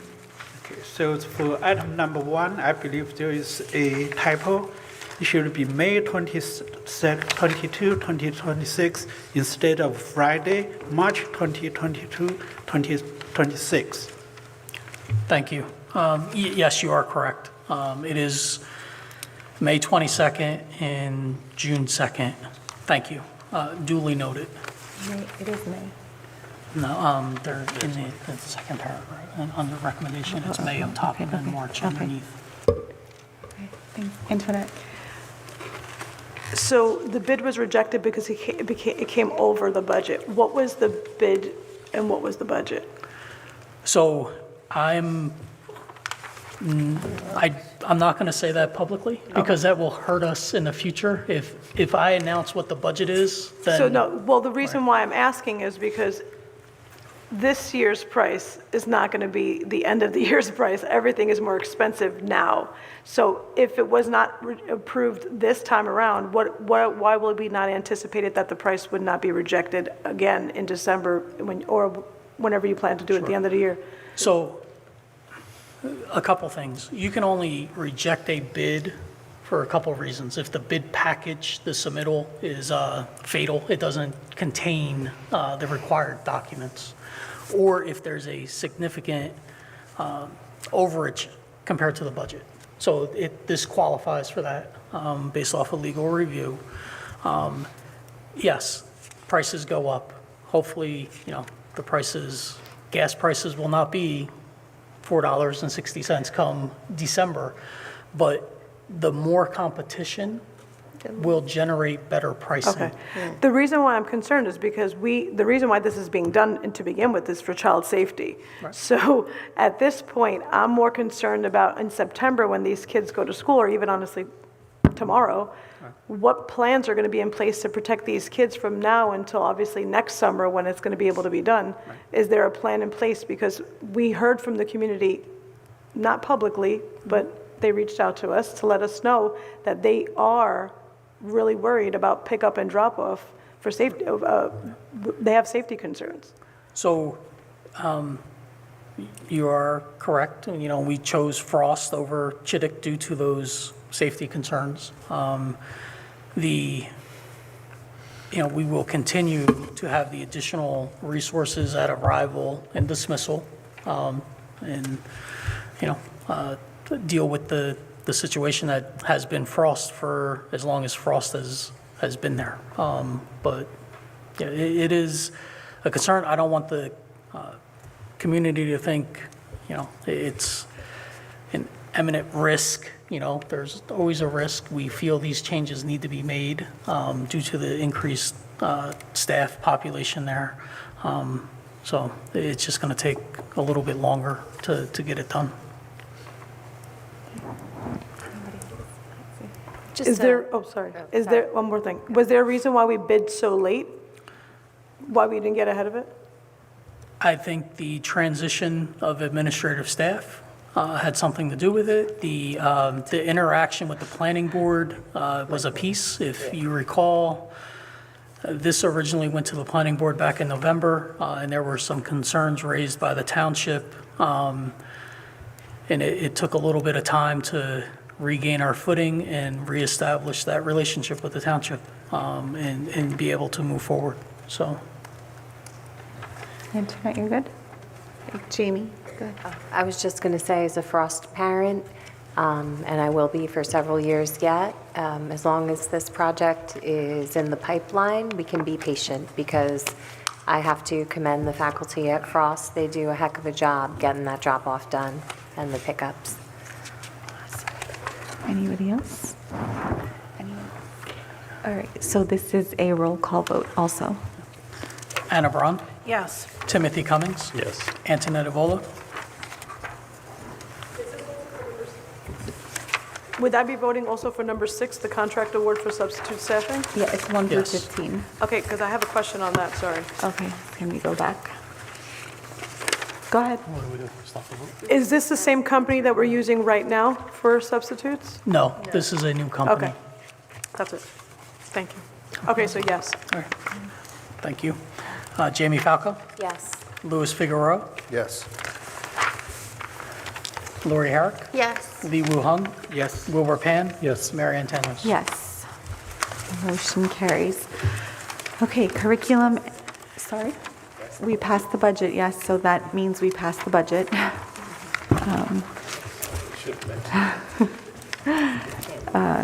Curriculum and instruction, and there's only one item. Do we have a motion? So moved. Second. Oh, Lori and Wilbur, wow.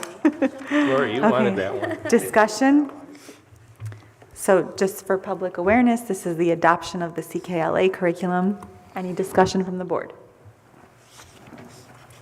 The only discussion I have is the requests that were made earlier. Okay. But yeah, other than that, roll call vote as well. Anna Braun, Yes. Timothy Cummings, Yes. Antonetti Vola, Yes. Jamie Falco, Yes. Louis Figueroa, Yes. Lori Herrick, Yes. Lee Woo Hung, Yes. Wilbur Pan, Yes. Mary Ann Tenios. Yes, motion carries. Curriculum adopted. Yay. Right? Let's go. Okay, human resources, there's only one item on this as well. Move. Wilbur, second. Me. Okay, discussion? No discussion? Okay, this is a roll call vote for public awareness. This is renewal of the majority of our staff for next year. Anna Braun, Yes. Timothy Cummings. Yes. Antonetti Vola, Yes.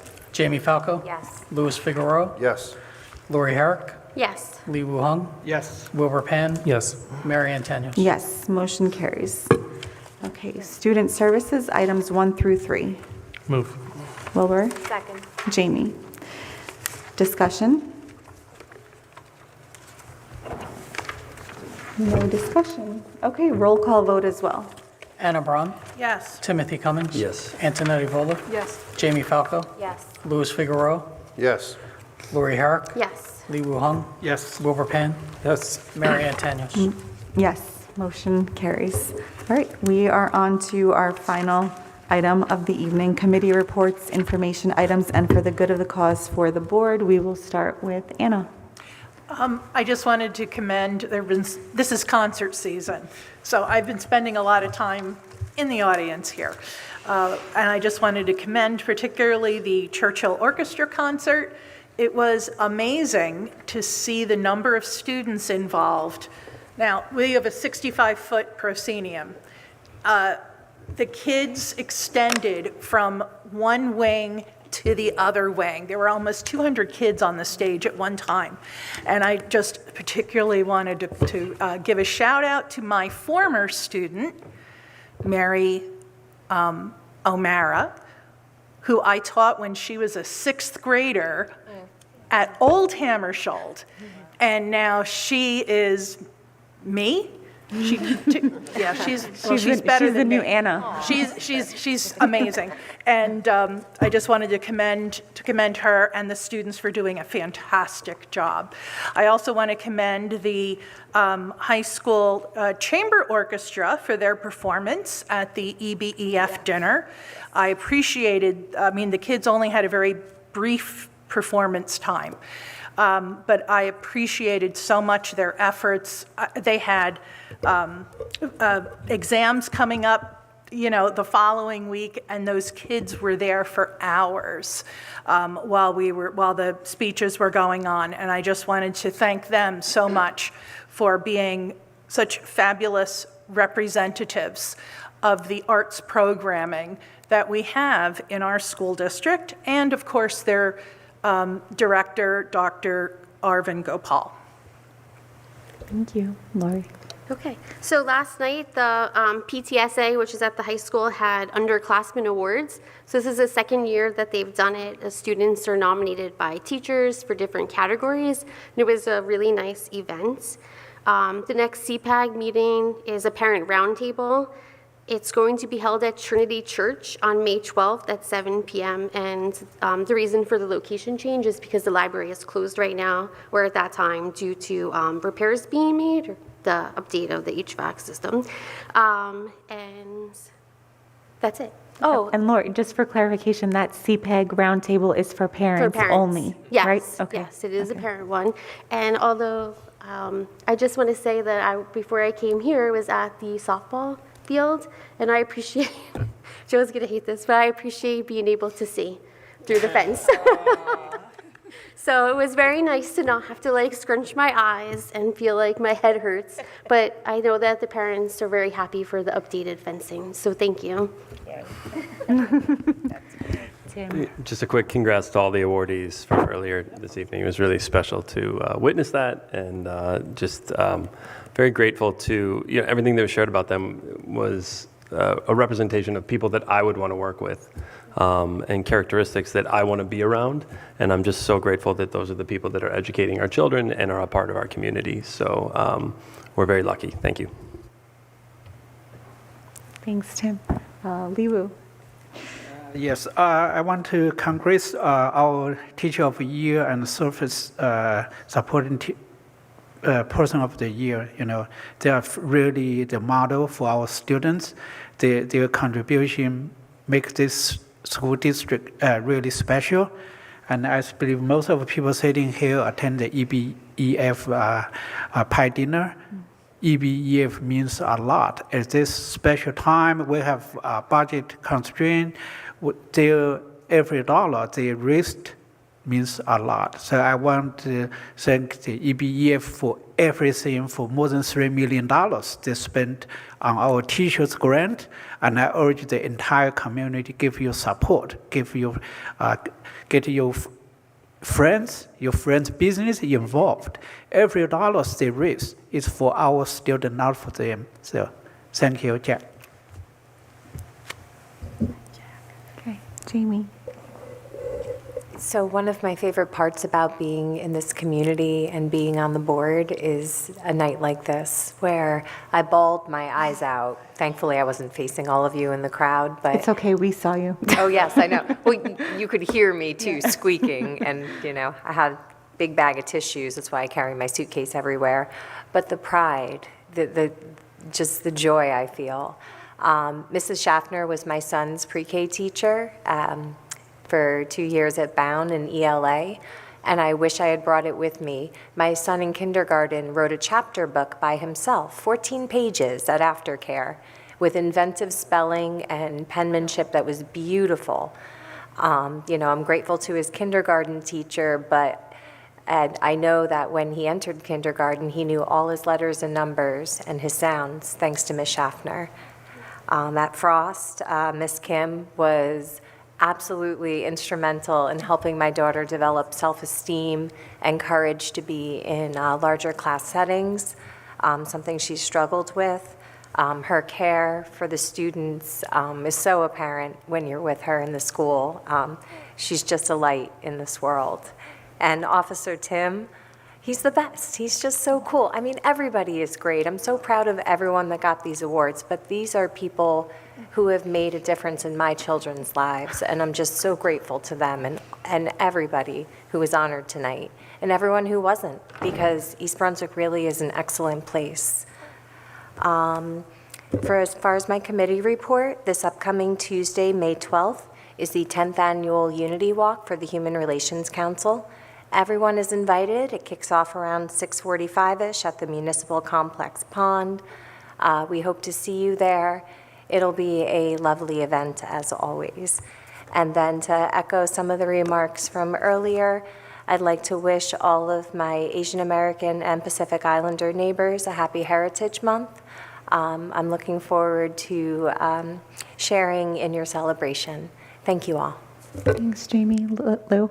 Oh, just again, much of this has been said already, but I want to thank EBEF for just a fantastic evening the other night with the pie dinner. Just exceptional, the award winners and the people that come out, and we just thank you for all that you guys do for our students and for our teachers and support. So thank you. Also, for all of the winners tonight, and also for those who didn't win tonight, but also give everything they have every day for our kids in the classroom and in the schools. So we thank you for that. So, and I know I've talked to several award winners, and the awards that they win, they know they can't win them by themselves. And there's a lot of support for all of our people. And so I thank all of our staff for everything you do every day for our children. And congratulations again to those who were winners tonight. Thank you. Thanks, Lou. Antoinette. First of all, happy Teacher Appreciation Week to all of our teachers. It would be amazing if we could just give every single one of them an award. I remember one year I wanted to nominate one, and I went up to her and I'm like, how do I do it? And she's like, oh, I already got that last year. And I was like, okay, good, at least you got recognized. And listening tonight to all of the principals speak about their staff with such personalized stories, we would have never heard those things had we not been here tonight. So I really appreciated that. And shout out to Miss Crisal, because she's my favorite. She's also my daughter's gym teacher and probably a therapist, and she does a million things. And Mr. Petranco was 100% right when she says she has an idea, because I worked with her last year for field day, and she really puts students first. And I want to also wish everybody a happy Mother's Day. And I wonder if it's a coincidence that Teacher Appreciation Week falls in the week of Mother's Day.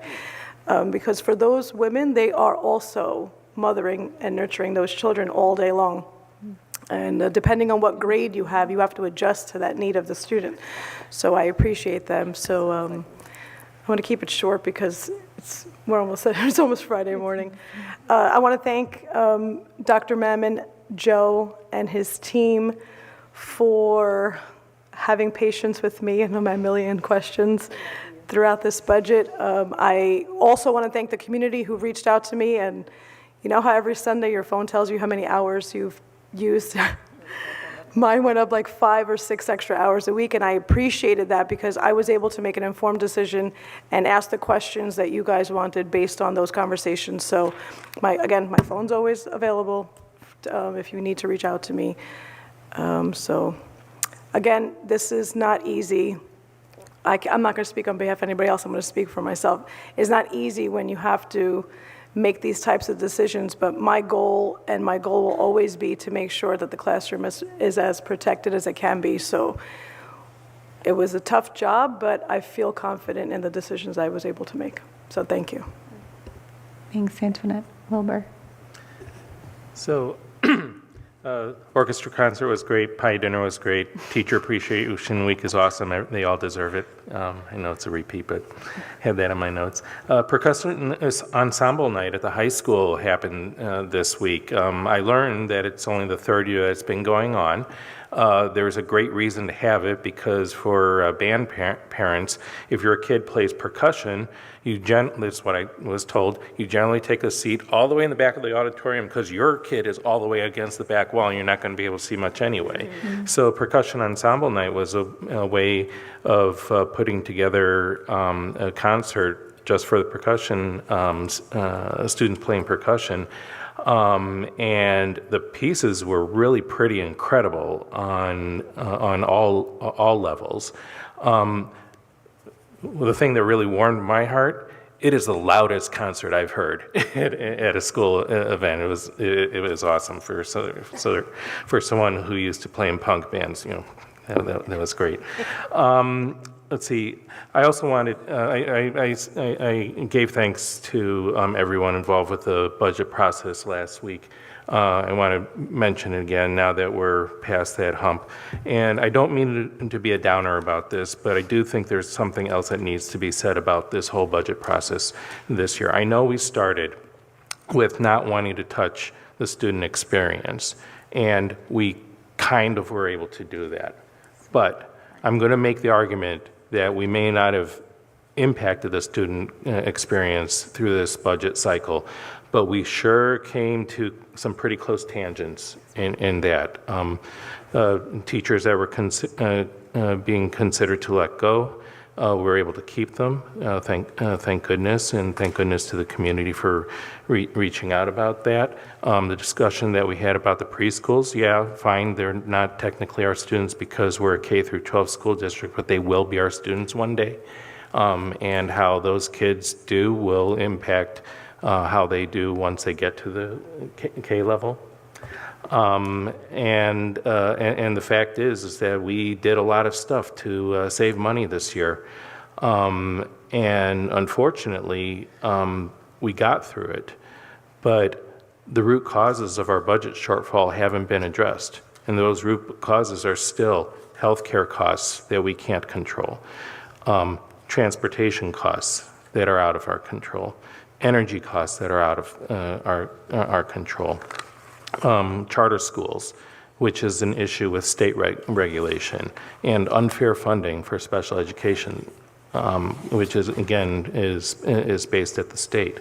And until we hit those root causes, and I said this last year, my feeling is that we're going to be back at the same position next year. And again, I don't want to be a downer. I'm just being realistic about this. And there's one other thing that really contributes to putting us in the position that we're in this year and last year when I went through the budget process for the first time. And I've come up with a couple different ways of explaining it. One is to draw an analogy. If the school district was a family living in East Brunswick and the parents bring in $100,000 and they're only allowed to save $2,000 a year, and they're only allowed a $2,000 raise a year, and they can't keep any more money in the bank. And if inflation is, say, 5%, and they have to make ends meet, there's no mathematical way of doing this. For the visual learners out there, I actually came up with this. I have no idea if this is going to show up on camera. Anyone who wants to can hit me up with this. But what I did was I plotted out the 2% tax cap. That's the red line on this graph, and how the income from taxes can grow year over year over year. The blue line is what happened with inflation. And those are real numbers.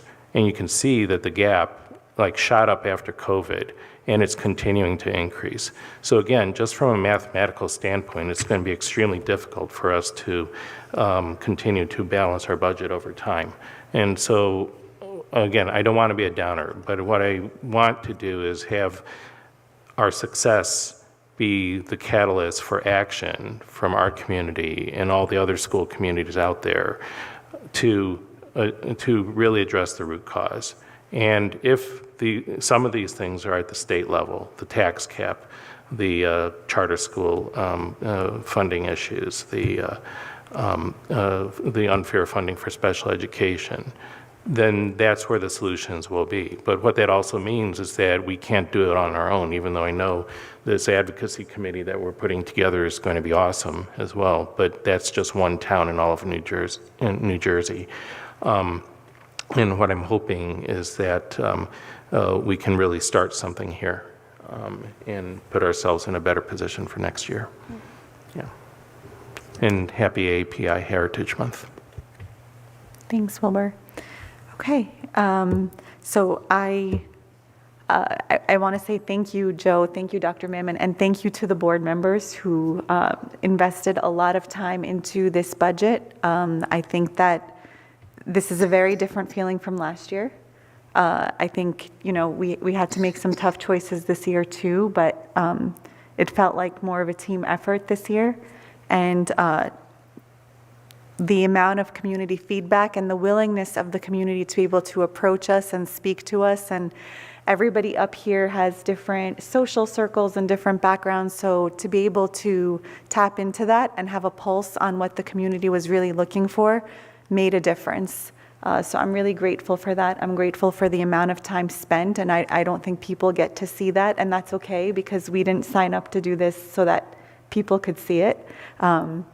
But I'm grateful for you all. I could not be prouder to be with any other team of people. And we got it done. And I know that, yes, there are things that we have to deal with next year as well. But as Dr. Mammon said, budget is supposed to be a full year thing. So Joe, enjoy this evening, because then starting tomorrow, we have to start looking at next year's budget. No, he gets tomorrow off. He gets tomorrow off? Okay, Monday. good. Monday. Just so that we're not in such a scrambling position next year, yeah. I do want to congratulate all of our award recipients. It was an emotional evening. There's been a lot of them. The EBF was another emotional evening, but tonight also when Miss Kenny Stein accepted her award, she said to me, "Marianne, you were one of my first students," and it's so true to see something come full circle. And I just want to say that, you know, my success, for however you perceive the word success, but I perceive my success to be due largely in part to this community and to everything that's happened in this school district. I've had some great teachers over the years, and I couldn't be more grateful that they're still in the district and they're still continuing to serve the community. So this is also why we do what we do. This is what makes East Brunswick different, because we all bleed green here. Once you're here, you never leave. Yeah, so thank you to all of our teachers and staff, even the ones who, as Lou said, weren't the award recipients tonight, because really you make a difference in the lives of all of our students. And that's really it. Any last, okay. A last minute thought? No. Oh, motion to adjourn? Moved. Oh, that's what you were doing? I thought. Third. All in favor? Aye. Opposed? Abstentions? Motion carries, and it's still Thursday. Have a good evening, everyone.